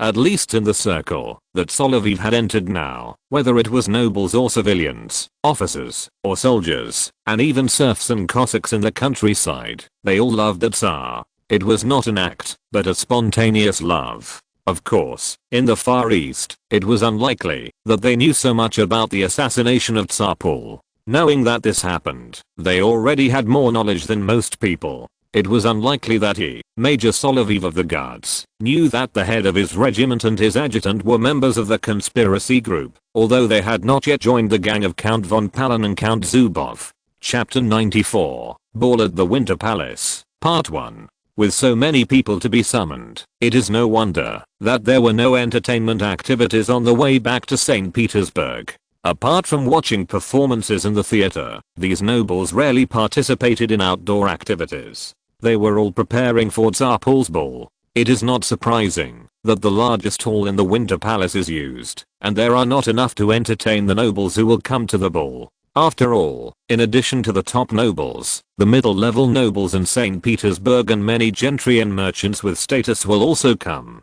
To be honest, Paul has always been simple in terms of ceremonies. This time, before Grand Duke Constantine came back, he had already made arrangements in advance to celebrate the victory of the Russian army. In this regard, Korsakov's defeat in Switzerland turned the unprecedented and glorious victory, the honor shared by the Tsar and the Grand Marshal, into a farce of funeral celebration, which must be said to be a feature of Russia. Tsar Paul knew this very well. At the meeting of the military committee, to be held in January next year, the committee would question, and now he wanted to celebrate and arrange for the wedding of his 2 daughters in the Winter Palace Cathedral to be very grand. Korsakov used to be able to gain his trust, so it was considered a reprieve. He was not immediately overthrown by Tsar Paul, which also reflected the kindness of the Russian emperor. There are so many halls in the Winter Palace. The overall layout of the current Winter Palace is no different from that of the 21st century Winter Palace, except that some buildings of the new Winter Palace are missing, and the structure is still before the fire of the Winter Palace. Many halls are named according to the old habits, so the names of the halls may be Cossack Hall and Hussar Hall. Paul's own bedroom in the Winter Palace is located in the southeast part of the Winter Palace. The bedrooms of Alexander and Larissa, as well as the bedrooms of the unmarried Grand Duchesses, are in the space transformed from the old throne hall. The reception venues are generally St. George Hall and the front hall. These spaces are large enough to handle general large receptions. Today, the scale of the event surprised the old ministers of the Empress's era. It was not so large before. Most of the events held during the reign of the Tsar were ill. At the same time, there was a problem. He never had a big show. The reception in the palace was not necessarily as large as the salon in Prince Saltykov's house. The old ministers said that they were not used to the Tsar's sudden change. Even the balls and receptions had to be held in several halls, and the guards were still on duty as usual. The bedroom used by the Empress or the bedroom used by Paul was separated by an Apollo corridor. This ensured that the area used by the royal family and the area used by the public were isolated from each other after the main porch was closed, and did not affect the visiting and the royal family's daily life and work. If you really compare them, the British place is nothing compared to the courts of Paris, Vienna and St. Petersburg. However, the infighting among the monarchies in Europe finally gave the British an opportunity. If Louis XIV had not crippled the Netherlands from the land, the British might have had difficulty fighting the Netherlands now. Of course, the Russian army, which had called in the Golden Assists the most recently, was defeated by the French Batavia coalition, and there seemed to be no substantial changes. This luxurious palace, this time you have to walk several circles to reach the actual venue. Even for Solovyov, his trip to the Winter Palace was to familiarize himself with the defense environment of the 1st Battalion of the Pavlovsky Regiment. In the past, the Pavlovsky Grenadiers were only in reserve in the barracks, or rotated in the Little Winter Palace and several battalions of the Sioux Regiment. It was rare to walk such a large circle. When he was summoned by Alina, he always took a shortcut. He never thought that there were more than 300 rooms in the open area of the Winter Palace alone. The area where Alexander and his wife and his 4 sisters lived was already complicated enough. This daily guard mission was not an easy job. He had not officially taken office today, and he was still following Grand Duke Constantine around the palace, and he went to a place he had always been familiar with. Constantine now has to prepare gifts for his sisters. When he was in Prague and Vienna, he had arranged for servants to prepare some gifts, especially for Alexandra and Alina's wedding, which will be in the next few days. According to the requirements of the Russian royal family, the Grand Duchess must get married in Russia and then go home with the groom. However, given the current delicate situation in the Holy Roman Empire, Paul and his in-laws wrote letters saying that the newlyweds should live in Petersburg for a while, also for safety reasons. For the monarchs of the 2 small German princes, they did not raise any objections, and the queen was from Württemberg, so there was no problem at all. It was also necessary to consider that, if the 2 brides stayed at home for too long after marriage, and gave birth to children, after being intimate with the groom, there would be a solution. When Prince Saltykov was summoned from the diplomatic academy, he proposed that the delivery room used for childbirth in the Winter Palace could be used as a temporary territory for Württemberg and Mecklenburg, so there would be no need to worry about the issue of the heir being born abroad. When he was explaining this problem to the newlyweds, Anna, who was innocent, suddenly asked a question. What if the babies of the sisters arrive on the same day? Your Highness Anna, if the babies of the 2 princesses arrive on the same day, then it won't have any impact if the room is divided into 2. I have already considered this. It must be said that this child is the 6th among the girls, and she is a bit 6th in doing things, and no one would have thought that it was she who raised this question. No wonder she was present when the Crown Princess and the Grand Duchess gave birth to their children. If the Grand Duchess, who is about to turn 5 years old, is smart enough, she can actually understand a lot of things. When she said this, the 2 sisters blushed. If they were noble ladies below the prince, they might not care much about the issue of chastity. Sylvia and the sister of the little fairy that Solovyov met in Milan were in this situation. Unfortunately, they were all related to the Visconti family, but it was also true that the circle of nobles was really messy. Before marrying off his daughter, Paul had to arrange for the head maid and the nanny to give the girls extra lessons. As for Anna, her sisters were also dressing up. She came in with her nanny, like the Spanish princess who broke into the painting by Velázquez, although she was just here to join in the fun and get close to her sisters. Prince Solovyov's ability to speak the truth and talk nonsense without blushing or beating his heart, no matter what happened, would be very useful to others. However, Anna would not attend the ball and would eventually be driven back to her own bedroom to sleep. This part of the old throne hall was obviously separated from the activity area, so as not to disturb the children sleeping in this area. Constantine also came to see his daughter who was sleeping soundly. Paul named the child Sophia, which reminded him of the reason why the queen grandmother named him. Although Paul was still trying to go against the empress's original policy, his actions sometimes sent a signal that some of Russia's basic national policies would not change, especially towards the two unfriendly neighbors in the south. Your Highness, the child is asleep now, and you have to attend the ball later. The crown princess already had 2 girls, each of whom had arranged a nanny, so they could take care of the child together and take turns. Can I hold the child when she wakes up? Your Highness, this is your daughter. When she wakes up, you can hold her however you want, but Madam also said that you should be gentle. Although the child is very healthy, she is a little light and needs to be taken care of carefully. At this point, Constantine's face fell. Juliana was not as good at handling interpersonal relationships as Larissa, and she was able to cater to Alexander. Constantine's eccentric temper might even be secondary. However, for the sake of the child, Constantine did not have a tantrum as usual in his own palace, but just clenched his fist. Repairing the relationship between the couple is really the most difficult project in Russia. The Grand Duchesses in the dressing room couldn't wait to put on the little gifts Constantine gave them. Alexandra and the 3 younger sisters got agate, amethyst, emerald and garnet, which were related to their birthdays. Elena got amber, and the reason was simple. The place where she married was on the Baltic Sea, which was a famous source of ancient amber, and it couldn't conflict with the ruby given to Juliana. Besides, this Grand Duchess also liked insects, so a bee was encapsulated inside. If it was taken for identification, it might be an ancient bee tens of millions of years ago, very precious. The large reception at the Winter Palace would soon begin. Paul finally looked dignified when he sat on the throne of the Emperor of all Russia. The things he inherited from Peter III also made him lack these things. However, because of Suvorov's victory and the good domestic environment, the royal family had children born one after another. Although girls could not be heirs, they were also important bargaining chips in marriage. The noble families who came up the grand staircase of the Winter Palace represented the most active part of the aristocratic circle in Petersburg, but they mainly came from several big families.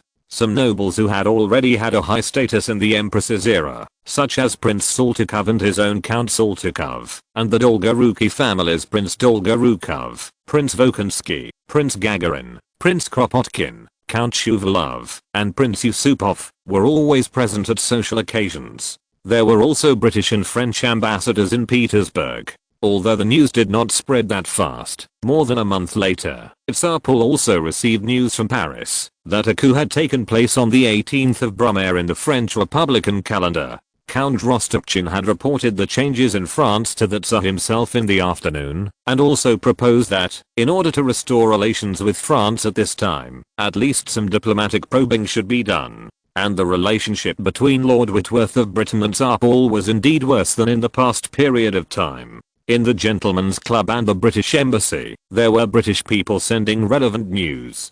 Dissatisfaction with Russia's withdrawal from the anti-French alliance had spread among the pro-British faction in Petersburg. In Petersburg, there were pro-British people everywhere, and even those who were truly pro-Russian natives might still be some frontier nobles. Such a large-scale reception and dance party was naturally a very convenient information exchange center, especially when the young women went down to dance. The men could discuss some things with the background music noisy and the people around them whispering. As for what to talk about, standing next to the dance floor, there is more to talk about. When eating, don't say anything. The Tsar himself ate as usual at the reception, but the dishes he served to guests now tended to be French cuisine, especially fresh seafood and truffles. The reason why caviar was rare was that Russia had not yet completely conquered the Caspian Sea coast, and the places with the highest quality were not under control. Solovyov could be seated this time, unlike in the past, when he either sat at the children's table when he first arrived in Petersburg, or stood at the back as an adjutant. The area where the adjutant sat also showed some arrangements. Komarovsky was with the staff officers of the guards, and the others were among the noble officers of their own regiments. Solovyov wanted to be with his father and stepmother, but the three prince brothers dragged him over and invited him to meet some friends of Vladimir, the eldest of the three brothers. To be precise, they were the cellmates who had been in the same cell before. Among them was the defender of the Borodino battery, Nikolai Revsky, who was now a country noble and was ordered to retire. This is the inventor, exactly as General Langeron said. Langeron, the big mouth, was keen on sharp comments. Except for the two old marshals, everyone else was inevitably shot. But from Revsky's tone, it seemed that when Langeron complained, he gave him a good review, rather than the often sharp comments. Hello, but you are here, but you are not wearing a military uniform. That's because I was relieved of my post by the Emperor's order. Some time ago, I have been helping my mother manage the estate in my hometown. It was Volodya who invited me to St. Petersburg, so I could attend the Emperor's reception at the Winter Palace this time, and the invitation would not be sent to my estate in the countryside. At the same time, Revsky's identity is also very interesting. His stepfather has a nephew who is still a young cavalry poet, Davidov. Solovyov met him during the expedition. He is still an attendant officer and has no reputation. In addition, his uncle is the nephew of Prince Potemkin. In addition to his social circle not jumping out of the Potemkin family circle, he also basically did not jump out of the future social circle of the 1-year-old Pushkin. Your circle can be big or small, and it is difficult to jump out of the palm of Buddha's hand. Chapter 95, Ball at the Winter Palace, Part 2. Because Levsky was weak and sickly during his adolescence, he attached great importance to physical exercise. He lifted weights every day and had a well-proportioned body. At the age of 16, he followed the army to the Turkish expedition to Moldavia. Moreover, his appearance could also set off Solovyov. You, the inventor, were in the Grenadiers before, but now you are in the Guards. Nicholas, this should be said to be the Emperor's praise for his heroic fighting in Italy and Switzerland. He just issued an order at noon today and joined the Guards. Of course, these clothes are all new. Vladimir was in General Korsakov's corps before and lost the brigade he commanded on the battlefield. He was still a major general and a general of the Guards, but unlike his brother Peter, who was the general of the Crown Prince, he was the general of the Tsar himself. In a sense, Grand Duke Constantine and Prince Vladimir Dolgorukov were Paul's spies on the front line, and they also had the right to report everything that happened on the front. He was very dissatisfied with Korsakov's report that shifted the blame, so when he spoke of Solovyov, his tone was relatively gentle. After all, he was also a friend of his third brother. Yes, you have turned yourself into an orange. If you were still wearing the old clothes, there would be no place to rest and take a shower. No girl would like the smell when you come back. Prince Mikhail sniffed and concluded, yes, not only did you take a shower, but you also sprayed cologne. You love cleanliness. Do you take a shower every day when you are at home? Yes. When we were on the march, we could only take more showers. When we were stationed in the city, when we were in Milan, something always happened. Did you fall in love with an Italian girl when you were on the expedition? It's a pity that we had to continue the expedition. After that, we fought from one place to another. It was also very dangerous when we were in Switzerland. That old soldier Messina kept chasing us. It would have been dangerous if General Rosenberg and Prince Bagration hadn't driven the French away. That General Messina won the battle in Zurich, but why do you call him an old soldier? Solovyov answered Prince Vladimir's doubts very straightforwardly. It depends on this person's experience. I like to study the experience of my opponents. He seems to have been a smuggler. He was born in the past as a civilian. It was the French who overthrew their king, which gave him the opportunity to become an officer. Otherwise, he would be a warrant officer at most.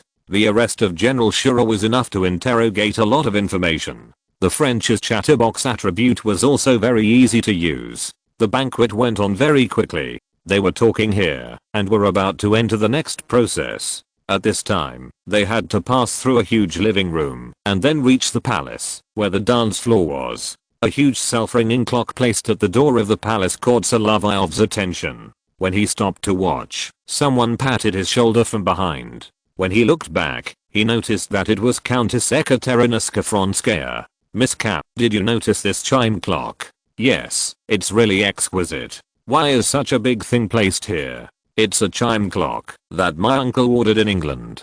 It was given to Her Majesty the Queen that year, and it was placed here this year. This chime clock can also make bird calls. Do you want to listen to it? This girl appeared here today, still wearing a standard custom-made dress for a maid, and a brooch representing Elena, but she was not in a hurry to go to the ball. It was probably because Elena, who was about to get married, gave her sisters a holiday and had no official duties, plus she has always been like this. If the noble maids in the Winter Palace had to punch into work, she would be absent the most. Of course, she took the initiative to talk to Solovyov outside her own house, and I don't know what personal thoughts she had. At least she wouldn't faint. After all, the anti-fainting tactics were taught by her. Although it worked on the first day, it was hard to guard against, and Sylvia had a trick up her sleeve. Of course, it's fine. There's always some time, and it looks like it's almost time.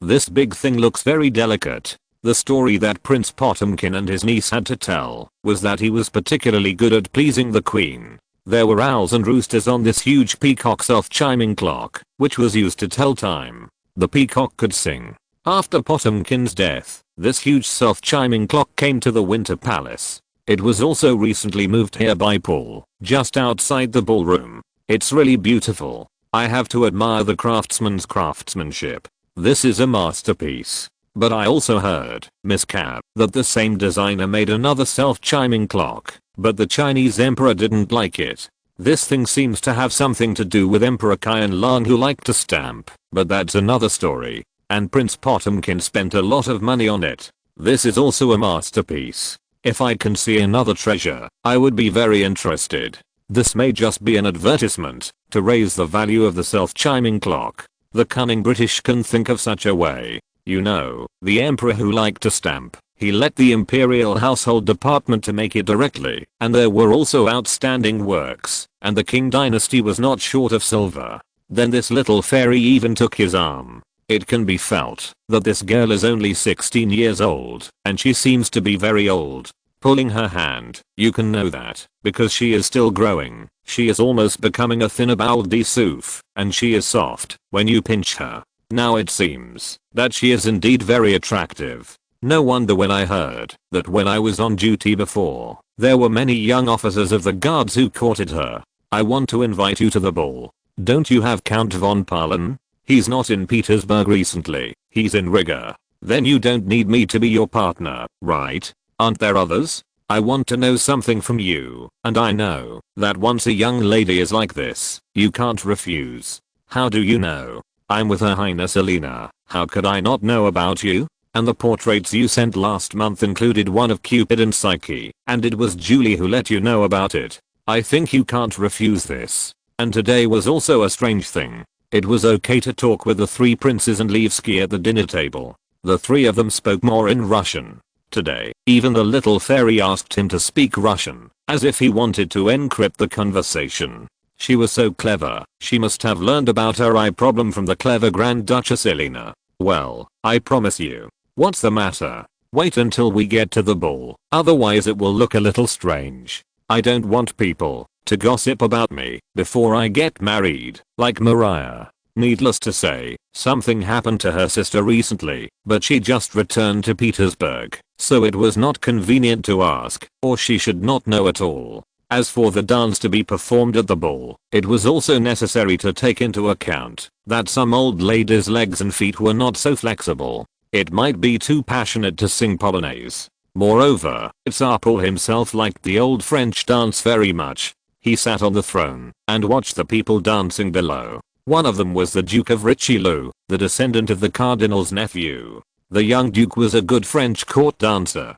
Seeing him, Paul would think of the scenes of his meeting with Louis XVI and his wife during his 2 visits to Paris. The French king, who was a little afraid of socializing, became friends with Paul, who looked serious. Paul joined the anti-French alliance because he remembered the tragic fate of this friend and his wife. Now they only have one daughter who survived. At the request of the Count of Artois, he offended the British and Louis XVIII, and let the girl settle down in Dresden under the cover of Prince Vasily Dolgorukov, who was exiled to Saxony. He wanted to bring happiness to the people around him, so he arranged the escape of the French princess. Therefore, he always liked to arrange the marriages of people around him. The marriage of his daughter involved diplomacy, but he was willing to arrange marriages for trusted generals, those senior court attendants, and the noble maids who were waiting to get married. Of the 2 daughters of the countess, he wanted to arrange the older one to marry Count Pavel von Pahlen, the son of his trusted minister, and he took special care of the younger one. Although it had not been officially confirmed, the Tsar's promise to the countess was to choose a warrior among warriors as the groom for his younger daughter Catherine. For this reason, he took a fancy to Prince Bagration. Although he was from Georgia, he was brave in battle and had a high family background. In the Russian aristocratic system, the princely titles of Georgian and Tatar princes were recognized, so he felt that this marriage was not bad. It was just not clear that the little fairy already had someone in her heart, so his approach was to randomly match couples. You have to wait until the previous dance is over before you can enter the polonaise or waltz, so that you can be more free on the dance floor. The characteristic of French court dances, that it is relatively slow and the rhythm is very soothing. At this time, it is more suitable to talk. Solovyov felt that this bad girl hugged his arm tighter. He was so close that he could smell the perfume she used. The little fairy often changed her perfume to attract other people's attention. In the past, she used cinnamon, lavender, rose and jasmine. This time it was almond. Although she was surprisingly lazy, she did a very good job in intelligence work and knew where her weaknesses were. Moreover, she opened the women's folding fan, obviously wanting to whisper. You went to Italy and got to know Prince Bagration? Ah. Prince Bagration should not be the type that this girl likes. Her question made Solovyov confused. Which Prince Bagration are you asking about? There are many royal families in Georgia. Pretending to be confused, Miss Cap, it's the Emperor's favorite Prince Bagration. Although it hasn't been decided, I heard from my mother that the Emperor will arrange an engagement for the maid next year and he will introduce me to him. That prince is a warrior. On the battlefield, you can trust him with your back. Moreover, his family is very high. This is a good match. If I were the Emperor, I would arrange it the same way. Then, his arm was twisted by the little goblin. As expected, you are wearing the uniform of the guards issued by the Emperor, as well as the medals issued by the Emperor. Your position is no longer on my side. We are business partners, and aren't all the things you come up with tested on me? Miss Cap, you should give me some advice, but you are not. This time she must be really anxious. Tears are rolling in her eyes. She found her situation, and took out her handkerchief. If the Emperor really decides, no one can change it. I escaped a disaster today. If His Highness Constantine hadn't changed the subject, I would have been in the collective wedding.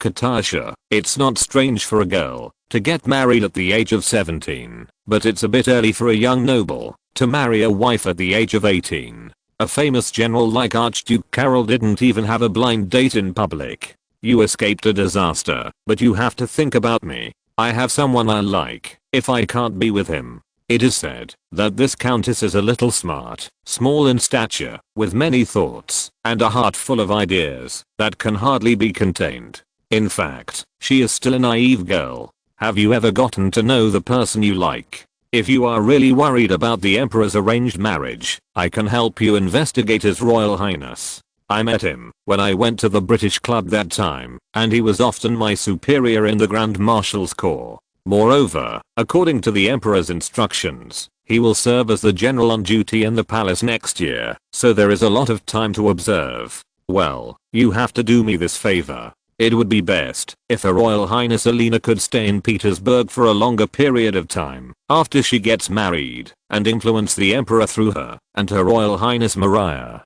Do you understand what I mean? Yes, I understand. She then took back her tears, and as the mazurka sounded, she wanted to pull Solovyov down to dance. In her opinion, this series of cover-ups was still perfect, and indeed it was not noticed. However, what would happen between Prince Bagration and her? Solovyov was caught in the middle, and it was not easy for him to be a man. However, the prince was still single in his 30s. If he was to be honest, a wealthy woman like Countess Orlov might be more suitable for him. But she had been exchanging letters with Count Kaminsky, and it was obvious that she had someone in her heart. He couldn't just watch the little devil being hit by Paul's indiscriminate marriage attack. It was always difficult. If you're listening to this novel on a channel other than Fanfic World, it means they downloaded and uploaded it without effort. We cordially invite you to visit our channel, Mundo Fanfic Novelos. There you'll find the original version of this story and you can explore many other novels of various genres.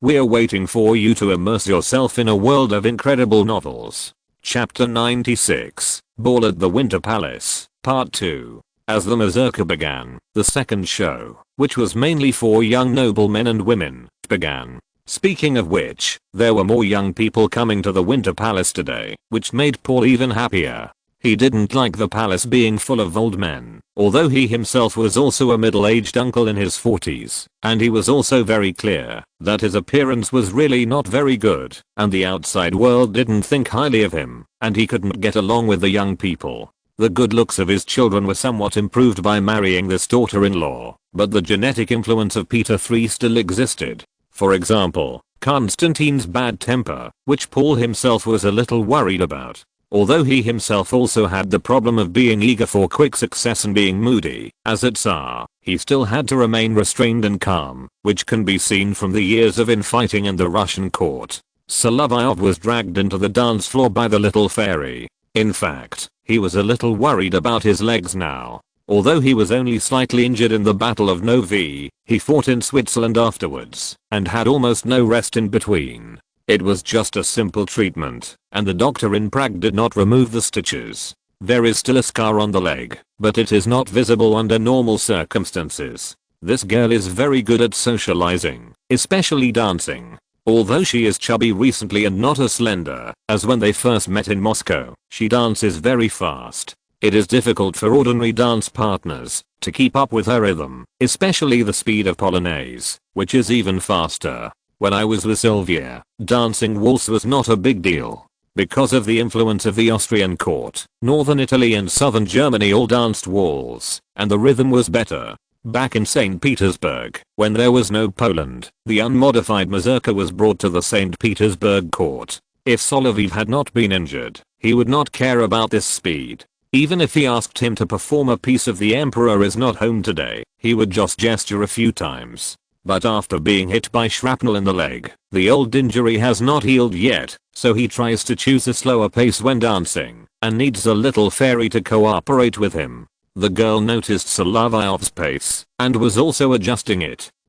Katasha, change your partner when you go down. I was injured in the front line and my leg was injured. With your speed, few people can keep up, but it's not easy to find such a partner. How good is the prince's dancing? I will help you investigate him, including everything about him. After all, you still hope to have a happy marriage, don't you? Of course. The girl felt very happy after dancing mazurka, and the terrifying rumor of arranged marriage was diluted a lot. Also, Miss Cap, where is your leg injury? It's near the knee. Fortunately, it's not broken like my father. The men in our family are also strange. They always serve higher level masters. My grandfather served Prince Menshikov. He was a marshal back then. Now I serve Marshal Suvorov. I won't be on stage either.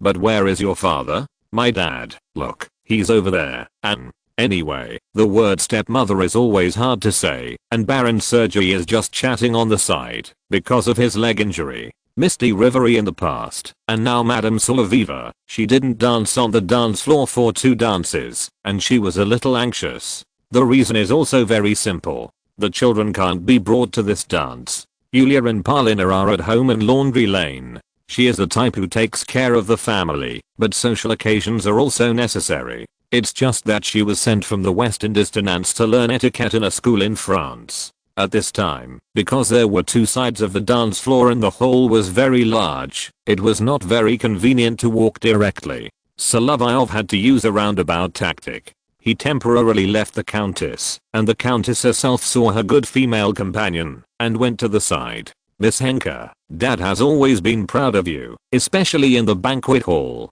You are included in the Emperor's Commendation Edict.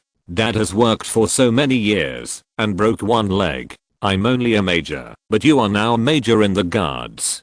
Dad, but this responsibility is very heavy. The Guards, and the 1st Battalion of the Putin Regiment, this is not an ordinary responsibility. I know you have to work hard, for the Emperor, for your family. When he said this, the music also changed. This time it was a waltz. The music at the end of the stage may not be as rich as the heyday of the waltz in the 19th century. It is still a folk song written by Schiller, a friend of Goethe, and passed on through the Swedish court. Although the King of Sweden has been collectively blacklisted by the young ladies of the Russian royal family, including the Crown Princess, because of his regretful marriage and his teddy behavior after marriage, he is still a king, and Sweden and Denmark are blocking the door to the Baltic Sea. With such a king, Paul and Alexander have to pinch their noses and establish an armed neutral alliance with him.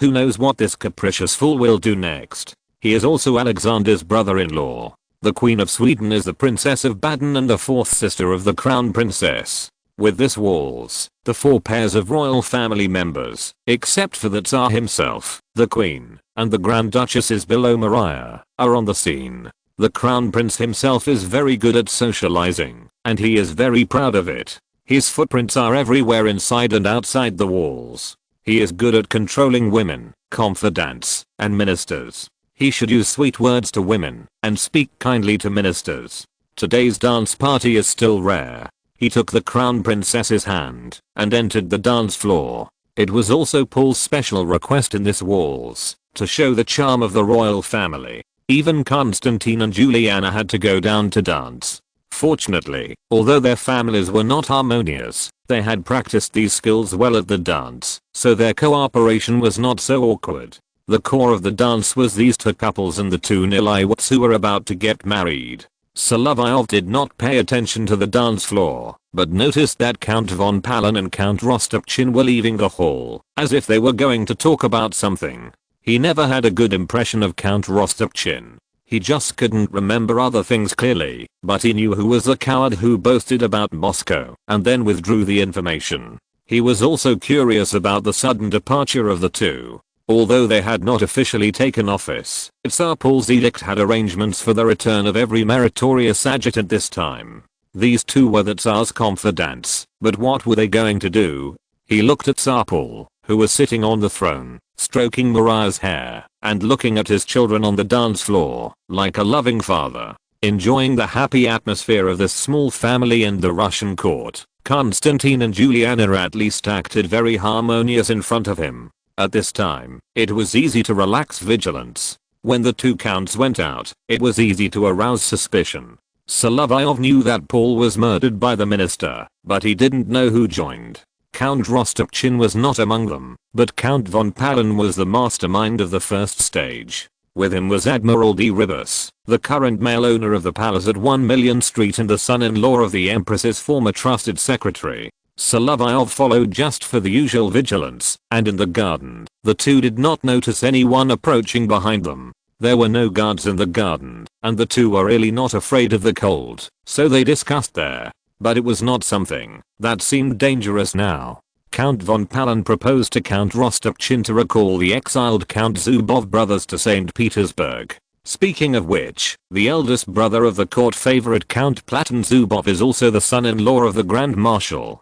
Although the 2 sides have a bad relationship, because Nikolai Zubov privately embezzled the property of the Grand Marshal, there are many things involved. Solovyov did not expect that the Count Zubov brothers and their sister, who was Lord Whitworth's mistress, all joined the conspiracy group in the later period. Russian history is originally unpopular. Knowing that Paul was murdered and paying attention to these conspiracies in the court is already extremely vigilant. Since it is not something that sounds harmful, Solovyov pretended to sneak back to the hall. At this moment, only Alexander and Larissa were in the dance floor. This couple, who looked like a fairy couple, but in fact, although they were closely connected, they were hard to describe, always attracted everyone's attention in the court. Larissa's red dress, in coordination with Alexander, the two of them circled in the melody of the walls, and everyone around them was a little stunned. The crown princess did not like to show up in public. She mainly took care of the children in the bedroom and read in the library.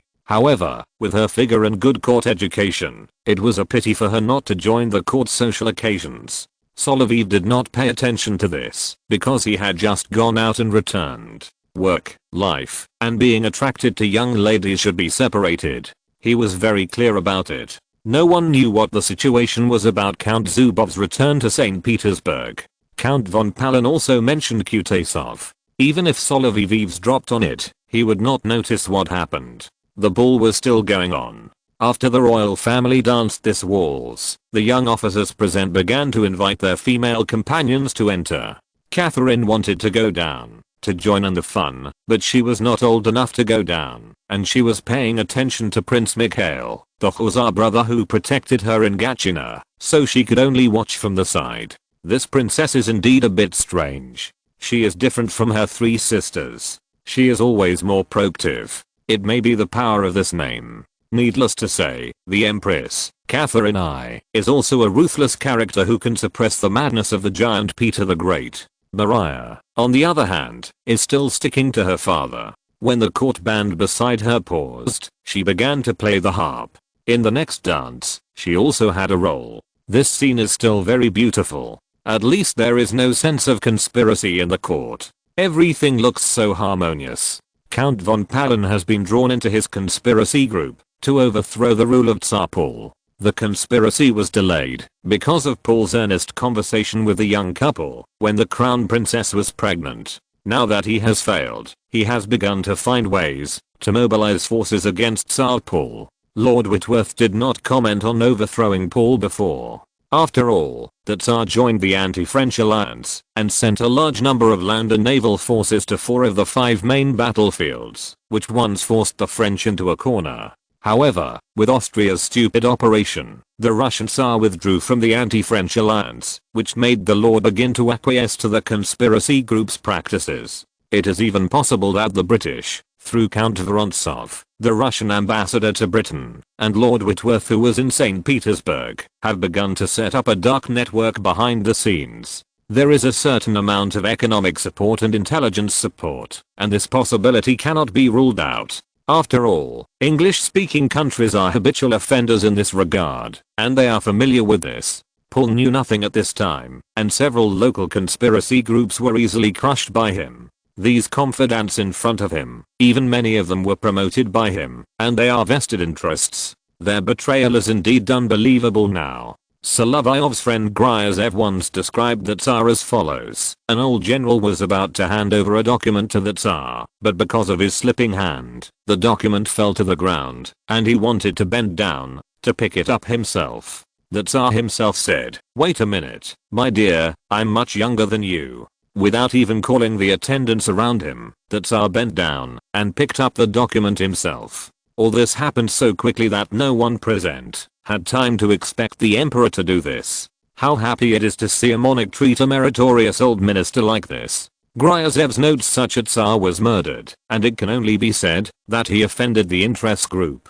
When he was a child, he was surprised that his father Peter III gave the great nobles great freedom, but was soon murdered by these nobles. He also saw his mother go from regent to usurping his throne, and then she had to submit to the nobles. Since his adolescence, Paul discovered a strange fact, that those poor citizens and serfs, young officers and those serf soldiers, spontaneously loved him. and those nobles were only for their own interests, so he hated them even more, especially those nobles who worshipped foreign countries, although he himself was also proficient in French and Prussian, and ignored the interests of the country. The most serious among them were those pro-British nobles. Looking back, it was the hostility with Britain that ultimately led to Paul I's personal tragedy and a series of tragedies in Russia. Chapter 97, The Farce of the Military Committee. After the ball, Solovyov was asked by his stepmother whether he had a crush on the countess from number 7 Million Street. Mishap, she looks like she is a little short, but she is plump, with a delicate and lovely face, golden hair, and gemstone-like eyes. Well, don't talk about this. She took the initiative to invite me to dance yesterday because she needed my help. Before this matter is confirmed, I have to help her investigate the other party. You may have to keep it secret from you, because this is something that should be told between friends. She is so rich and has a high family background, so she can't be with me. Just like I told you on the way home, I spent a few nights with a noble lady from the Visconti family at her house, but because it was during the expedition and Italy was far away, this was also impossible. It was okay when this lady could only speak French, but when she adapted to Russia, she began to become noisy and wanted to marry every girl she saw. Especially the little fairy looked so good, but this was a bit ridiculous. That's right, but you are also a major in the guards, and you may become a new noble in the future. At that time. Okay, don't say it. I can understand your thoughts. As the mistress of this family, even if Yulia and I are not related to you by blood, we still have to make arrangements for our future. You don't have to worry. My father is now working for Count Bogilansky. He is the emperor's only brother. Neither of us needs to worry too much about the future. Indeed, from the time when the count was favored in the court, before he was given the title until 1917, the glory of this family in Russia lasted for more than 100 years. Although this Baka is not the strongest in Russia, it is still long lasting. I know, but someone asked me about you, but I think those families are not of good enough status, and they are all civilians. Like the third estate in France. At this time, it was too early for Solovyov to talk about these. However, he had no plans to get married, or even engaged in the short term, so he had to persuade his family not to make such contacts recently. This also made the Baroness give up this idea temporarily, and shifted the topic to jewelry and salons. Yes, it might be more interesting to interact with merchants and citizens, and it's different from the court and the salon, maybe because I come from the West Indies. What you want is more of a free living environment, which is fine in St. Petersburg. If you go to the countryside, I'm afraid you will be suffocated. Russia is so big. Also, there is a small village near Pavlovsky that the emperor has arranged for me. I have to find someone to visit it every year. If it is based on the chivalry, it is that Tsar Paul has been keen to inject chivalry into the nobles after becoming the Grand Master recently, and has also implemented many new regulations in Russia.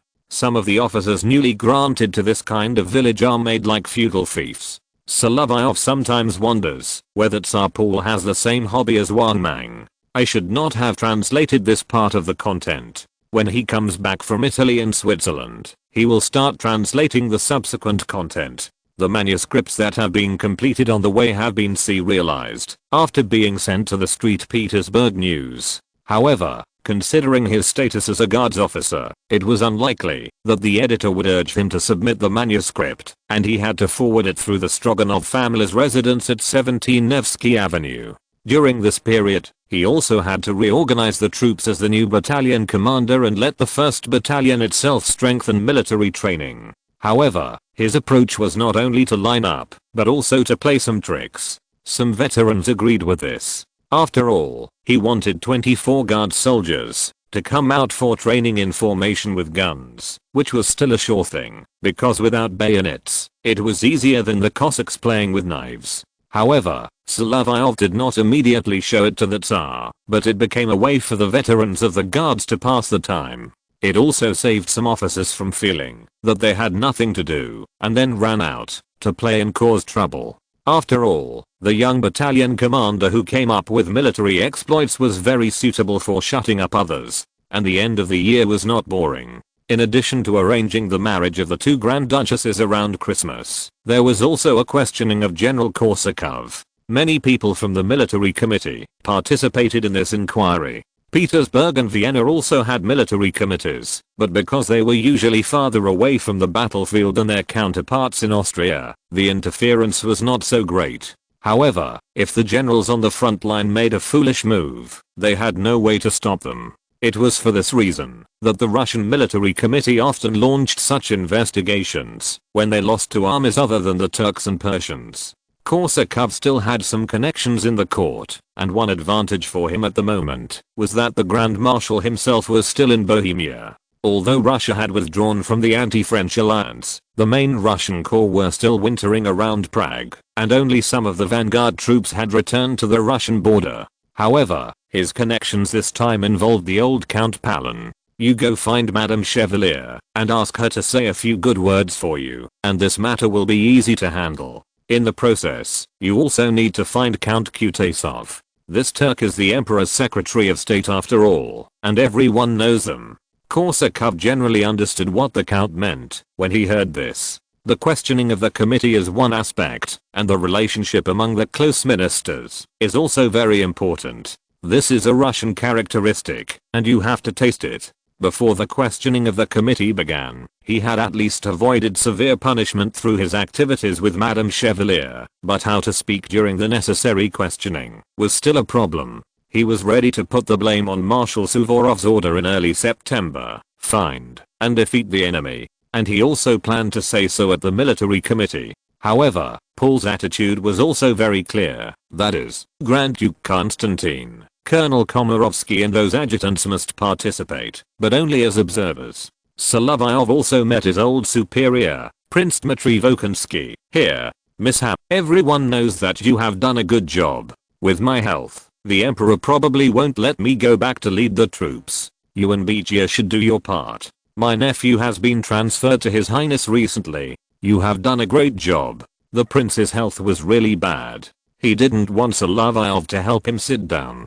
Today's meeting is about the Battle of Zurich. You were in Switzerland at the Grand Marshal's headquarters. Do you know what orders were issued at that time? I know this. I was the adjutant on duty at that time. The Grand Marshal asked the troops in Zurich to assemble and prepare to fight the enemy.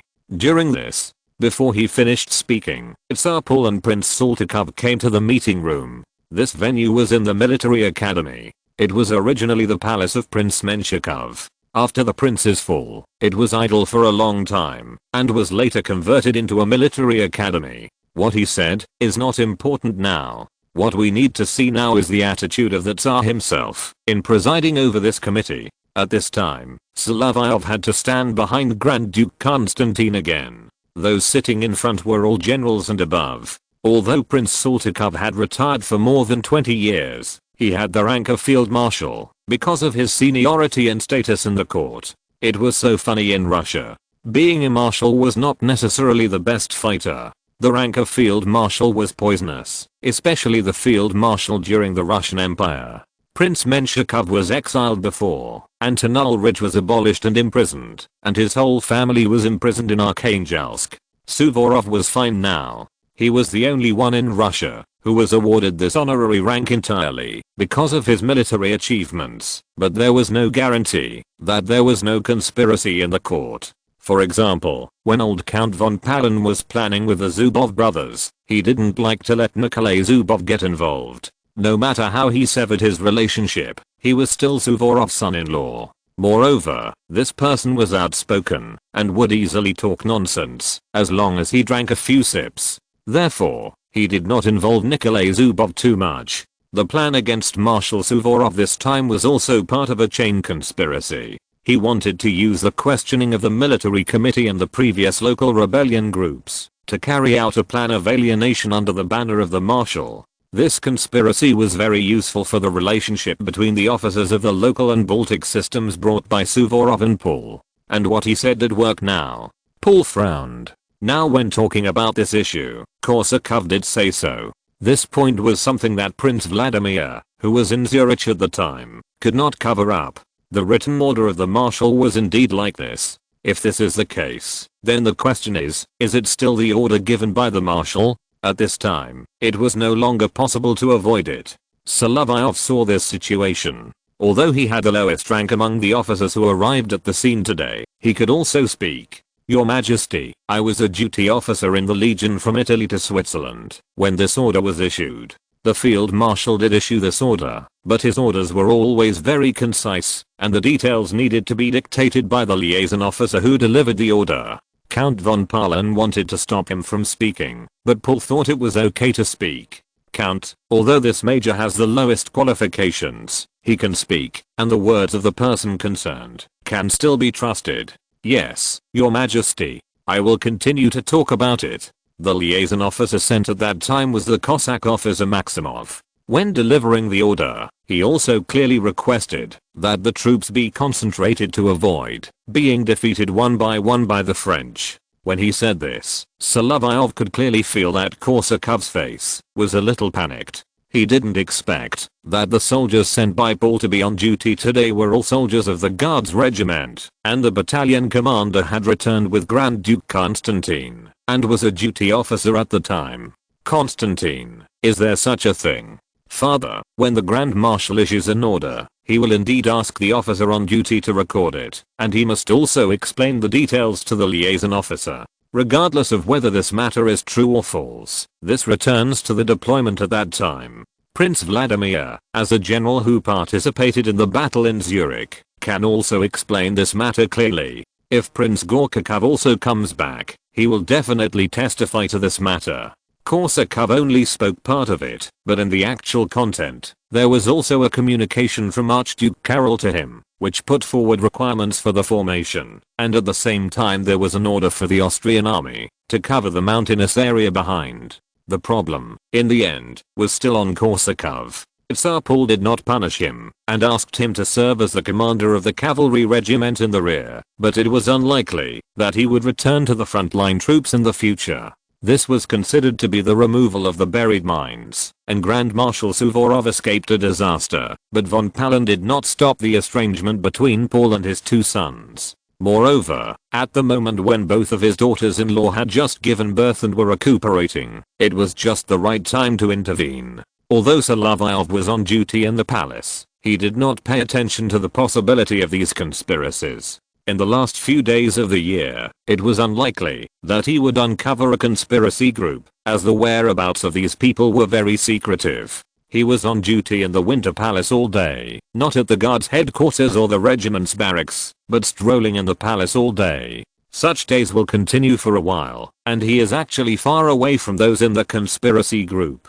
Except for hearing that to Count's plans for some things in the palace at the beginning, there was no further progress. As the battalion commander of the guards, his main task was not to fight, but to protect the safety of the Winter Palace, including the safety of the entire royal family, including the Tsar. Moreover, he deliberately made new security arrangements. In addition to arranging an open sentry post at the door of the Tsar's bedroom, he also prepared a secret sentry of the guards. On a daily basis, there would be a cavalryman from the Pavlograd Hussar regiment, or the Cuirassiers regiment guarding the door, and there would be guards outside the door to guard the gate, and be responsible for security. The secret sentry was only arranged when the 1st Battalion of the Guards regiment arranged it. They squatted at the door of the Tsar and the door of the Crown Prince to ensure the safety of the palace. In the event that the visible sentry was killed, the secret sentry could also launch a counterattack against the attacker and sound the alarm. Upon receiving the alarm, the Tsar himself could move to other rooms through the porch of the Winter Palace. There were hundreds of numbered rooms in the Winter Palace, and it was unlikely that they had to be searched one by one. At this time, the guards who were loyal enough to the Tsar and the grenadiers outside the palace came to protect him. Chapter 98 The King of Bavaria is really unnecessary. Alexandra and Alina have not yet married, but now Queen Maria has listed the subsequent marriage plan. Maria and Catherine, both of whom have not yet grown up, have already been put on the shelf of marriage by their mother. It was also this mother who arranged her daughters to be wives of German princes, not entirely considering the interests of Russia, but also including the interests of her natal family of Württemberg. No wonder after Alexandra was arranged to marry her eldest nephew, she is now considering whether Maria and Catherine should marry with Austria. completely forgetting how the Habsburgs treated their daughters-in-law before. Maria herself feels that it doesn't matter. It would be best if she could stay with her father. Like her two sisters who had to marry far away, she also wants to go. But Catherine is different. She is the most loved by her mother, and at the age of 11, she has her own little abacus. It is indeed not given in vain. Although she always wanted to go out with Prince Mikhail, she also loved to play. She actually wanted to be a queen. She would definitely not consider someone like Crown Prince Ferdinand who had epilepsy 20 times a day. As for the places where she could be a queen, there were actually many places. My sister could have been the Queen of Sweden, but fortunately she didn't. Gustav IV was not only a person who looked like a king. As for other empty places, they were basically the crown princes of various countries, that is, the future kings. When Solovyov was on duty in the guards, he usually changed guards with the 2nd Battalion, but he was not familiar with the commander of the 2nd Battalion. After he arrived, the commander of this battalion was also vacated, and there was no arrangement. After the rotation, he served the Tsar when he was on duty, and he had no time to rest when he was off duty. I met Maria in the corridor. This little girl usually didn't have any requirements. The focus was on music. Your Highness, if you were in Japan, would you have to have the last name Sasaki? Major Solovyov, what a coincidence. I met you. Your Highness, I just got off duty. If you have something to do, you can.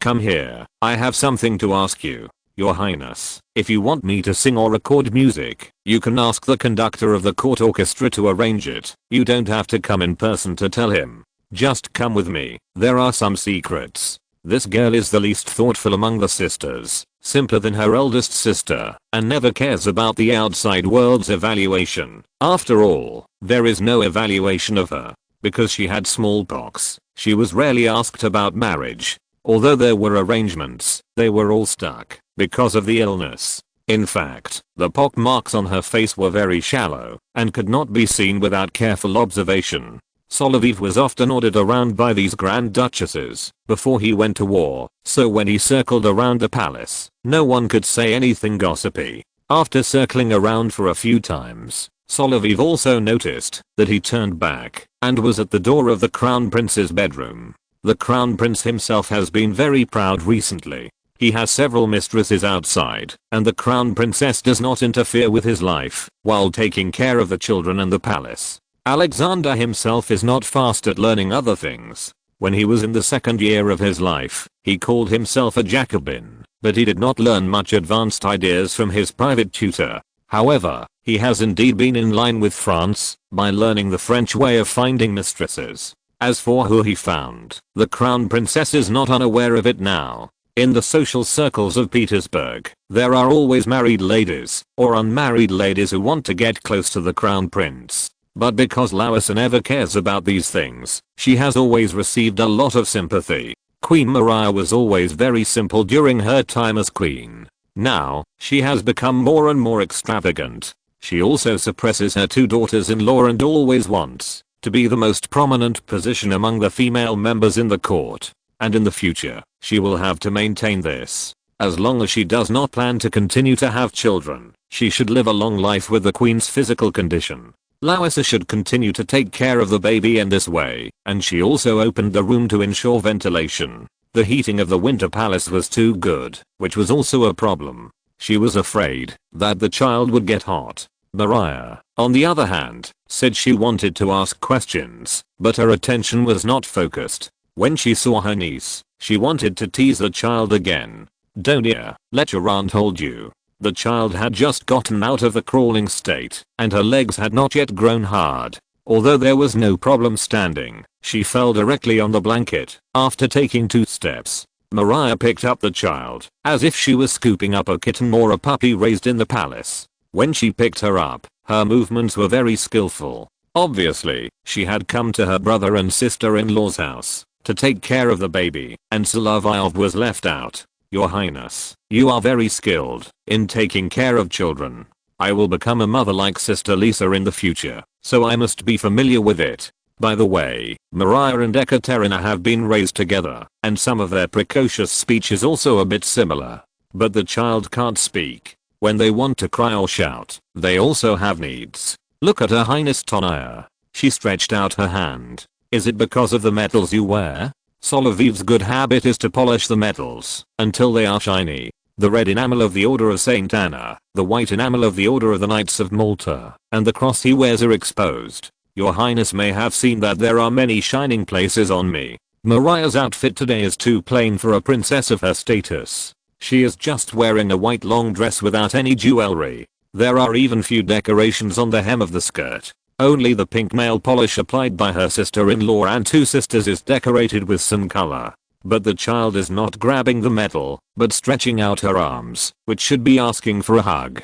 No, this is to be hugged. You just told me that children have needs. Yes, I have a younger sister, who is about the same age as your highness. He was very skilled in holding the child, and the little princess lay on his shoulder, just on the side without epaulettes. If I were a fat man, your highness would probably sleep more comfortably. The child fell asleep right on Solovyov's shoulder. The newly promoted major of the guards gently stroked the child's back while putting her in the cradle. That's good, your highness. Do you have any questions? I think, Major, you went to a very far place this time and came back. Is it fun out there? As far as Solovyov knew, Mariah was still quite active. If she wanted to ask about the outside world, she would tell the truth. I went to Italy and Switzerland, where we were fighting. I went to Milan and Turin on the way, and also went to Prague and Vienna. If you really compare them, except for the warm climate, many places are not as good as St. Petersburg. This place is the best. That's right, St. Petersburg is naturally the best. The palace here is very warm. I heard from the sister who is very familiar with you, that Naples is great, very warm, and there is no need for heating. You want to travel to Naples, you may have to choose a good time. It may be raining during this period. If it is summer, it will be too hot. When we were marching in the Novi area and fighting the French, some soldiers fainted because of the hot climate. Is that so? It's a pity that. What about Bavaria? Recently, the special envoy of the Elector of Munich came to ask my mother about Kotarzymi. Solovyov only then knew that the envoy from Bavaria had come to ask for marriage for the Crown Prince of Bavaria. However, the Queen herself was not very interested in this marriage. She settled the envoy, but did not respond immediately. But the conversation with Mariah did not involve too many things, so he could only answer whatever she asked. The Bavarian envoy was mainly interested in Catherine. Prince Ludwig of Bavaria was 13 years old this year, and Catherine was 11 years old. Although they were suitable in age, both children were too young. Moreover, if they were to get engaged, the Prince of Bavaria would come to pick up the bride, but the Elector of Bavaria might not agree. It was unlikely that the two sides would reach an agreement on this issue. Mariah herself thought that the other party might think that she lacked charm. Your Highness, how old are you to start worrying about this? Except Anna is too young, all the sisters have it, but I don't. Solovyov could only smile helplessly. He knew that Mariah's daughters died directly from the smallpox outbreak in Schönbrunn Palace, and some were disfigured and had to become nuns in a monastery. But, Your Highness, you should also think that, since you have had smallpox, you will not get this disease again. At this point, Mariah felt relieved, and then she acted out her thoughts, just like last time. Thank you, Monsieur. Come to the piano room. I want you to sing for me, Your Highness. Just come over. Last time you performed 3 songs for us. In addition to those, do you have any new ones? If not, sing the Blue Turban for me. Solovyov also felt embarrassed. He was a major in the guards. His working hours were to protect the Tsar. When it was time to rest, he had not yet returned to the barracks or done something else, but was dragged to coax the child again. Well, if you want to listen, it can be this. We can try this. Mariah was very proficient in the harp. She hummed the tune that Solovyov had played and began to play the harp. I heard this song in Italy. It's the Naples Barcarolle. My Italian is really not that good, and this song is in the Naples dialect. That is Santa Lucia. This barcarolle is originally a specialty of Naples, and it has been spread to northern Italy for some time. Mariah, in fact, is a very easy to please girl if she is placed in the families of princes and counts below. And easy to coax, she is easy to deceive. If some playboys want to use some tricks, she will also be easily fooled. Queen Maria will eventually reject the Bavarian envoy, and at the same time, Maria will consider the princes of Saxony in advance. And it's the place of Saxony Weimar. If we mention this place, there is a famous person, Wolfgang Goethe, a famous poet and writer. Maria has some knowledge of Goethe's poems. In the court, they all have to learn French and German, and are also exposed to some other languages, but not English. If she wanted to go, Maria might still like it. This small palace has a strong cultural atmosphere. She loves music and poetry. It is a good place to go. Although she was arranged to go there, because of the marriage, this place can really make her proud for a while. In the future, when she becomes the Princess of Saxe-Weimar, she will be the sponsor of many poets and musicians. At this moment, Solovyov is also playing the piano, but he does not have the skill of cat scratching, and can't play a difficult song. Instead, he plays Kalinka with one hand. This song is too difficult to sing, and it is not easy for him to do it. And he was not allowed to be quiet, and it came in following the sound of music. In order to coax the child, Solovyov had to sing Kalinka, while playing with her gestures. This person can be used as a guard with one salary, and can also come down to be a nanny. It is indeed a bit worthwhile. Chapter 99 A Double Wedding, Part 1. On Christmas Eve, after Elena's 15th birthday, the Russian court began to arrange the wedding of the two Grand Duchesses. There was no precedent for holding it together, but Alexandra and Elena were too close in age, and the Russian princess had encountered too many engagement turmoil, so they finally rushed to it together. On her birthday, Elena's wish was also very simple, hoping that she and her sisters would be happy. This request is actually a bit high. Their two sisters-in-law are now placed here as actual examples. These sisters-in-law are still good with their sisters-in-law, but they have flesh and blood ties with their brothers. If they are fair, they will play their own games and not interfere with each other. The venue for the wedding was finally chosen to be the cathedral inside the Winter Palace. The decoration here is indeed luxurious enough. It has been used many times in the Queen's era and is also the earliest building in the Winter Palace. Now this Winter Palace is the fifth version after the previous temporary buildings and various ancillary buildings, and the main structure has been maintained to this day. Before the wedding, they still had to dress up carefully. Alexandra and Elena were each in their own dressing room, putting on makeup and preparing to match jewelry. Your Highness, in order to match this wedding dress, I think you should try. This red one is fine. Who made the white one? It's like the petticoat you wear every day. Speaking of it, in 1799, white was definitely not the mainstream wedding dress. The trend at this time was mainly more conspicuous and precious colors, and Alexandra chose a purple one for herself. This color has always been very noble. In the Eastern Roman Empire, think about the princes and princesses born in the Purple Palace, and have the highest status. The fuel for these purple clothes is very difficult to obtain. The conch shells made at the beginning were very smelly. The earliest raw materials in Phoenicia were like this, and very difficult to obtain. Elena chose red, processed with madder. When the two of them stood there, it was as if Solovyov thought of the barbarian invasion, the fall of Rome, and other historical events that filled his mind, as well as Julius and the Roman Senate, who is not a total war player. He was still a guard today, but the soldiers were all on guard at the Winter Palace, and he was busy with several officers. He was mainly responsible for Prince William of Württemberg. Put him here, and meet such a Silverhorn king. Generally speaking, he is tall and strong, which makes him look small and exquisite. Your Highness, you have to wear your medals. Although we don't have our Russian medals, the Württemberg medals should be here, and below. Here are the commemorative medals. You must wear your military uniform properly. Thank you, Major. You are really an expert in military drill. It was stipulated by our emperor, and you look really smart in this. He especially likes to make regulations, and the royal etiquette must also be changed. In fact, it has been simplified a lot. It was very complicated during the Empress's period. When getting married, the man has to wear this, and the main cumbersome thing is the woman.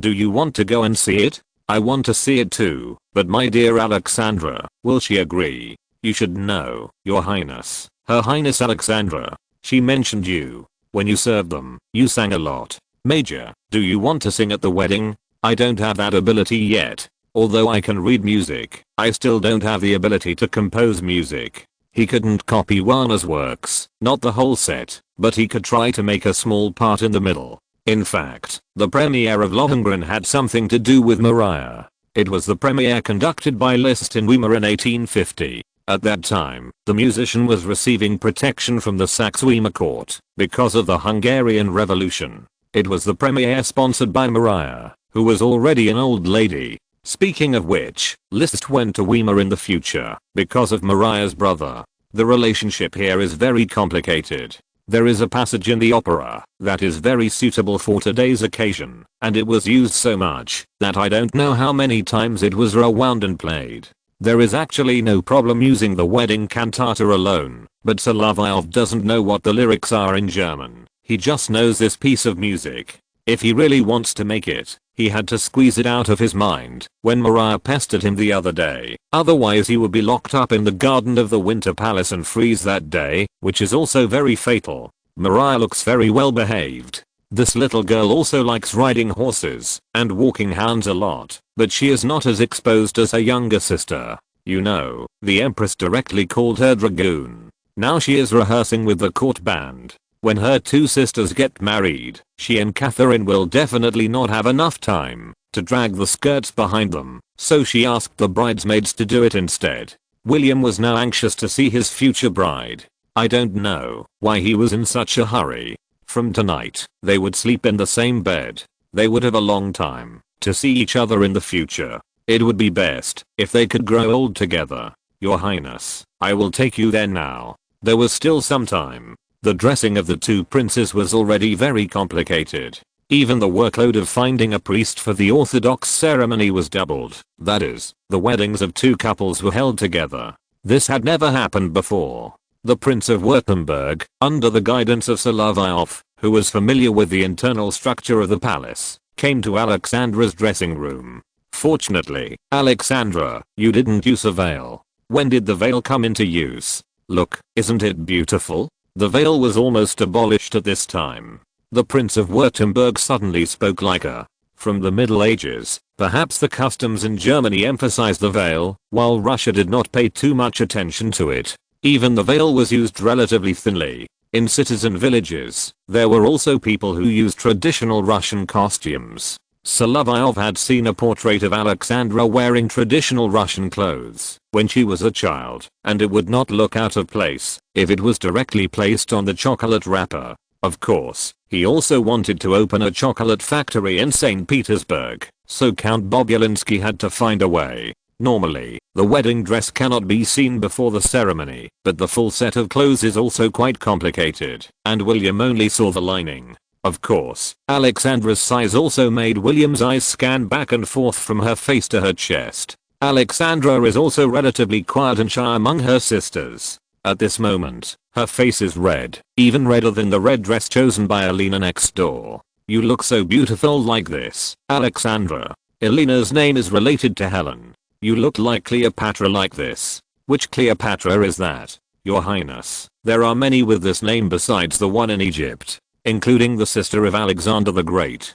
The Prince of Württemberg realized at this moment that no matter whether it was the Great's sister or Cleopatra, the ending would not be good. He finally stopped talking nonsense and just started to use a lot of adjectives to describe Alexandra's beauty, but after a long time, the countess who came to help, Mrs. Stroganova of number 17 Nevsky Avenue, felt that the groom was too long-winded and wanted to drive him out. However, she always paid attention to etiquette, and the method she used was still very skillful. Major, please help check His Highness's clothes. Indeed, if it is impolite, it can be said to be a serious diplomatic incident. Hearing this, Solovyov also understood. Your Highness, we still need to check it, and Her Highness Alexandra's wedding dress is not convenient to be seen before the ceremony when she is dressed. William also understood, but he could take advantage of his height to take a few more glances outside the screen. The height of the screen also shows how much he likes his cousin and how lustful he is.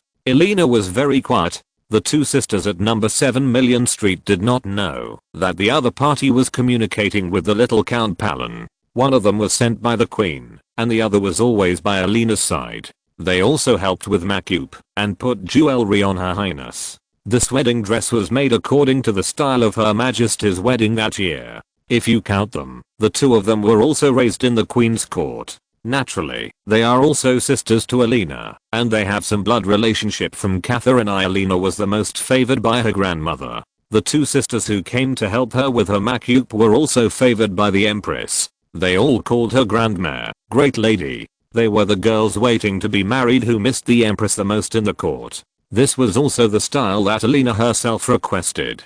She also thought that it was a pity that her grandmother could not see any of her sisters get married. Looking back, it turned to that annoying Swedish king. This idiot has been causing hatred all the time. The Winter Palace Cathedral, where the wedding was held, was also being prepared intensively. The head lady in waiting, Varvara Golovina, was making the final arrangements in a hurry. The decorations needed for the wedding, the precious decorations moved from various warehouses and halls in the palace, the huge peacock self-ringing clock, and the huge enamelware, even the seats for the guests from Petersburg, had to be carefully checked. That's great. The chime clock will be moved back outside the palace in the future. We have to move this big thing. The emperor loves the two princes, so it makes sense to arrange it this way.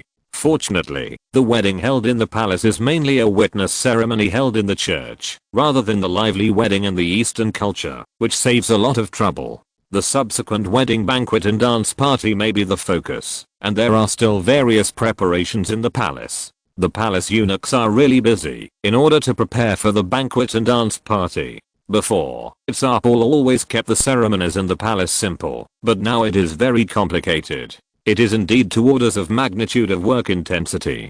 Before, I was so idle, but now I'm so busy. The chefs prepared in the palace are not enough, and the chefs and cooks from the homes of the nobles are also called to help. There are enough guests this time. In addition to the royal family members and nobles from Petersburg, people from Württemberg and Mecklenburg also came. There was a more troublesome thing in Württemberg. At the end of the year, the French army occupied Stuttgart, forcing Frederick, a German strongman with a height of 211 and a weight of 200 kilograms, to come to Petersburg with his family. I wonder if this marriage with Württemberg can make the French restrain themselves a little. At least when occupying Württemberg, they should not make it like in Italy, where there were locusts everywhere. The French military discipline was too poor, and they were originally welcomed, but later they had to make it full of rebels and guerrillas. It was also because of this that the envoys of some European countries did not appear at the wedding, but the ball or the reception dinner also needed to be arranged there. This was a huge challenge for Prince Saltykov, although he looked like Sir Humphrey, and when he really had to work, he was more like that little angel.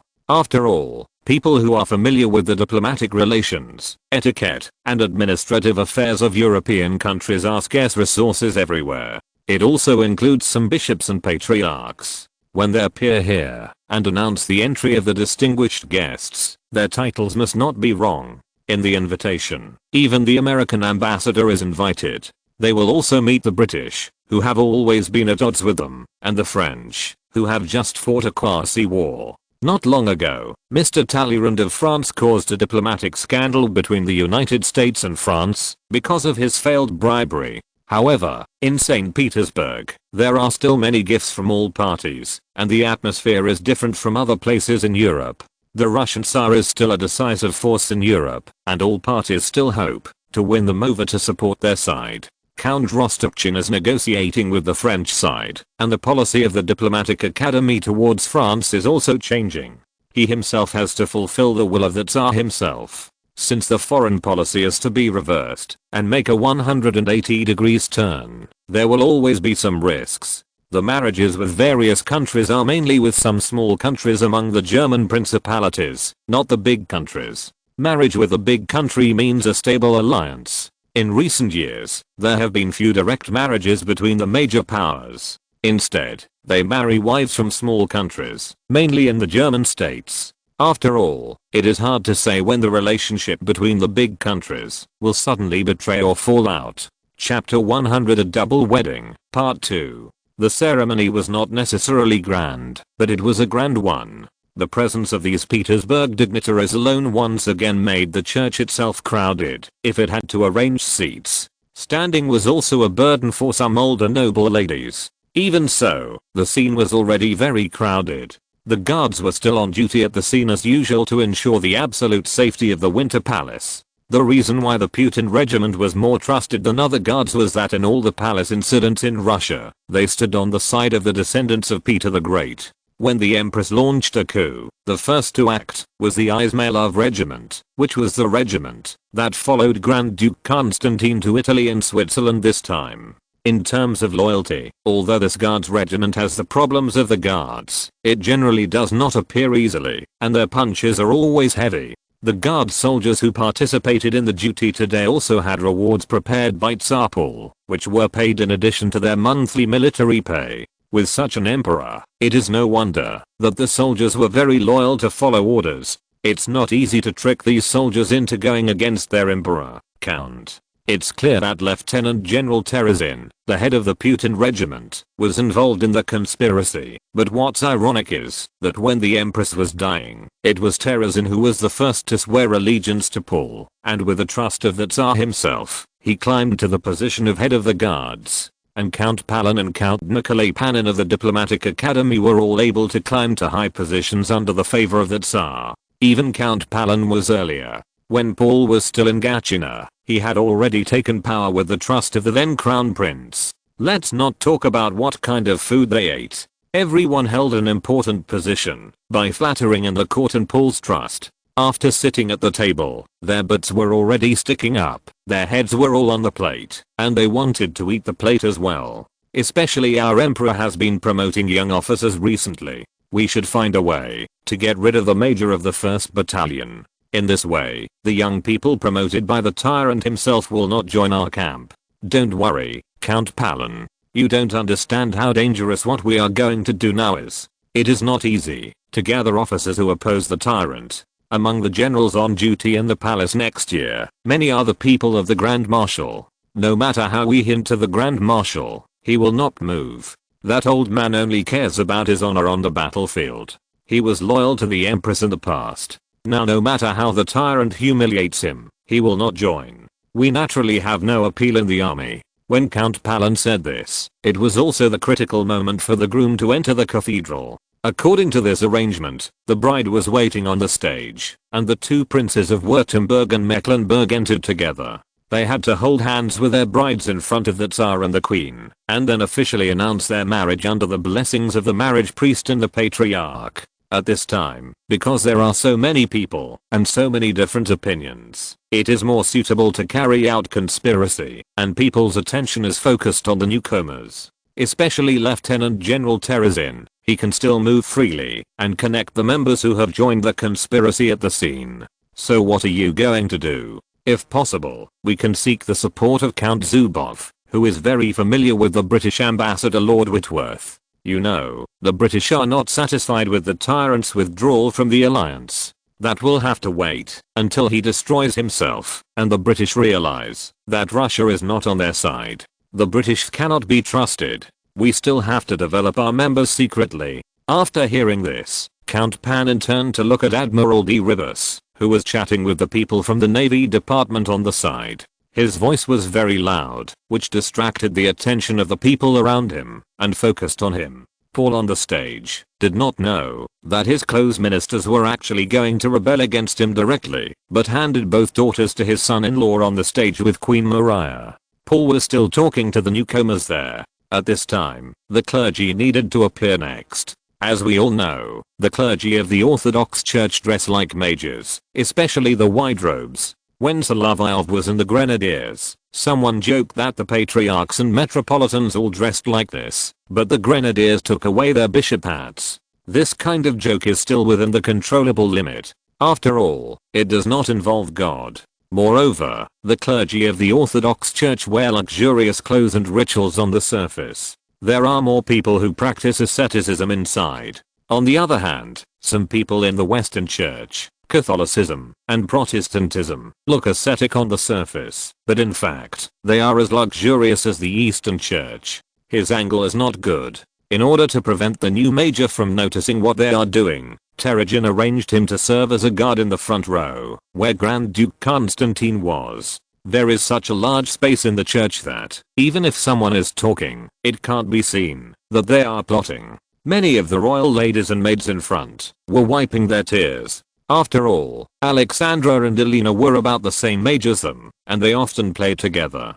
Now they were married, although because of the French occupation of Württemberg and the agreement with Mecklenburg, they had to live in Petersburg for a long time before finally leaving. But at this time, they were also reluctant to leave, especially the two countesses who were often with Elena. They were raised by the Empress and Queen, and had a very good relationship with Elena. Miss Cap, do you have an extra handkerchief? Solovyov had never seen the little fairy with such developed tear glands, so he took out the new handkerchief he had changed this morning from his coat pocket. Please note that today's wedding is just a ceremony. There will be a banquet and a dance afterwards. In the evening, you will still be the maid on duty for His Highness. Little Fairy had always skipped work, but at this time, I don't know how she talked to the head lady, but she was actually arranged to be the maid on duty for Elena. She was lazy but not clumsy. When taking care of His Highness, she was still very attentive. Ignoring it, today the little Count Palin returned from another place. Of course, she didn't know that her sister was not clear with her stepfather, and on the other hand, she was frequently communicating with the young captain of the cuirassiers. And from the wording, the younger sister's words in the letter were obviously a bit childish, more like a child. Their family tradition is not right. Although she herself is a bit crooked, she is more or less reserved and does not do things casually. But it is this point that will make her suffer in this competition with her sister. Mariah's dress is also very fashionable. She is not as bold as her sister, but she takes the initiative in action. Just when the little fairy was about to take duty for her good sister Elena, she had already agreed on a date with the little Count Palin. After the ball, Admiral de Ribas also had an entertainment event at number 1 Million Street. After playing cards, if they were going to stay there at night, they would take the opportunity to launch a night attack. And the little fairy in front of her, who seemed to be very smart, but was a silly girl at the critical moment, was still thinking about breaking the kettle at the right time. As for the subsequent banquet and dance process, it was just like the dance held by the Tsar before. However, Solovyov was not assigned to duty this time, and the entire battalion came down to rest. Only the most loyal grenadier companies of the 3 guards regiments were left to carry out the duty work in the palace. He was released, and the soldiers also had extra meals today, and they all had wine. However, as the guards, in order to avoid people drinking and causing trouble, they were prepared with high-end goods. Okay, brothers, go back to the barracks after you finish eating. I finally got a day off today. After returning from the expedition, I can finally go home and lie in bed. Little battalion commander, you should have a girl in your bed. Although you are not old, your status is rising. Solovyov didn't intend to pay attention to them. He came out of the Winter Palace and went back home along the route he usually took. At the gathering at number 1 Million Street, because it was held at the residence of Admiral de Ribas, the salon was being held, but at the same time they were also inciting and planning. Don't keep any records of today. At present, the tyrant is still very popular. To deal with him, we must first alienate the relationship between the crown prince and him, and also make the officers and the guards resent him. Otherwise, it is impossible to achieve our goal. Count Panin said it clearly, but if we really want to operate it, we also need to see who among the guards and the garrisons in Petersburg is dissatisfied with the Tsar. He called Paul a tyrant, because Tsar Paul intended to improve relations with the French Republic. The Count claimed that he wanted to overthrow the tyranny, but in fact he was an extremely reactionary politician. He also mentioned that he was closer to Britain. As the vice president of the Diplomatic Academy and a member of the Privy Council, he repeatedly left his mark in foreign policy to listen to his opinions. Such a person may say that he wants to overthrow the tyrant, but in fact he is in power in his own department, which is the real despotism. These people want to overthrow Paul's rule, probably hoping that they can get a Tsar who is easy to control and can listen to their opinions. What they see now is that the crown prince can still meet their requirements, but they only see Alexander's appearance. He is a natural actor. Although he has problems with indecision and weakness, he also hides many of his own characteristics. As for this night, it may be even more lively in the new suite. prepared for the new Liwats in the Winter Palace. The little fairy herself didn't have to serve Elena, but she had to order the servants to do things. Now, according to Her Highness's request, she filled the bathtub with boiled hot water. Kataya, come in and take a shower together. Your Highness, I have to be on duty today. You are not in the palace usually, and you are often not seen in the maid's room. It's only because we are good sisters that you are willing to be here, right? Yes, Mariah has to attend an event today, so she is not here. You are the best. It's best to accompany me at this time. How about the water temperature? It won't burn you. The water temperature is just right. It's just that, when you come out of the shower, you will be steaming hot, and your palms and soles will be full of wrinkles. Before you dry them, Elena, wrap yourself in silk and spray lavender perfume. Your Paris will definitely be attracted. You don't have that experience, and you come to give me advice. I once asked that major, and mentioned you. I wanted to seduce him in Moscow. But that idiot, it won't work if you don't lock him in the room. I'm not interested in him now, Elena, but you told me that His Majesty intends for me to date the Prince of Georgia. Father is sometimes prone to impulse, so don't take it too seriously. If you are proactive, you should put some effort into Pavel. The Guards cavalry officer is very popular. Help me undress. I want to take a bath. She will not be needed here next. The Countess will go to the maid's lounge, which is close to the bridal chambers of the two new Liwats. If necessary, she can come immediately. This one is also very strange. Because of the strange atmosphere at home, she usually skips work and now returns to the Winter Palace. Of course, in the future, the attendants around Elena, except for the servants and a few attendants brought from Petersburg, will be replaced by people from the German court. Considering the interests of Russia, the huge dowry of Tsar Paul's daughter, and Frederick Ludwig's fascination with Elena, her life there should be smooth. But for her sisters and girlfriends, it may be difficult to see her. And the Tsar Paul who married his daughter, he was still worried and asked the old nanny sent out to report to him. Knowing that his daughter seemed to have had a happy night, he finally felt relieved and went to bed. Tomorrow morning, Kutasov, there will be a meeting of the Diplomatic Academy. Ask the Academy to prepare a notice to Britain and France. Also, although the Bavarian side is seeking marriage for their prince, Catherine is too young. Both the Queen and I are against this marriage. As for Mariah's issue, if the royal families of some countries have something to say about my daughter having had smallpox, they don't want a vase to be placed in their court. They should put themselves in their shoes. The princess of their own country can't get married in her 40s. The little princess who wants to pursue her love has to be restricted by the parliament to get married at an age. I have only heard of such a family. However, it's good for you to know this. I know you can keep it secret. But don't do the kind of thing of taking benefits from others and then seeking jobs for them. The reward I give you is more than 1,200 gold rubles. Yes, your majesty, I will pretend that I didn't hear anything you said. Paul then went to bed contentedly, but he didn't know that the British hated him and that the domestic conspiracy group was even on the same street with him. End of this chapter. Thank you very much for reaching the end. Don't forget to like. Looking for more exclusive content and immediate access? Subscribe to our Patreon. Remember, every like, subscription, or donation encourages us to continue. Thanks to everyone. See you in the next video.